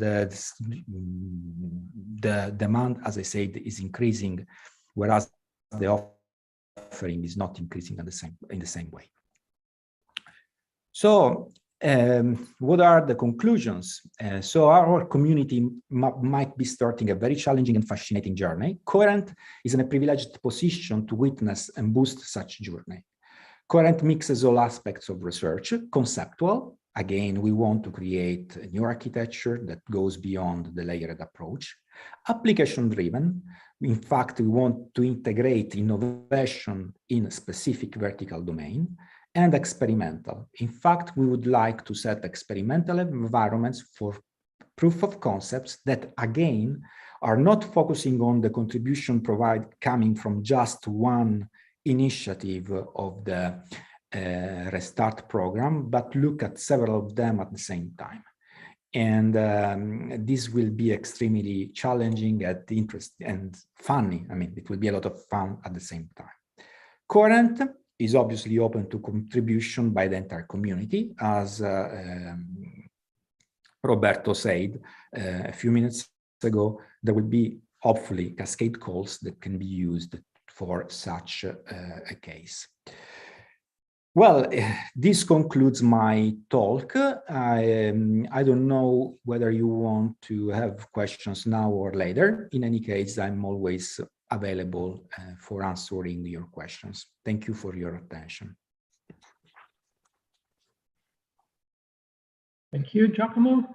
I propose that if there are questions, we can defer them to the end of the session. Okay. Right now, I would call Mauro. That should be in the room. Sergio, can you hear me? Yes. Okay. But we don't see you. Let me check. Oh, I don't know. Probably the camera is frozen because I see the. No. Okay. So no, but I know how to do that. Okay. Let's restart with the camera now, and hopefully. Yeah, I know. Oh, where's Zoom meeting room? Oh, this one. Sorry. Be here. Yeah. We see just for Sala now. I Chiostro in can dark. disable the video. Now. Then let me show maybe. the screen. Presentation should be this one. Okay.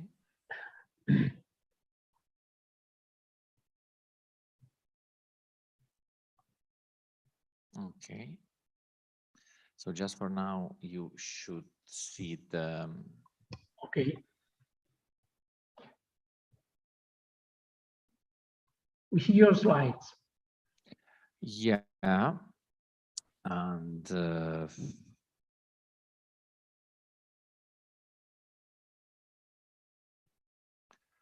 okay, let me see here. Okay. And if I select here. Okay, now probably you can see me. Definitely, yeah.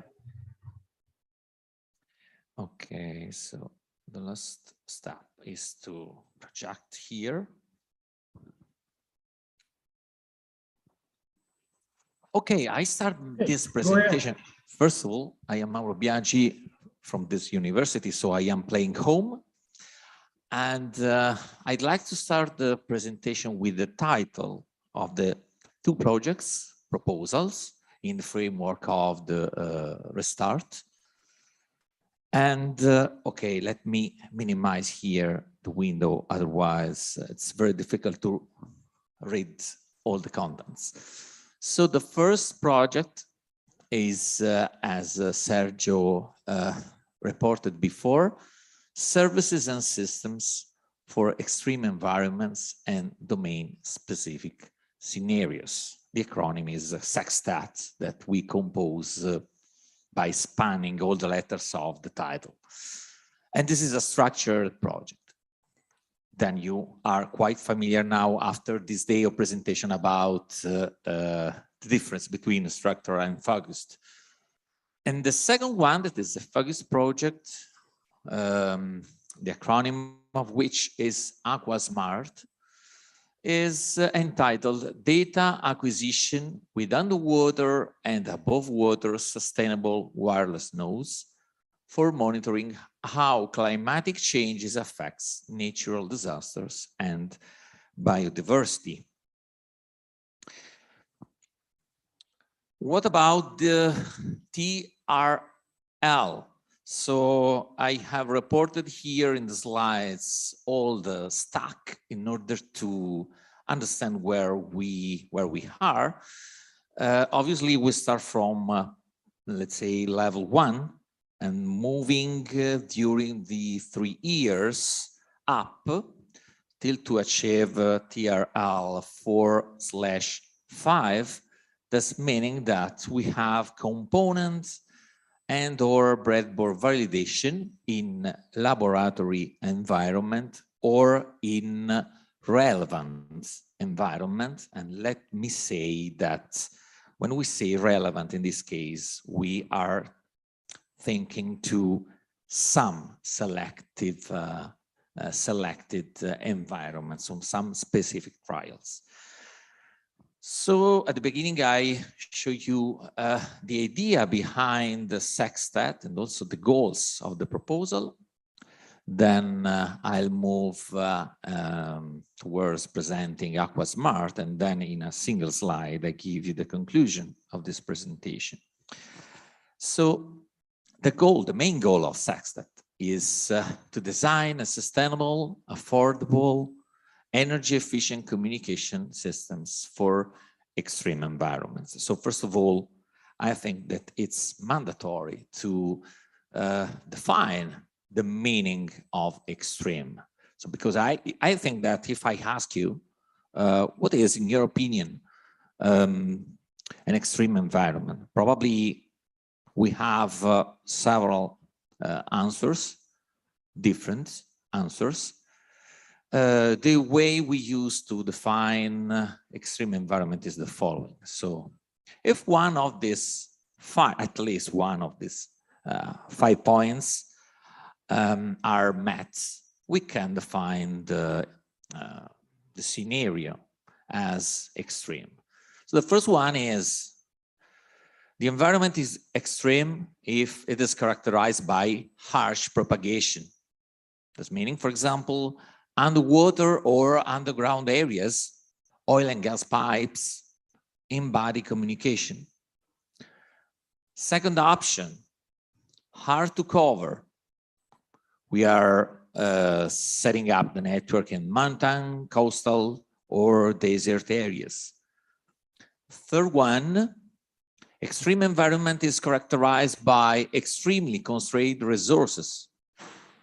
Point 4, affected by extreme temperature or let me say, chemical and or radiation and or mechanical stresses.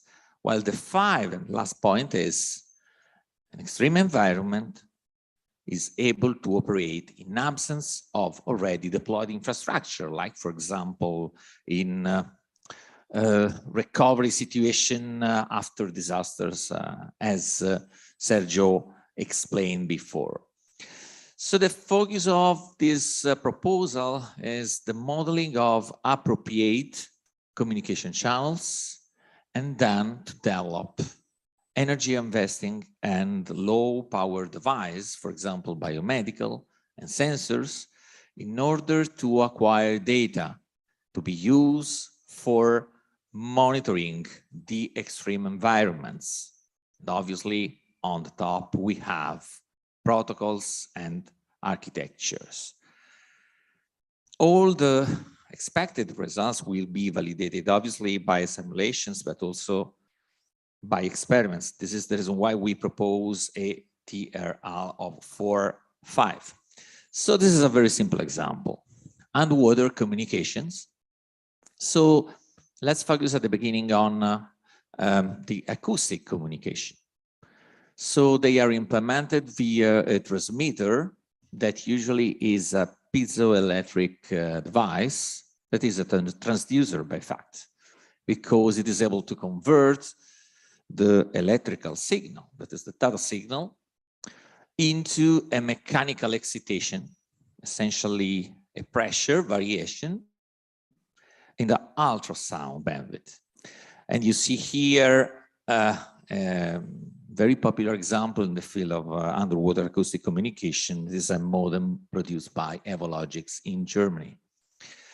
Then on the left, you see another picture showing the behavior of the transmission loss measured in dB with respect to the distance of 1 meter.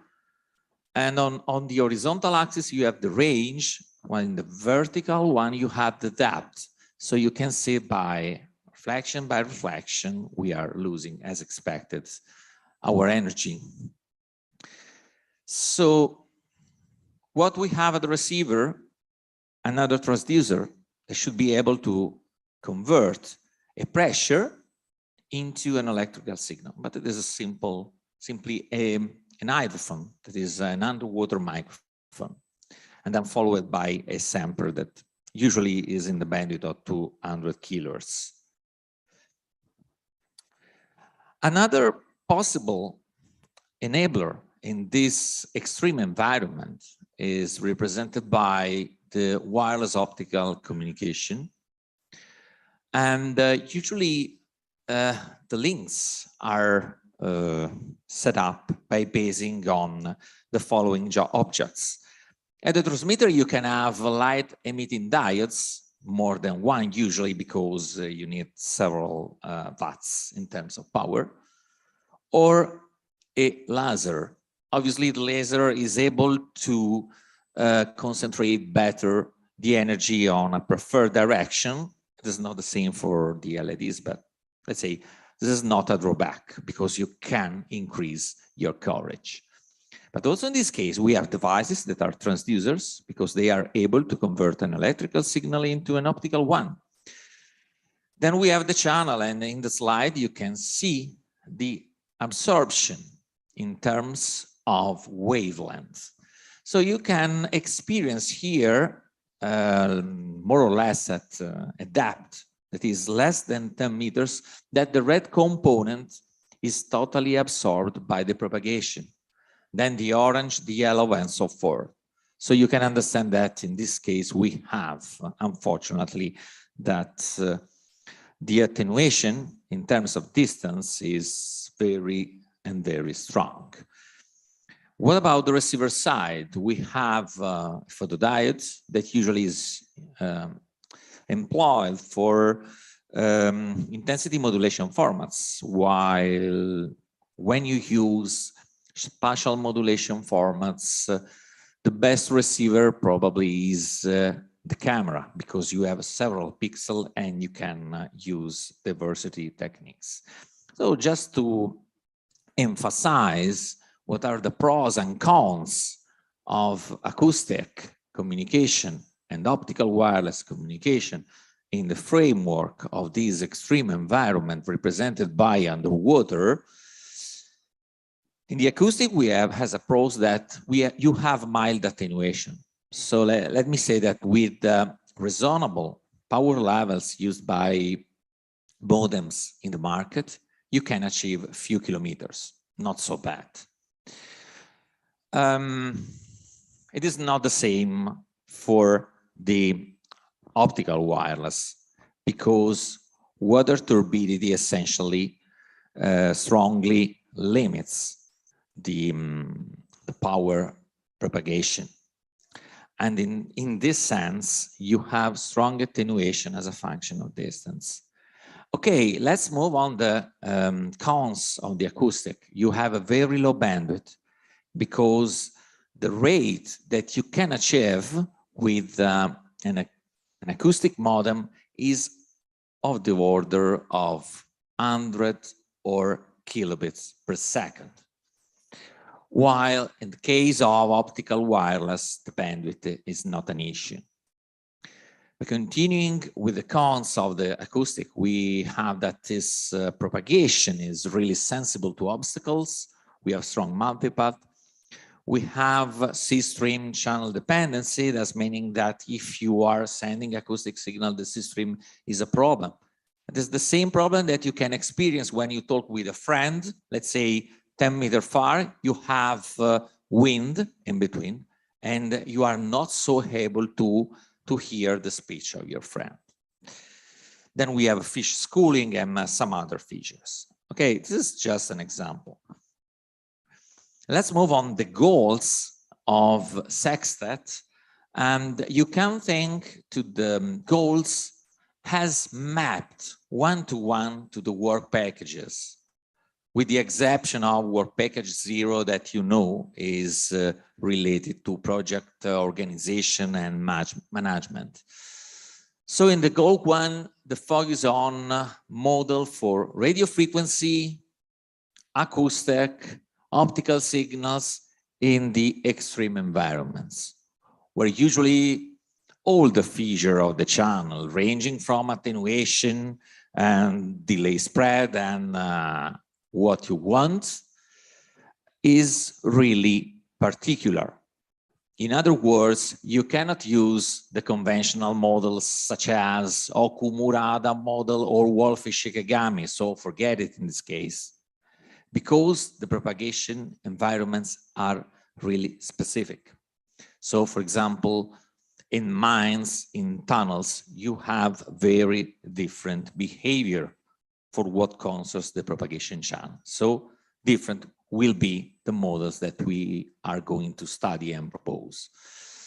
Goal 2, to develop devices for operating in those extreme environments.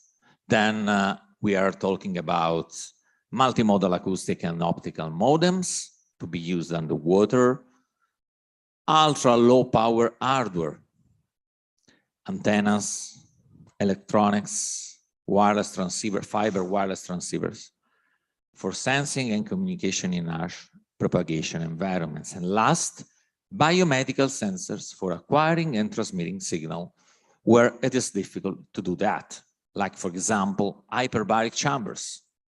Okay, goal 3. Let's move on the protocol side. So the conventional ISO, OSI stack levels. For example, physical layer, data link layer, networking layer. This is the reason why you can find in goal 3 modulation encoding schemes for underwater optical and acoustical transmissions. Data processing techniques for compressing and taking also into account for the age of the information that sometimes can be outdated. Then signal processing, waveform design, resource management, routing, and transport policies. Goal 4 is to develop new algorithms to allow some nodes to work in order to harvest energy from the extreme environments, and sometimes able to work with limited or no availability of power sources, okay? And second, network functionalities that increase the network volumetric energy efficiency by using intelligent learning or virtualized networking components. Well, probably this is only a preview of what you are going to see in the next sessions, where I know there is a structural project focused on this kind of activities. So goal 5 is to develop a proof of concept prototype in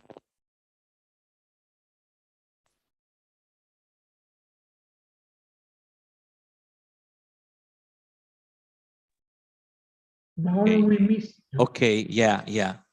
We are talking about energy harvesting and be able of working with limited or no availability of power sources. This is a real example. Okay, and so develop a proof of concept prototype that essentially has the following components: sensor nodes to acquire data, communication module to transmit data, and a set of protocols to manage the whole network. Then we are going to select in the next months at least 2 among these 3 situations: underwater scenario, biomedical scenario, and wide area monitoring scenario. Goal 6 is related to dissemination. What about the partners? This is the list, and I take it from the proposals, so there is not specific sorting order. You can see Università di Padova, principal investigator is Michele Zorzi, Atonet, that is an SME, Politecnico di Torino, La Sapienza, CNIT J-Lab, Port of Livorno, Tor Vergata, Palermo, under the umbrella probably of Catania, they are jointly participating. Then CNR, that is Consiglio Nazionale delle Ricerche. Other partners, as we heard in the previous presentations, can be added through cascade calls on specific topics. Essentially, we are talking about something similar to the subcontracting that we well know from the European projects. Let's move on the focus project, that is AquaSmart. AquaSmart as a goal, the design of a sustainable and affordable integrated above water and underwater sensor network infrastructure for monitoring, 5 minutes, coastal environments and study climate changes and biodiversity. The focus of the research is into provide to the researchers related to climate change and biodiversity an innovative network by using very low power communication device as a small footprint. So 6 are the main goals. First one is design a hybrid underwater and above water network architecture that enables data retrieval from the surface and submerged sensors. Then develop the first Italian acoustic modems, because we usually buy the modems from other manufacturers coming from other European countries. So no companies in Italy, let's say, producing this kind of devices. So formulate path loss and fading models for radio frequency signals. Before, I mentioned that usually we focus for the underwater context, the underwater environment, to the optical wireless communication or the acoustic one. But why not using the radio frequency in shallow water? Shallow water means that the depth is ranging from 20 meters to 50 meters. Can be a viable solution. And since we have a few minutes, I want to underline about goal 3, that we can think to use something motivated by the IoT radio frequency protocols, like, for example, Sigfox or LoRa, and test this kind of standard in the radio frequency underwater communication. And more, we can think to use, let's say, some technologies, like, for example, the acoustic one in the LoRa version. That's meaning realizing a LoRa transmission in the acoustic domain. Because LoRa is able to use a chirp signal, you can think to use the chirp signal both for communicating, as now you have in the IoT, and also for ranging. Goal 4, release an open source network simulator for integrated underwater and above water networks, and then have a proof of concept prototype of the network. So not of the single device, of the network, obviously with a limited number of nodes. Goal 6 is related to dissemination. So I can drop these 2 slides and going directly to the partners that are University of Padua.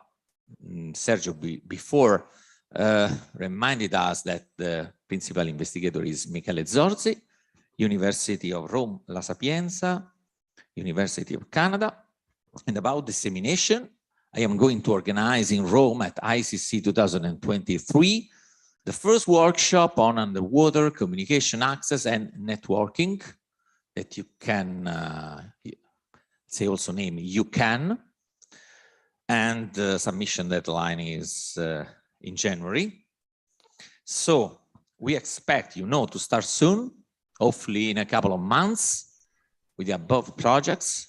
Cooperation is strongly encouraged in Italy, foreign countries. If you want to give a feedback or ask something, please contact me by using this email. Thank you, Mauro. And okay, I asked Gianni, have we time for checking if there are questions from the floor? I suppose yes, because we are exactly in time. So, are there questions for Giacomo, for either Giacomo or Mauro?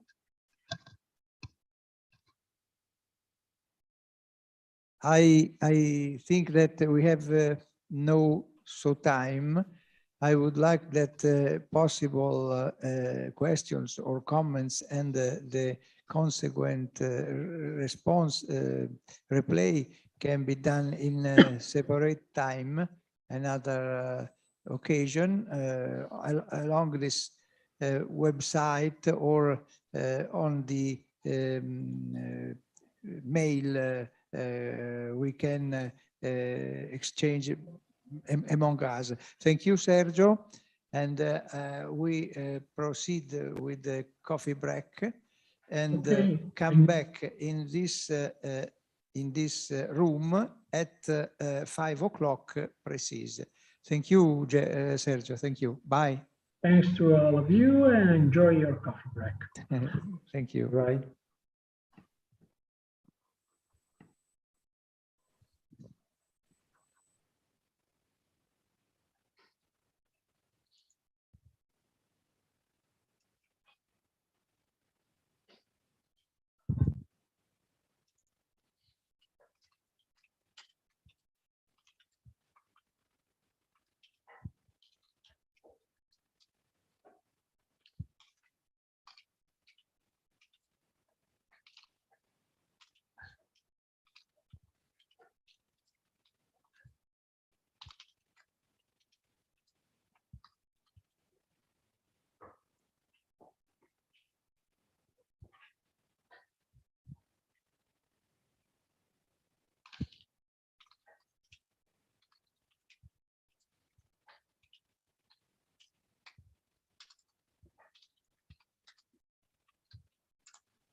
Roberto? Roberto? No, no, ok, volevo solo dirti, ne ho ancora per un'oretta. Dopo ti vado a prendere le tegole. Treno?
Scusate, chiedo a Roma se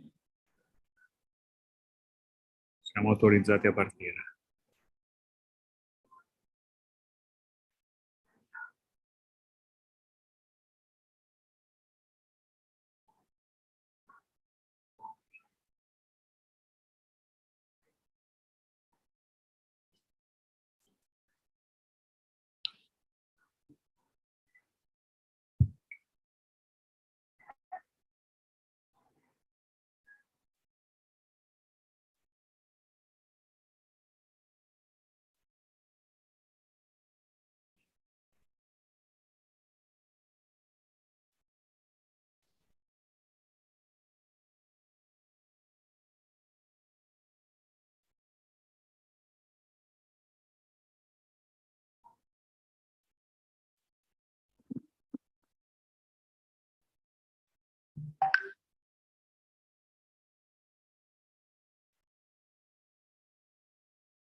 Umberto, sono Guido e non c'è ancora il chair, devi aspettare un attimo che...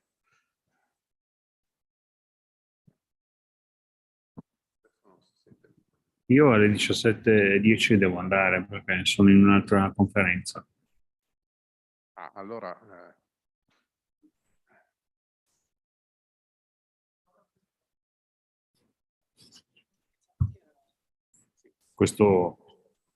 Questo ritardo non me lo aspettavo. Sono qua. Abbiamo terminato con molto ritardo, purtroppo la precedente sessione. We speak in English. The last part of this afternoon is subdivided into two sessions.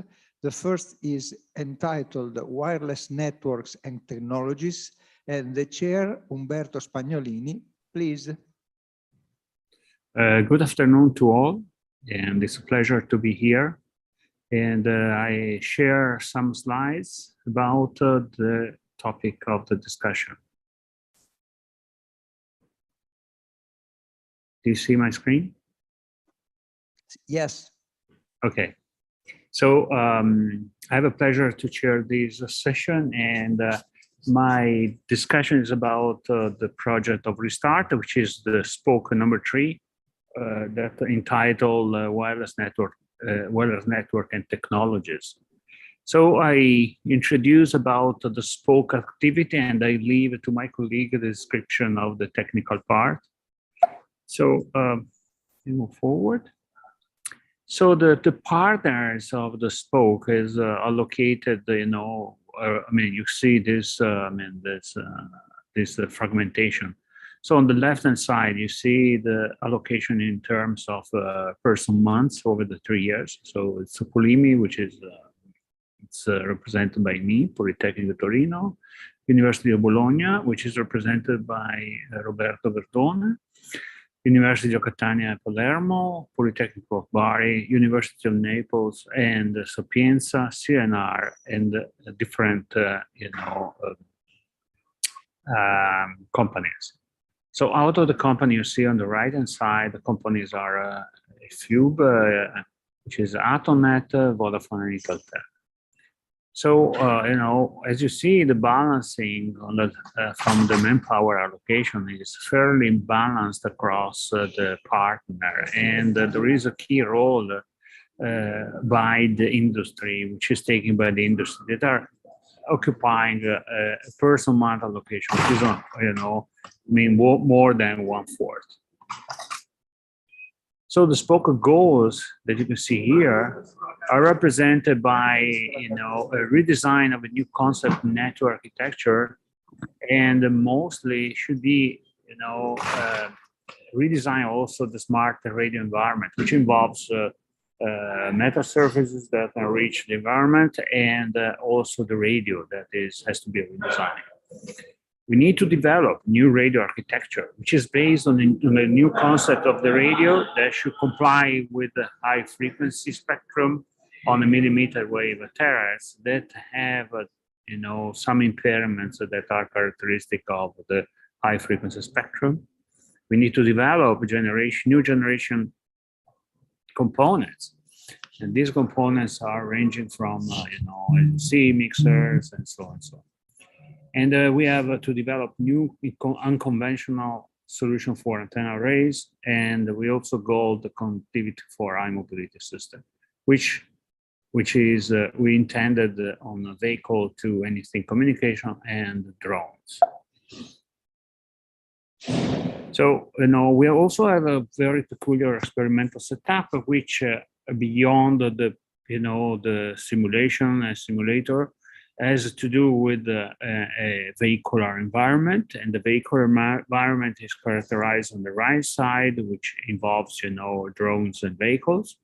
And we plan to have, a number of vehicles that move across the road, which is characterized by a multiple access point, which might be either in the sub-6 and millimeter wave. And we also want to demonstrate the cell-free massive MIMO and the vehicular connectivity. The spoke structure that you see here involves two major areas. One is on the radio network mobility, and on the left-hand side. On the right-hand side is millimeter wave and terahertz components. So, each has the specific focused project, and we expect a set of cascade call involved. So there is a cooperation plan among spokes, which are represented here. So the spoke I'm talking is number 3, and we have a cooperation plan with the spoke number 5, which is Industrial Design Transition Network, number 6, Architecture in a Stream Environment, and number 8, Intelligent Autonomous System.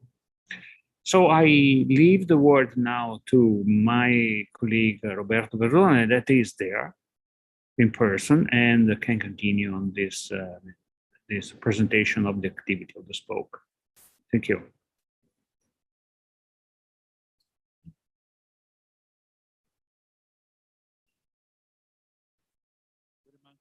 Thank you very much, Umberto. So now we'll move to my presentation. I'm not sure how to share here. I will have to check. Meanwhile, let me open the presentation.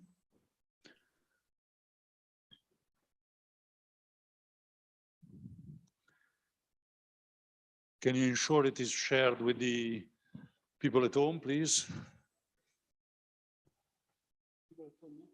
Yeah. I don't see. You don't see it? No. It's coming, hopefully. Yes, it's coming. Excellent. Okay, very good. Thank you. So a few words regarding the role of the University of Bologna within this, this project. My name is Roberto Verdone.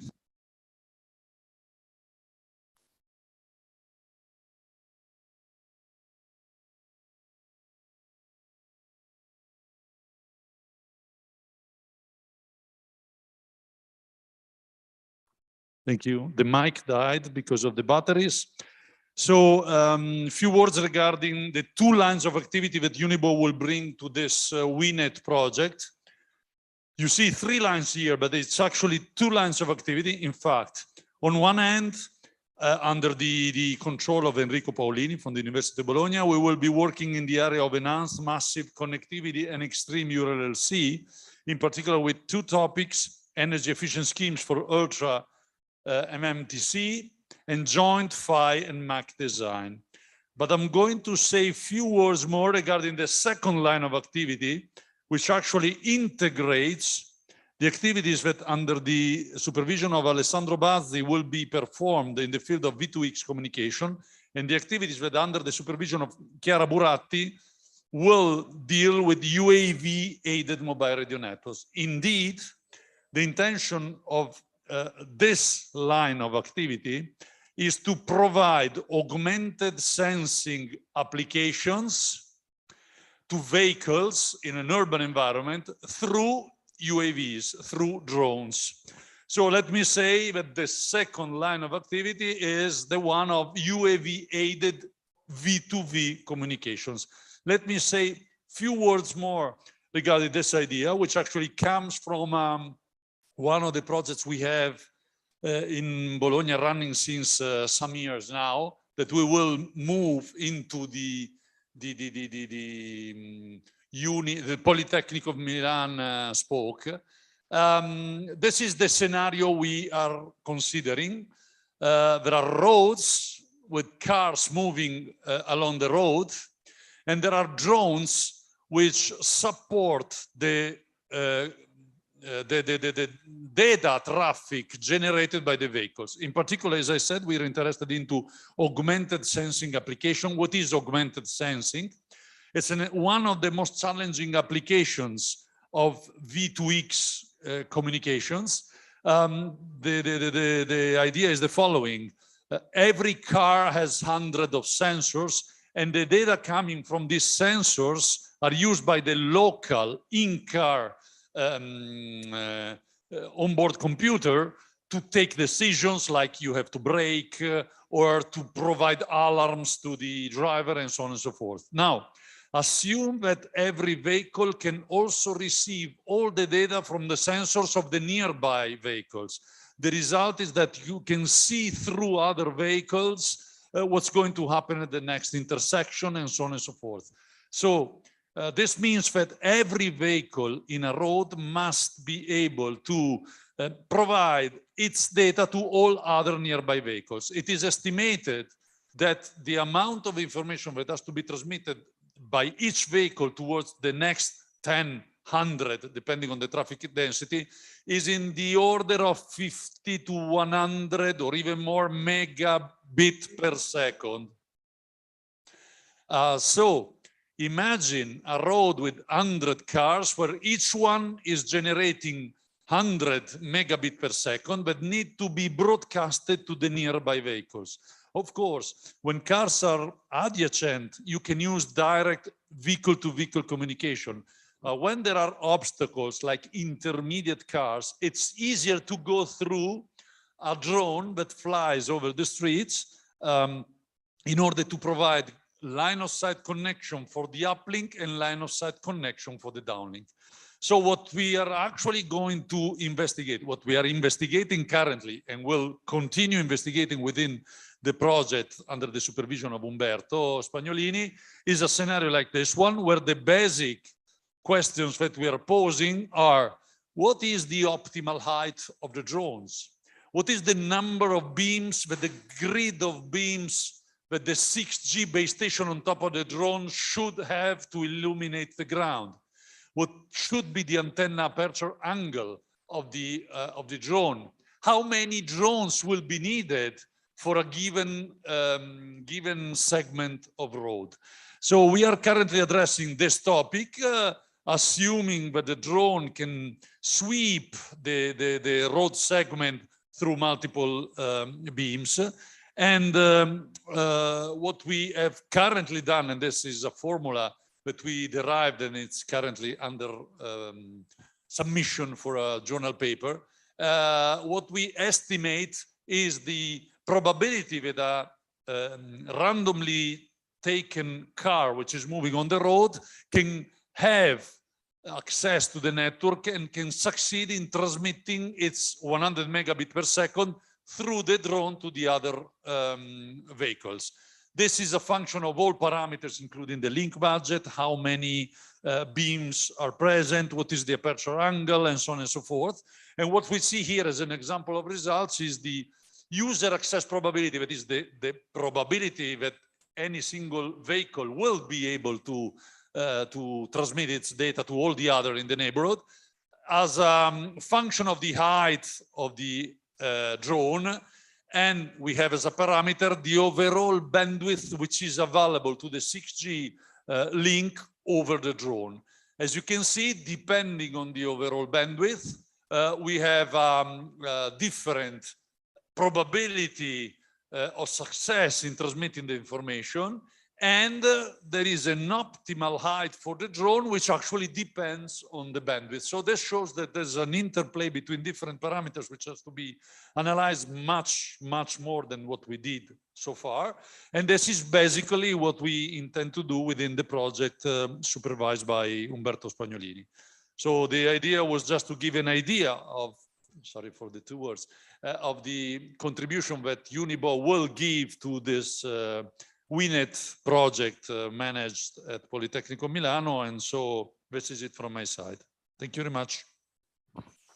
Thank you, Roberto. I hand the presentation to Miriam Vitiello, and unfortunately I need to leave because I am in another meeting in parallel. So Miriam, I ask you to hand the chairing of the remaining part. Thank you so much to all.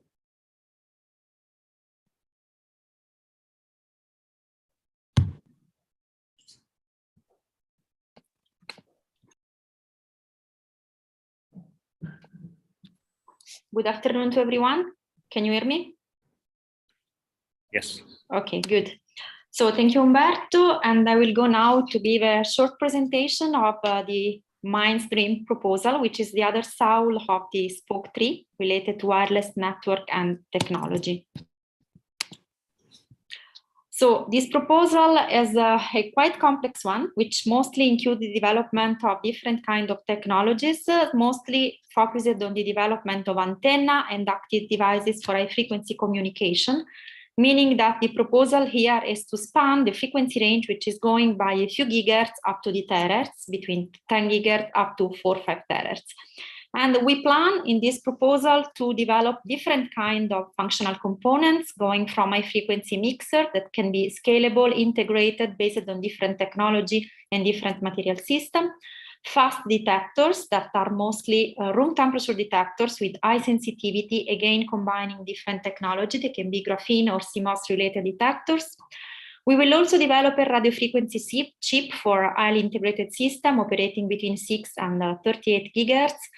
Radiating element arrays, like for example, substrate integrated waveguides or active silicon germanium CMOS or SOD material-based radiating elements. We will also have array synthesis. And then finally, we will also set up a set of very sophisticated measurement technique for large antenna array, comprising numerical simulation, also theoretical modeling, and near field setup for the investigation of this technique.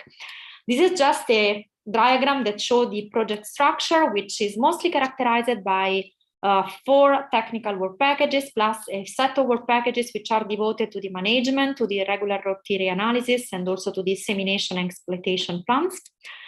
And the proposal will include a lot of partners spanning between different institutions in Italy that comprise CNR, Sapienza University in Rome, the Polytechnic of Bari, Nokia, University of Naples, University of Calabria, University of Florence, Polytechnic of Bari, and other industrial partners that Umberto showed also in the first part of the talk.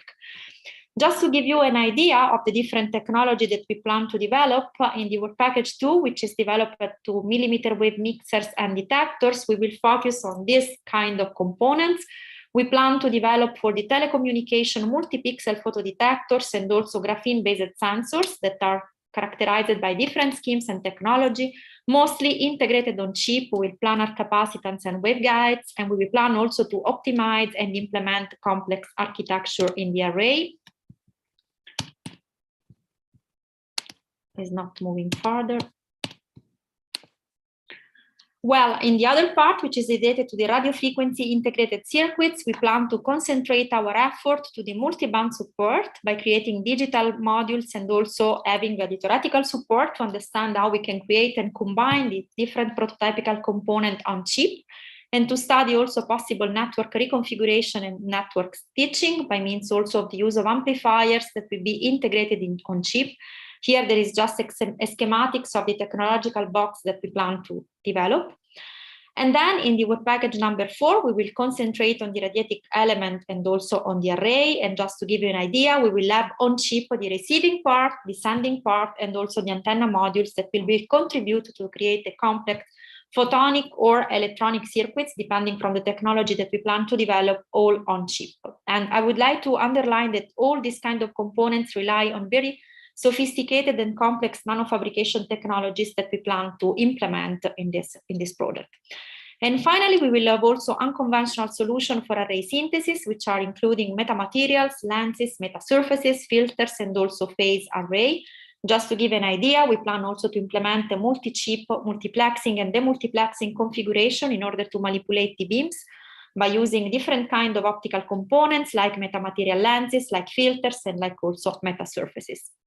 And finally, there is the final work package that will be developed with the technique for measuring and testing our chip and to address the key performance indicators, which are the final goal of this technological platform.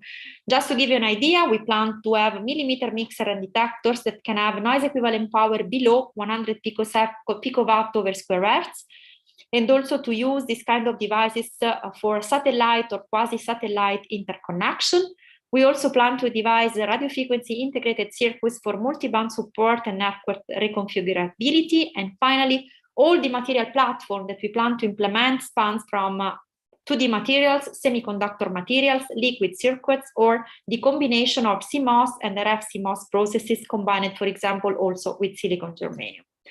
One of the key strengths of this proposal is also the fact that it also has a focused site project. The focused site project is planning to switch in the high frequency part of this electromagnetic range, meaning that we are planning to work in between 1 and 5 terahertz by developing free space optical components in this range. These free space optical components comprise quantum cascade lasers that will be our radiating sources operating in continuous wave, low footprint multiplexed photodetectors that can operate at room temperature with high sensitivity, and also plasmonic metasurfaces and reflex arrays that will contribute to modulate and manipulate the optical beam. And all these components 1 to 3, they will be then integrated for a communication platform that has to be tested in harsh environments. Just to give you an idea, the radiating sources, which are the quantum cascade lasers, are semiconductor heterostructure lasers that are very small and compact, that could be integrated very easily on chip and deliver very high power, which is of the order of 1 watt. And they also are quite broadband in between 1.5 and 5 terahertz. The photodetectors can be combined on chip in a very complex scheme comprising 64 pixels when they are conceived in a CMOS architecture, or alternatively, they can be used by implementing 2D material systems like graphene on chip, creating a patterned array of different pixels and sensors. And finally, the plasmonic metasurfaces and reflex array are also comprised by means of graphene, which is integrated on chip, creating metasurfaces and photonic patterns that can allow manipulating properly the optical beam.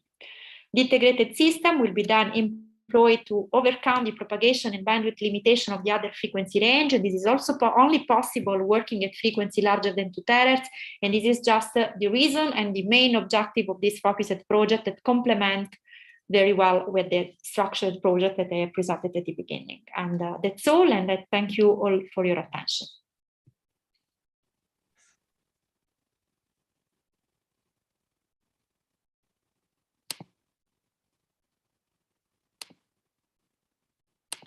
And I think that we have now the last talk of the session that will be given by Alessandro Goya of Vodafone. Hello. Yeah. Can you hear me? Yes. Okay, thank you very much. So I'm going to present a couple of slides. Let me just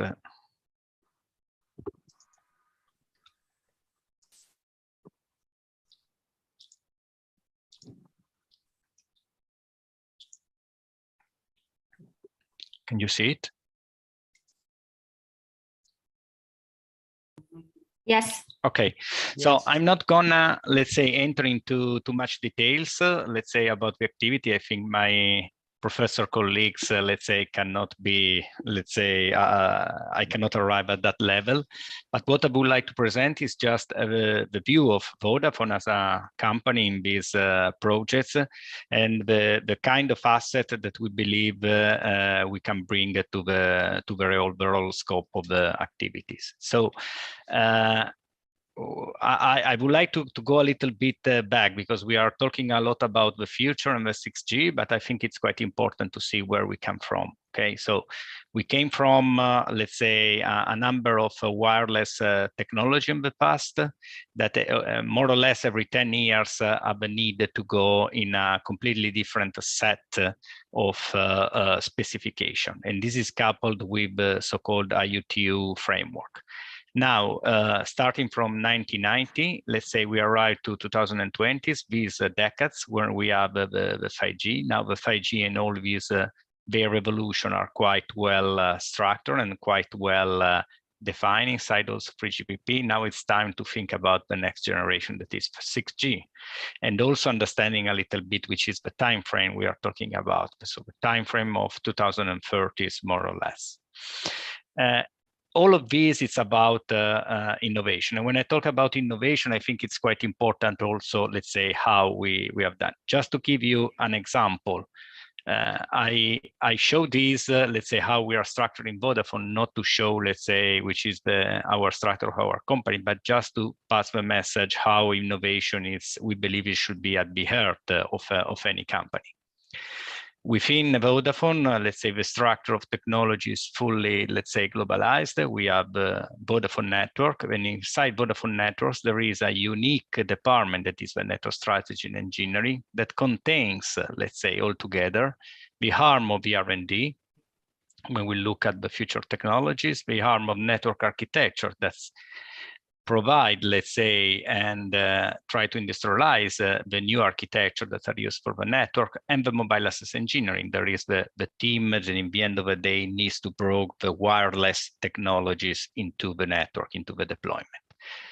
I'm saying that because interoperation of these different arms is, in our understanding, at the heart of innovation. And this is why we have been very interested in participating to the Restart projects.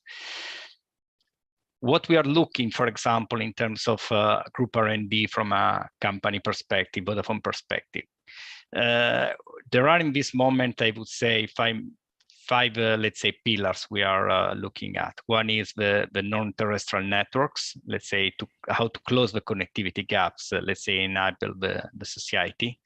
The connected mobility, where, of course, we are developing platforms, or we are imagining platform for vehicles and road operators. Then, let's say, it's about the software, with the need to move from what we call machine learning to artificial intelligence. But just because, in our perspective, the complexity is so high that only relying on artificial intelligence, you can really, let's say, get rid and manage, let's say, the future technologies. Quantum advantage, we have, let's say, very much focused on the area of quantum computing and quantum cryptography. And then the 6G network, where we would like, let's say, that the new technologies is really setting the direction for the future of the communication networks. All this is about disrupting the, let's say, the current way of thinking, the current networks, and let's say, identify technologies can be a game-changing technology. And let's say the ultimate reason for that is just to increase the customer value. Now, I'm not gonna, let's say, tell you what is Restart or what we understood Restart, because I think has been quite, let's say, discussed this morning also. But essentially, Vodafone is involved in two projects. One in SPOC 3 about the programmable networks, and one is the SPOC 4 that we are talking about in this session about the next generation of wireless network. And inside that, let's say, we are in the structural project of the 6G wireless network technologies that, as let's say, anticipated by the colleague, is about, let's say, having a perspective. Okay, so the 6G WinNet has a strong connection with the R&D national champion to promote the sustainable mobility, and let's say the key innovative contribution will be around the active antenna technologies, the new radio architecture, the flying wireless network, to enhance the massive wireless connectivity, and the network architecture for the smart radio environment. All these, let's say, you may say, why? What is the expectation from Vodafone? I would say, let's say, as a company, let's say, industrial company in this environment. Well, we believe that overall there are global challenges that needs global solutions. We need to design, let's say, the new wireless network having these global challenges in mind. One of these is for sure the point to have sustainable development goals. It's pretty clear that this is a research project, but we believe that it makes a lot of sense if right from the beginning, let's say, we can support in showing priority around the cost efficiency about coverage and capacity, because of course we need to reach the unconnected and the meeting the increased demand in terms of traffic, but still in a sustainable way.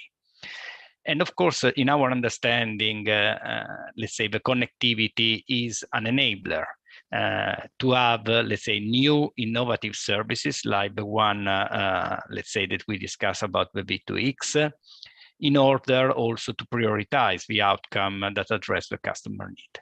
All these global solutions and global challenges, let's say, are the reason why we believe that the Restart could provide, let's say, could shape, let's say, the future of the wireless network, and where we believe that as Vodafone, we can provide some assets. So in terms of long-term view, I think, as I said, let's say, Restart could shape the future of the wireless network. And let's say this is around the sustainable development goals. So we needed to insert in these, let's say, projects, the good looking about that. On the future looking solution, of course, needs to address the customer need in a cost efficient way. So I appreciate the fact that typically, let's say, research projects are very much looking at the performance, at the potentiality, et cetera, but the cost efficiency, we believe it's quite an important point. And then another point that is fundamental is to mobilize the ecosystem. We need to have new innovative services that requires anticipation of a requirement also in the R&D phase, much in advance with respect to the typical way of doing stuff. And then in our understanding, let's say, this model could be a new way of having a correct partnership between university and industry, exploiting the national excellence and capability to strengthen what I personally call the AX cube centers. That means centers that have the excellence, the expertise, and the experience. If you put the three things all together, you are going to deliver, let's say, the next step for the technology and the wireless technology. Finally, let's say, just a couple of, let's say, ideas. We believe that, let's say, we are participating in this moment in a number of important forums like the XIX, the NGMN, and the 3GPP. And we would like also to promote the activities of Restart in such, let's say, panels and such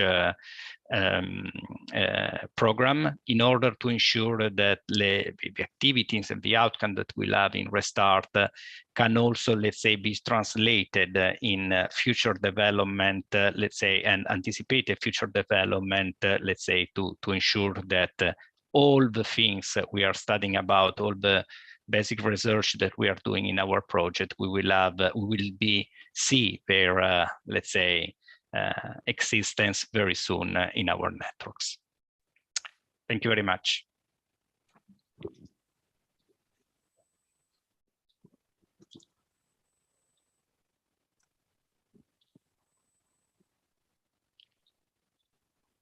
Thank you to you. We can conclude. Umberto?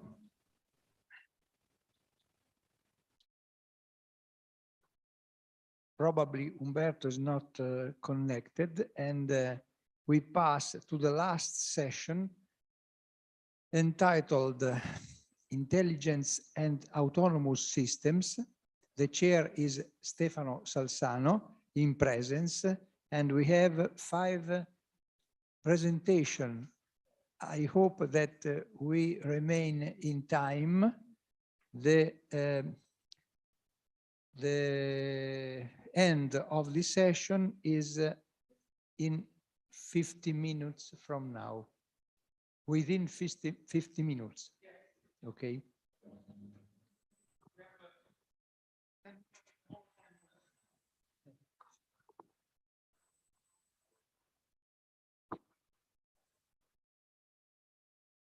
Okay.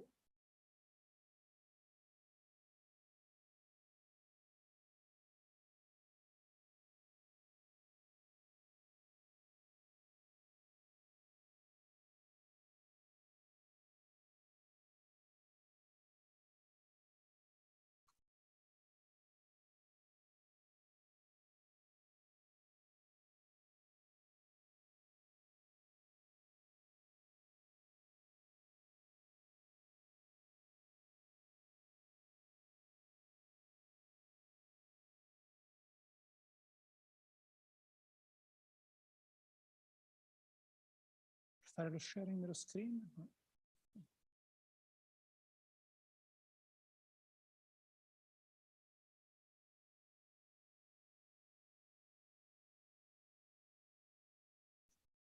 Okay, so welcome to the last session of the day. The session is related to one of the spoke of Restart, so the project which is now in a negotiation phase. So let's hope that we'll be able to start this project if the project will be funded.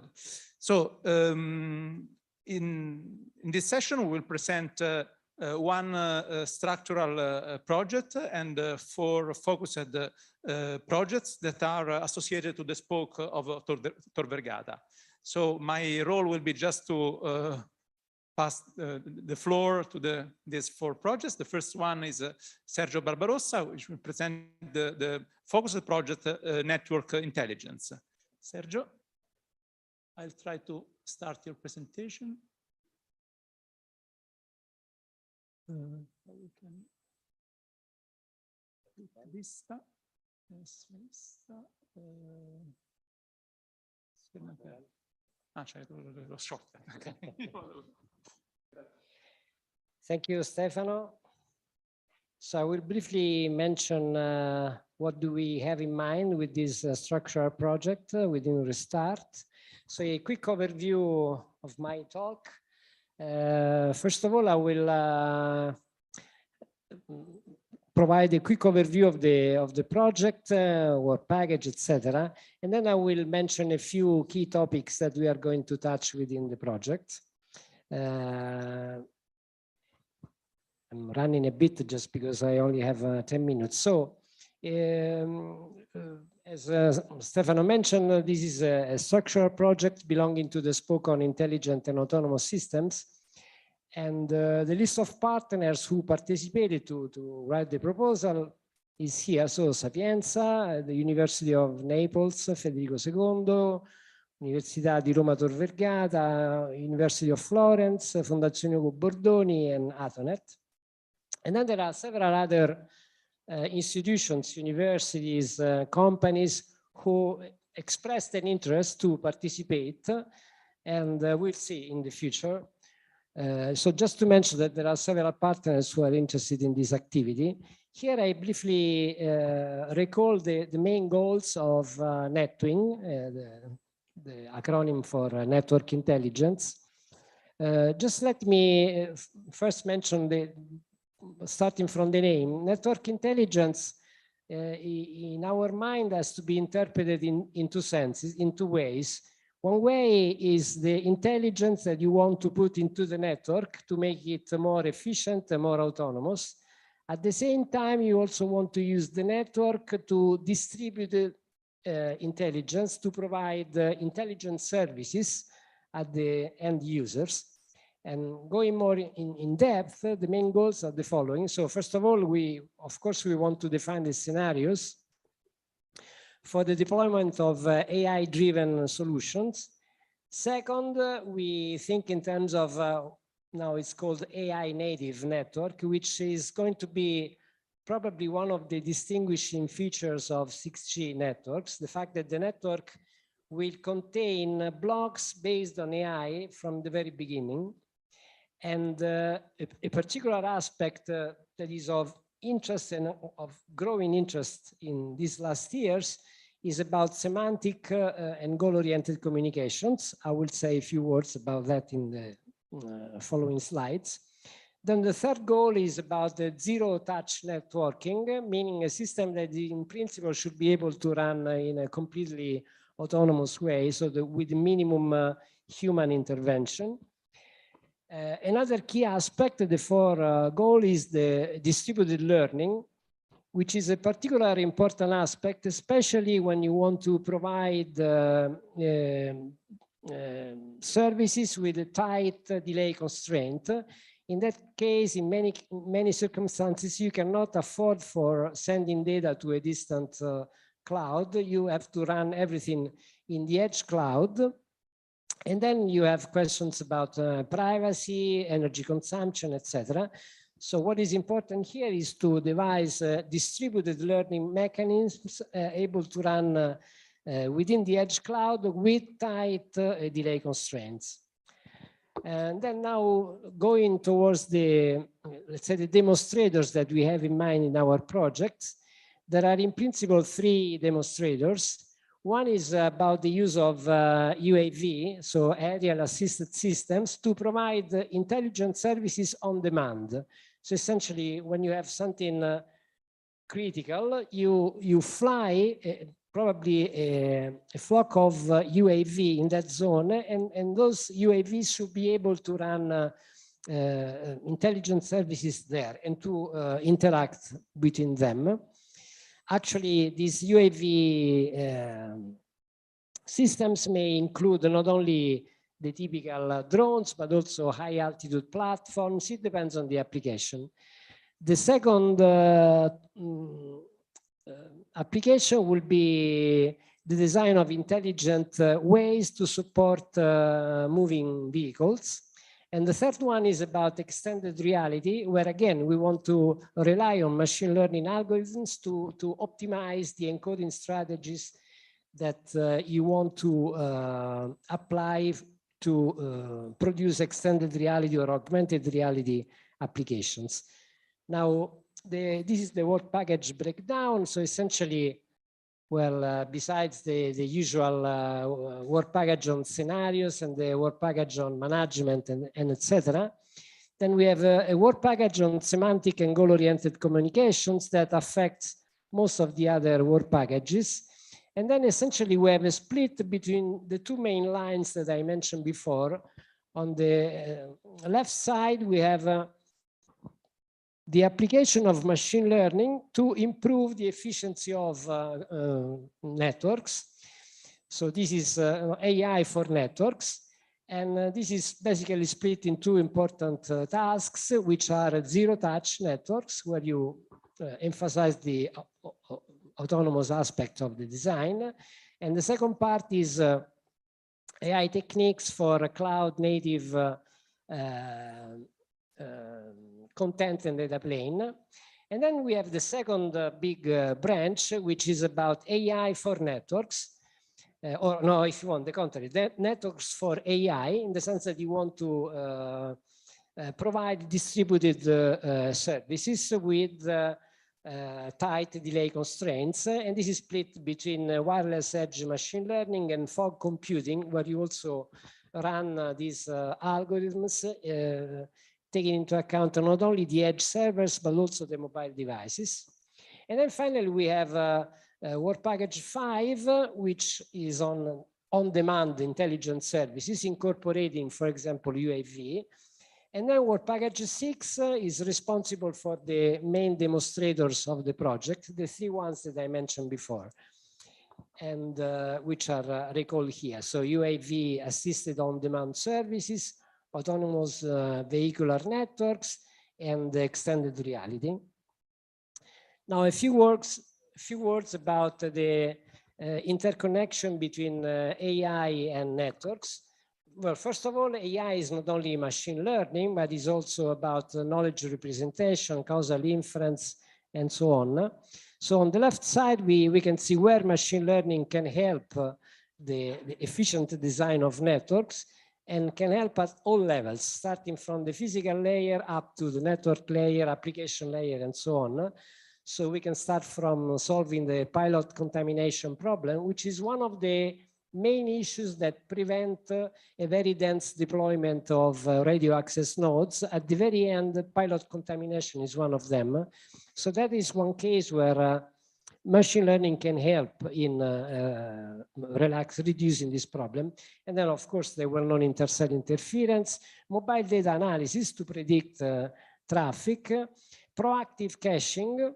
Of course, these networks, just because they have a very tight delay constraints, they need to be proactive, and proactivity requires prediction. Prediction is clearly one of the main topics of machine learning, and then network resource allocation, security, etc.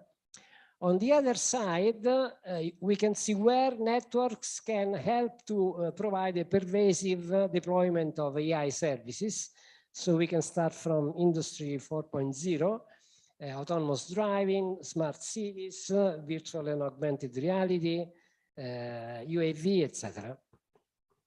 Then one of the major advantages in introducing in a deep sense machine learning and AI in networks is to reduce the operational cost and maintenance, and so CapEx and OpEx, how they are called. And so to reduce this cost, networks must become more autonomous as ever. And then we need proactive resource allocation strategies. And in particular, if you really want to provide a pervasive deployment of intelligent services, we need to pay special attention to delay, energy cost, and also exploit the context where these services are running. Here is an example of a project where I am currently involved for Industry 4.0, where essentially the sensors send data to an edge server who runs a machine learning to understand if something is going to behave in an anomalous way, and then it sends a control to the production machinery, and then you can see an example of fully autonomous system where the system can, for example, in this case, sense the vibration and actuate a control on this machinery here to reduce it and then to possibly prevent any anomalous behavior. Then just to finish, just to mention the semantic aspect, this is actually a very old idea that dates back to Shannon and Weaver, the fathers of modern communication theory. Right after publishing the 3 famous papers by Shannon, then they wrote together a book, a small book entitled The Theory of Communication. And Weaver said that actually communication should be organized into 3 levels. At the bottom, you have the technical problem, which is the usual problem that we know very well, where we are concerned about transmitting bits and enabling the reliable recovery of these bits. But then on top of it, we have the semantic level, where we are concerned about the meaning underlying the bits, the symbols that you are using to transmit. And then at this level here, what matters is to recover not the single bits, but to recover the meaning underlying the bits. And this can produce a big advantage with respect to the conventional systems. Finally, there is the so-called effectiveness problem, where you want to see how effective the received meaning affect conduct in the desired way. This is Weaver's words. In a way, you are concerned about the goal. If you are sending information, it's because evidently you have a common goal with the destination. And then here you are concerned about how effective you can make this cooperation between transmitters and receivers. So the point here is that maybe now it's time to incorporate the semantic and goal-oriented aspects. This is just a pictorial view of the system. So at the bottom, you have the technical level, which can be organized according to the well-known protocol stack. But then you run the semantic level and effectiveness level on top. And essentially, the goal is to go from the physical space to the application space through an intelligent orchestration of virtual machines, etc., building on the tools from machine learning, knowledge representation, and so on. Just because Stefano stand up, I will finish here. So essentially, exactly, I hope that the semantic of what I wanted to say arrives to the audience. These are the main challenges, and I think there is a lot to do here, but there are also the potentials of bringing an important improvement with respect to the conventional systems. I know for sure that some important industrial partners identify semantic communications as one of the potential key drivers of 6G. Okay, thank you, Stefano. Next speaker is Guido Maier from Politecnico of Milan, and he will present the watch edge focused project.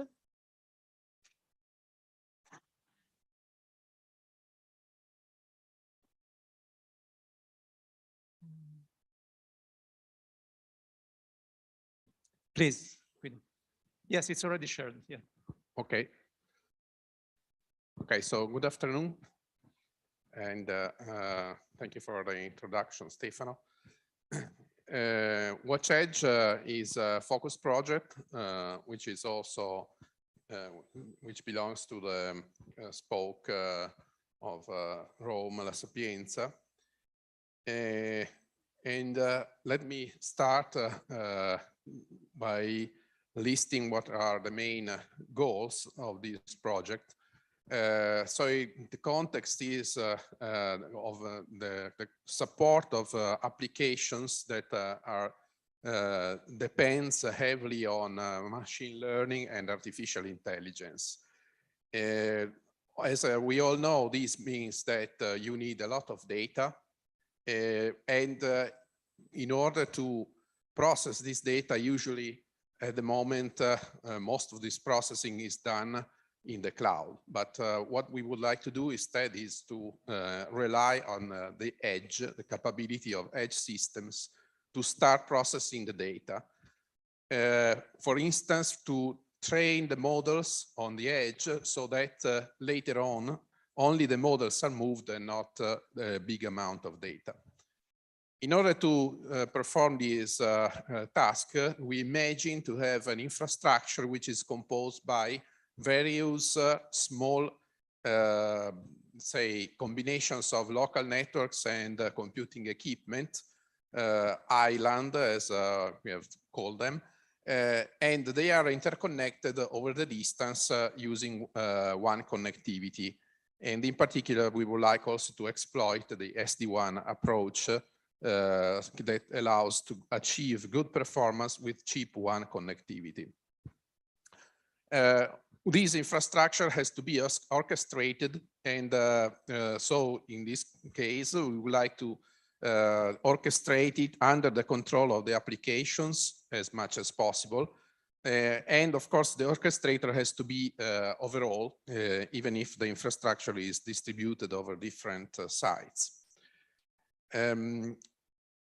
In the project, we are developing all the part that is the support, but of course we need also a reference, at least a reference application in order to have meaningful data. And the idea is to consider to assume the environmental surveillance as the main application. And this, of course, is heavily based on image processing. So it will require also artificial intelligence algorithm. We also would like to resort on UAV as part of the infrastructure. And then the final goal would be to arrive to a prototype at the end of the project that we can test and we can do explore some measurements. Thank you. Then we have, of course, what are the main challenges about this project? This is really in line with what has been told just before regarding the infrastructural project that we choose as a reference. So we will have a networking for AI, since we are building a support infrastructure for applications that are based on artificial intelligence, as well as AI for networking, because in the orchestrator, in the orchestration part, we would like to adopt artificial intelligence algorithm that allows us to predict in order to make, for instance, the deployment of service chains in advance. Well, more or less, these are the challenges. Some challenges are already has already been mentioned before in the previous slide, so I will skip to the next one. So just to give us some picture of what we are looking at, what is our aim. You can see here the infrastructure, the areas that you have in blue are the islands that I was referring to. They are equipped with networking, local networking, computational resources. In some cases, both local networking and computational resources can be provided by using AUVs or better flocks of AUVs, which can carry not only sensors and network equipment, but also edge computational systems. And then we have also sensors that can be also fixed. All the sensors are smart sensors with processing capability. Instead, each of these areas is connected to the other ones using a CPE, a local customer premises equipment, which then is connected through wide area networks, maybe also multiple wide area networks. And each CPE is able to manage the multiple connections through the different wide area networks in order to guarantee the performance always at a certain level of quality.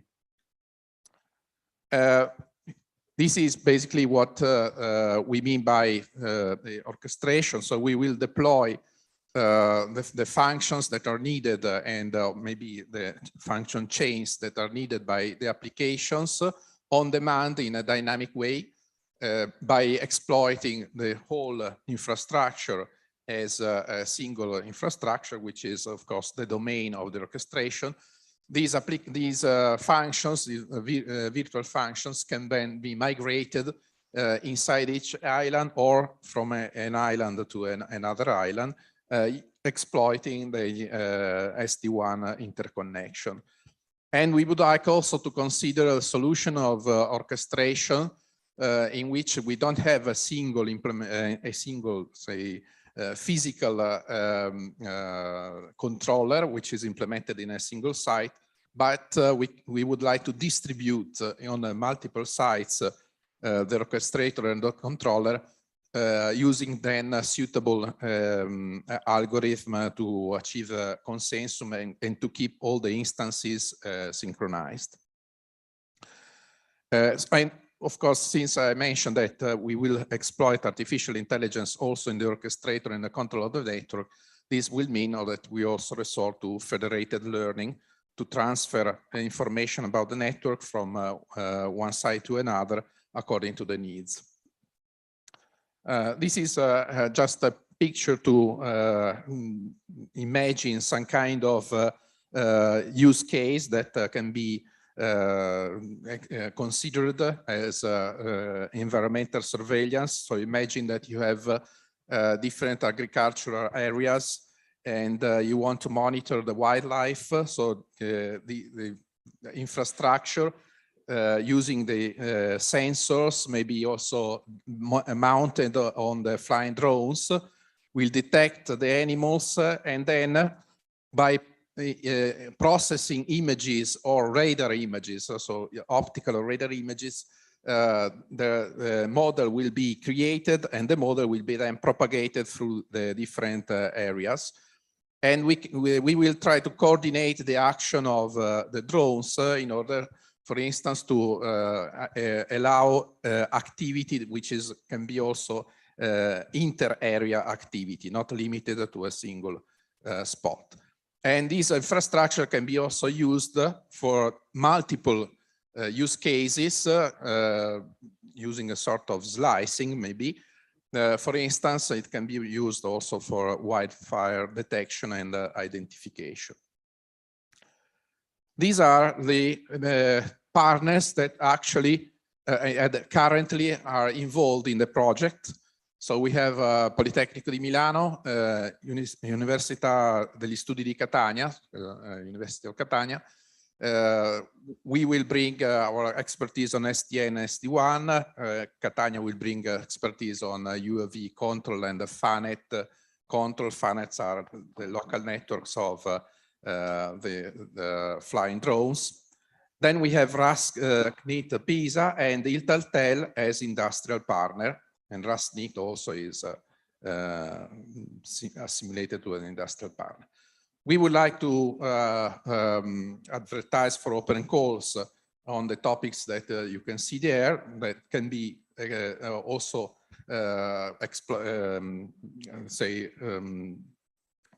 done by the current partners, but of course we would like to involve more partners in order to have a better capacity, a better resources. And this is the work package details and the task. Okay, so thank you very much. Next speaker is Francesca Cuomo from University of Rome La Sapienza.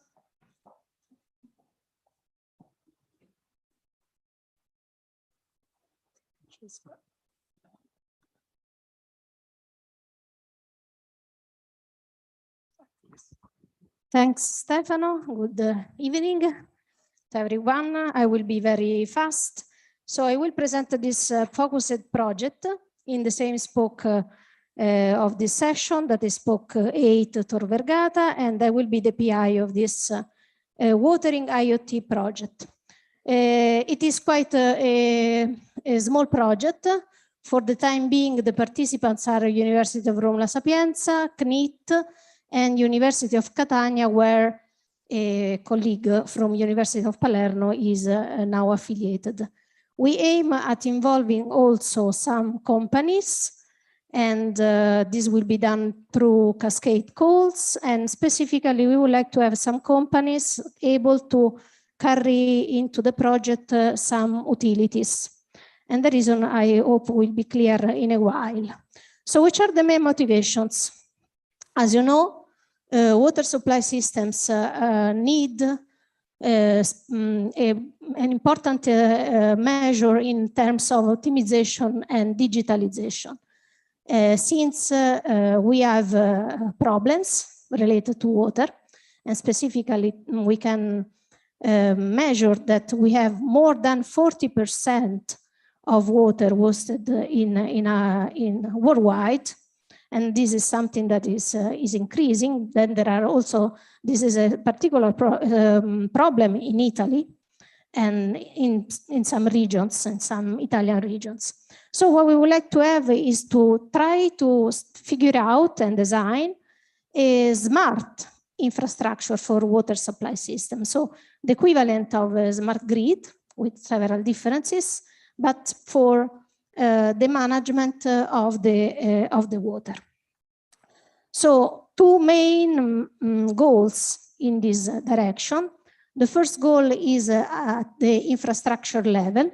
And this time, at this level, we would like to use Internet of Things technologies.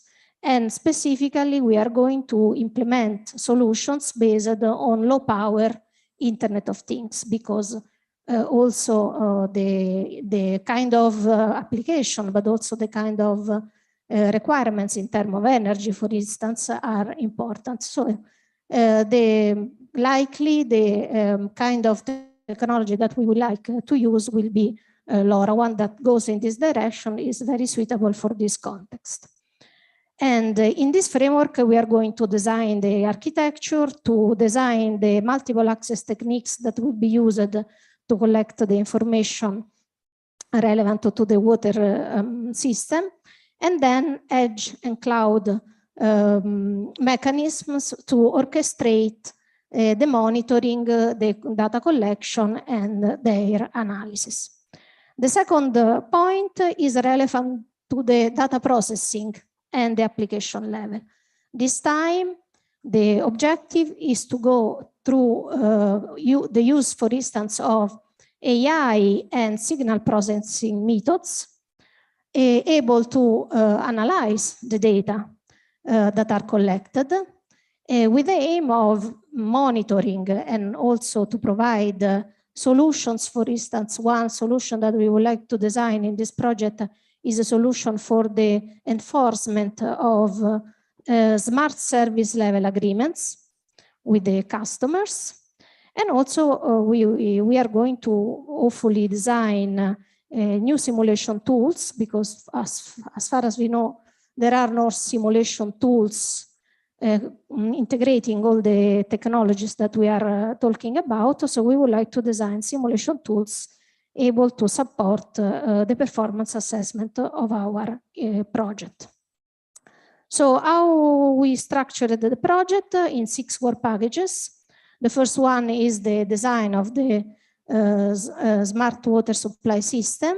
Work package 2 deals with the massive IoT access, and work package 3 with the data collection in a continuous way, and with this network orchestration, as said before, between edge and cloud.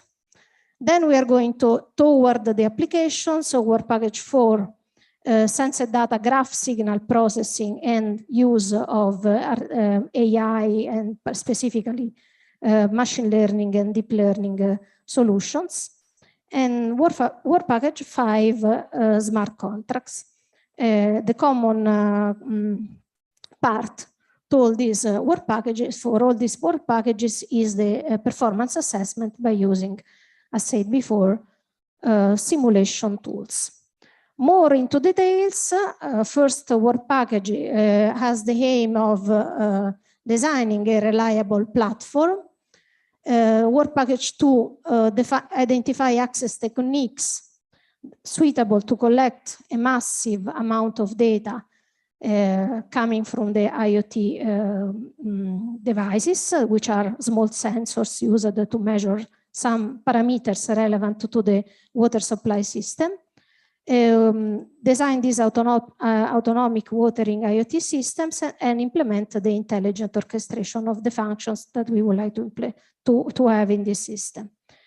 Finally, graph signal processing and AI, already mentioned, the smart contracts and simulation tools. We have already started to study this topic. And so just to mention what we are confident that we can provide in this project.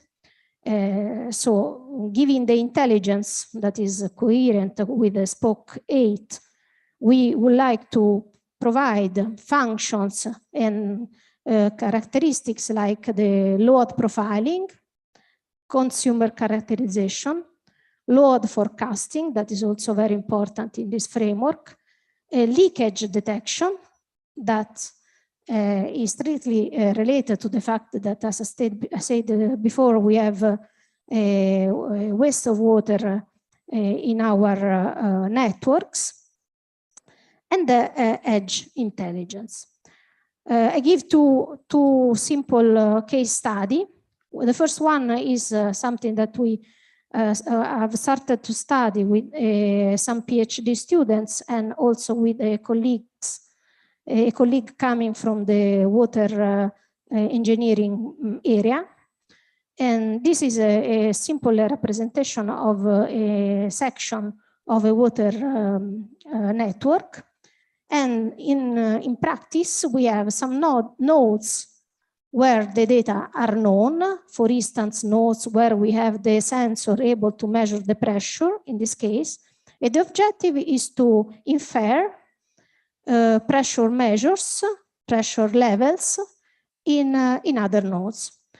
Obviously, the blue nodes in this case are nodes where it is feasible to have the sensors, because in this water system it's not always feasible to have the sensors, and depends on the topology of the system, on the region where the network is deployed, and so on. So by using machine learning solutions, already we can estimate pressure level at the different nodes.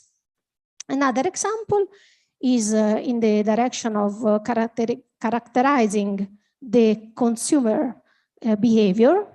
So we can derive some profile of the behavior that these are real examples of profiles of the behavior during the time. I don't know if it is the day or months or weeks, I don't remember, but just to let you know that in this case, we are able to have the profile of the behavior of the user. And as said before, thanks to this characterization, we can also aim at providing service level, smart service level agreements. So that's all. This is, as I said, the starting part, but we hope to continue in a fruitful way. Next speaker is Alessio Botta from University of Napoli Federico II. He will present the focus projects Adapto. Thank you, Alessio. Thank you for inviting me. I promise I'll be brief. Yeah, even 2 seconds, but not more than this, please.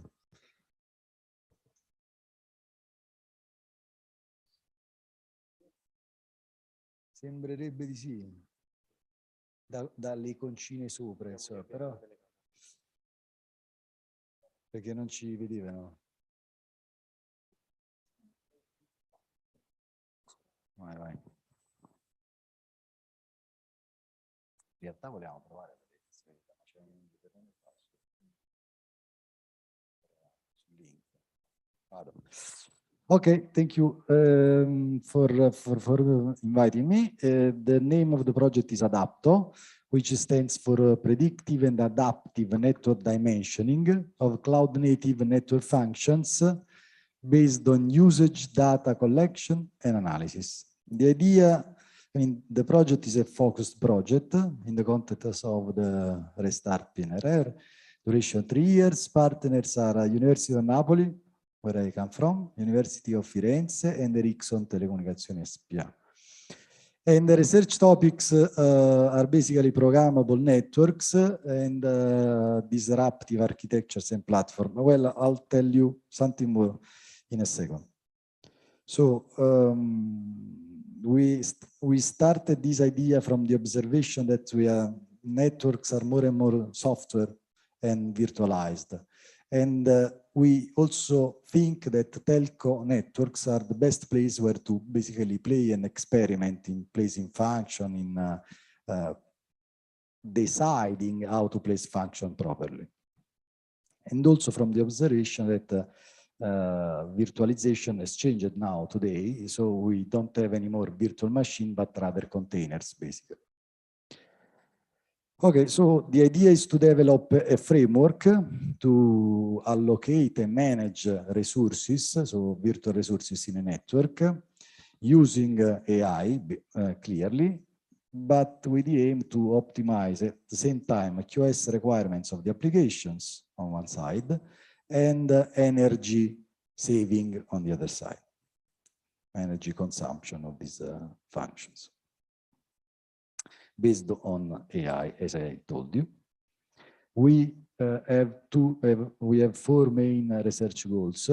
So the first idea, the first topic we want to work on is on data acquisition and processing of data.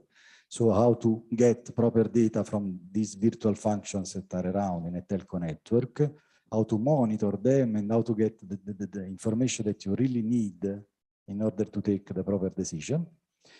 Second step is taking the proper decision, basically. So how to manage, these resources. So defining algorithms, policies for dynamic management of these services, virtual services, considering the energy consumption, so energy aware management of these resources. Third goal is to create a framework where to experiment basically our ideas, our algorithms and platforms, basically. So to design, this framework where you can actually collect the proper data and manage the resources, and clearly to validate the prototype that we are going to develop in the project will be an additional and important goal of the project. This figure is to show a draft idea that we have regarding what to monitor and how to monitor the resources. So, in the middle, there is this module which collects the information and elaborates the information thanks to AI, and also, stores the information in the data lake. So this is already challenging in our view, because we want to monitor in real time devices on one side and microservices on the other side, and we want to process all this data in real time to then decide how to manage properly the infrastructure, providing QoS requirement of the application on one side and also saving basically energy on the other side. The partners, I told you the partners. Just want to tell you who are the people involved in the project. So from the University of Napoli, there is me, Roberto Canonico and Giorgio Ventre, and someone else to be recruited. As you can imagine, as we know, most of this project will involve new people. So this is also most of the effort, I guess, that will be devoted to the project. Then from Firenze, there is Enrico Vicario, Fabio Nardella and Simone Marinai, plus the new people. And also from Ericsson, we have basically Ericsson Pagani, the research center in Campani. And from there we have Antonio Fresa, Vincenzo Gentile, Raffaele Casella and Francesca Valella. I'm telling you the names rather than the topics, because as you can imagine, we have a much clearer idea of the team who will work on the project, but we are going to go into the detail of what to do afterwards, as the things are not fully clear in terms of not rather what to do, but how to develop the project, involve the people, and so on. So that's basically it. I think I was pretty quick, as I promised. So I thank you, and I remain available for any information you want on this project. Thank you, Alessio, for being so quick. Also, this gave us the opportunity to make a quick comment that the project that we're seeing today, they are really working on very related topics. So we were discussing with Sergio that it will be really good to organize a kind of framework where we can exchange ideas and so have a real spoke. I think we have the chance to a spoke that is really doing kind of joint activities. So in the meantime, the next speaker is Giuseppe Bianchi from University of Toronto Vergata, and he will talk about 5G security. Yes, no, I should talk about the project, but I'd rather prefer to talk about the problem that we try to address with a small project. So the project is pretty small, is a focus project, but the problem is big one and is related to the 5G security in terms of infrastructure security. And actually, you know, from the point of view of security, you can develop new security mechanisms. And the network of 5G, the infrastructure, did a lot of work to improve security here. And I'm not entering into details also due to time limits today, but we had a lot of good work and good improvements. As far as, of course, everybody can imagine, every new generation improves security with respect to the past. So that's not the goal of the project. We assume that this is done. We are not going to improve security from the algorithmic point of view, at least in this project, but we rather try to look at a different problem. That is, we know now that 5G are critical infrastructures. So who are the attackers from critical infrastructure? Some foreign nation, for instance, we see today that that's exactly the problem. So the attackers are actually the so-called high-tier attackers. So people that can actually design vulnerabilities and they have a lot of extra power. It's not just the normal script kiddie that attack at the low level, but it's a very high level opponent, an opponent that can prepare, for instance, technologies that in the future can expose vulnerabilities, and you know the geopolitical issues. So with this in mind, the problem is not specifying new algorithms, but actually putting the security, make secure all the rest of the environments. And we need to focus on a much larger picture that is implementation, hardware, incremental deployment of solutions, and so on and so forth. So the problem of security here is not specifying new security techniques, but basically look at first, whether the implementations are secure. And so we need to, and you will see that the project is about testing basically. So test the implementation, both in terms of software as well as in terms of hardware, because there is no security. You can do the best possible protocol, but if the implementation is not secure, you die. Second point, in 5G, we have a further problem that the threat surface, as we tend to say, is huge, much larger than the usual telecommunication network. Here we have new third-party suppliers. We have mentioned about cloud. Cloud, you know, telecom people does not understand cloud, and probably cloud people is not so familiar with telecom standard. But even talking about security protocols, we were used to use IPsec. They were used to use TLS. And now in the network, you have both. And if you have both, we have cases in the network in which the security protocols are actually one upon the other, and we think that there are a lot of problems. And so we have a big threat surface.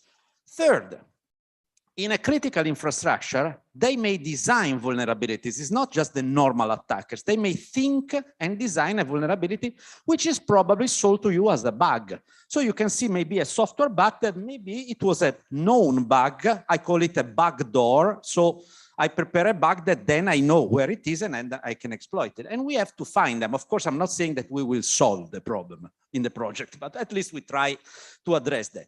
And then there is a fourth problem that we try to address. In the standard and in such a complex network, we have so many optional parameters and should in the standard that we need actually to have a look at whether an actual configuration is really in place. There is nothing worse than believing that you are secure, whereas you are not. So maybe that you think that there is a security protocol properly configured. In reality, there is nothing and you don't know. And we actually, you can see, for instance, in this document, which is a wonderful document, Security in 5G Specification, is a relatively fresh 1 year. They made a thorough analysis of what are the should words in the standard, and you see a zillion of those. So it's really a problem. So how can we address the problem? Well, standards moved and they defined basically testing framework and security assessment frameworks that take into account all those areas. And here I try to summarize very shortly, but definitely we have to look at different problems based on first dimension. Who are the stakeholders that provide technologies? Second dimension, what is the technical and functional domain that we are trying to secure and to analyze? For instance, if we analyze Mano is a different thing than analyzing, for instance, a MX service or a 5G use case and so on. And so that's the basically part on the technical domain, which we are much more familiar, but we know that here that part is pretty critical because we have a lot of decentralization in 5G. And third part, then for actually, no, I skipped one thing. The third part, and this is a major point in our project, try to see security from a continuous time perspective. Alessio was mentioning DevOps. We will do DevSecOps basically. So we try to integrate security testing inside the life cycle of the technology evolution. That's easier for us because 5G cores are softwareized, and so we can leverage software-based, let's say, methodologies for at least for the software core. And so we can follow actually the lifetime of the products. So from the think phase to the build phase to the test phase, run and update, and looking continuously to the monitoring of the security. And we don't forget, of course, the decommissioning part. That is, when you throw away a phone, you are throwing away private data, and you need to make sure that this is canceled out of the phone. Okay, now we will try to stick to what also standard and ENISA association, that is the security agency from Europe, says. And they basically came out with a code of conduct for security, so in the communication, in which they identified 8 security domains, in which they identified also some specific tests. And I can tell you that they also did a lot of standardization work on those kind of tests. I don't like them, but that's another story. So what they did is basically they detailed the 5G specific analysis that should be actually applied. It's pretty fresh, it's July 21.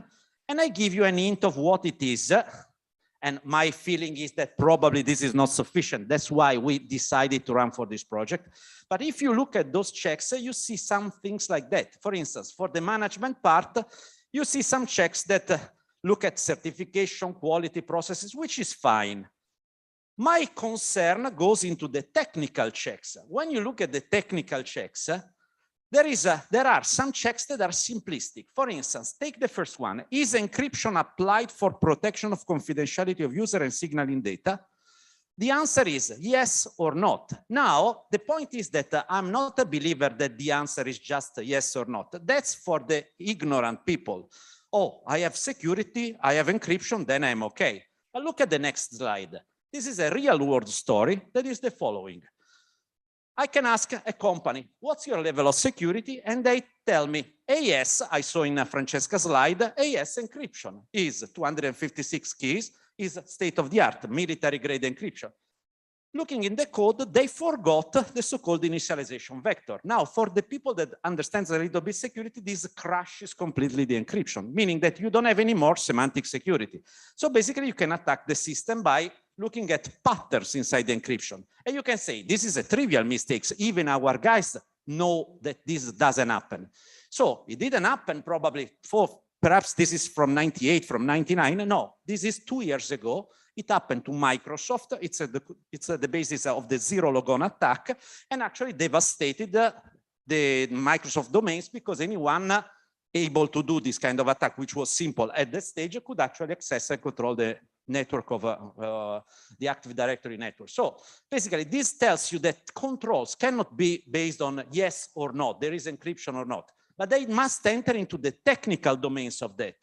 And actually, the technical mistakes are not that simple. This is trivial, but I can tell you, and I open just not to explain today because I have no time, but just to tell you what are the types of control that we would like to understand a little bit more in our project.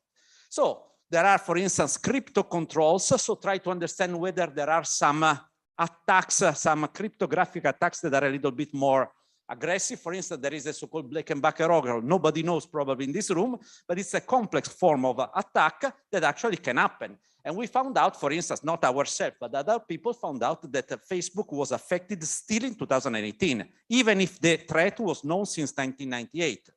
Then there are side channels. You have for sure heard about Spectrum, Meltdown. Those kind of threats are microarchitectural. Over optimization of the code of the hardware came out that architectures are vulnerability. There was a new side channel that was a frequency leaks called Herzblad. It's very nice, the name, because it reminds you that you leak information about the frequency of the clock, and that was used actually to attack systems. And then there are also some limits case. Maybe that you did your work properly, but you forgot to do some checks. The Java psychic signature is very fresh, it's in April of this year, but the idea was that there, if you were signing with that zero value, that zero value was not controlled. It's a limit case, but you could then use a zero value for a parameter in the signature to sign everything that you wanted, and the signature was valid without having the key. So to understand those kind of things, of course, are controls that you can add they are much more technical and invasive than what ENISA is currently proposing, we will try to come out with framework for assessing the security of 5G. And this is just the top of the iceberg, because remember, and you can say this is maniacal control, yes, but remember that we also have to defend against a foreign nation, maybe, okay? So not against a small team. And I close, promise. So what we are going to try to do, I'm not saying doing, but try to do in the project is try to, first of all, shift of mentality. So rather than doing checks from is a measure, security measure in place or not, we want to come out to enter into the merit of how the measure is applied and how, and define techniques in which we specify how this can be controlled. This is called security assurance testing. There is some promising initial work also in the standard of 5G, it's called the SCAS. We want to improve those kind of things from two directions. First, of course, in terms of actual testing, and second, in terms of ways of testing during the lifetime of the product, the so-called DevSecOps, as before was mentioned. And that's basically the main goal of our project. And that's basically it. The only problem is that we need to find people that understand those kind of things. And that's probably the biggest challenge that we have.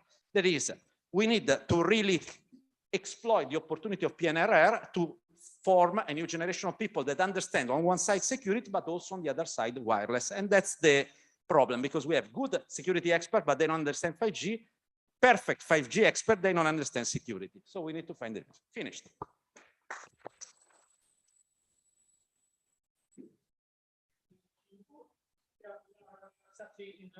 In time, incredibly. So I thank all the speakers and the audience for staying here. And I thank you, of course, Gianni, for organizing the... Thank you, Stefano. We conclude the session, and the beginning of the session of tomorrow is at 9 a.m. in the morning. Thank you to all.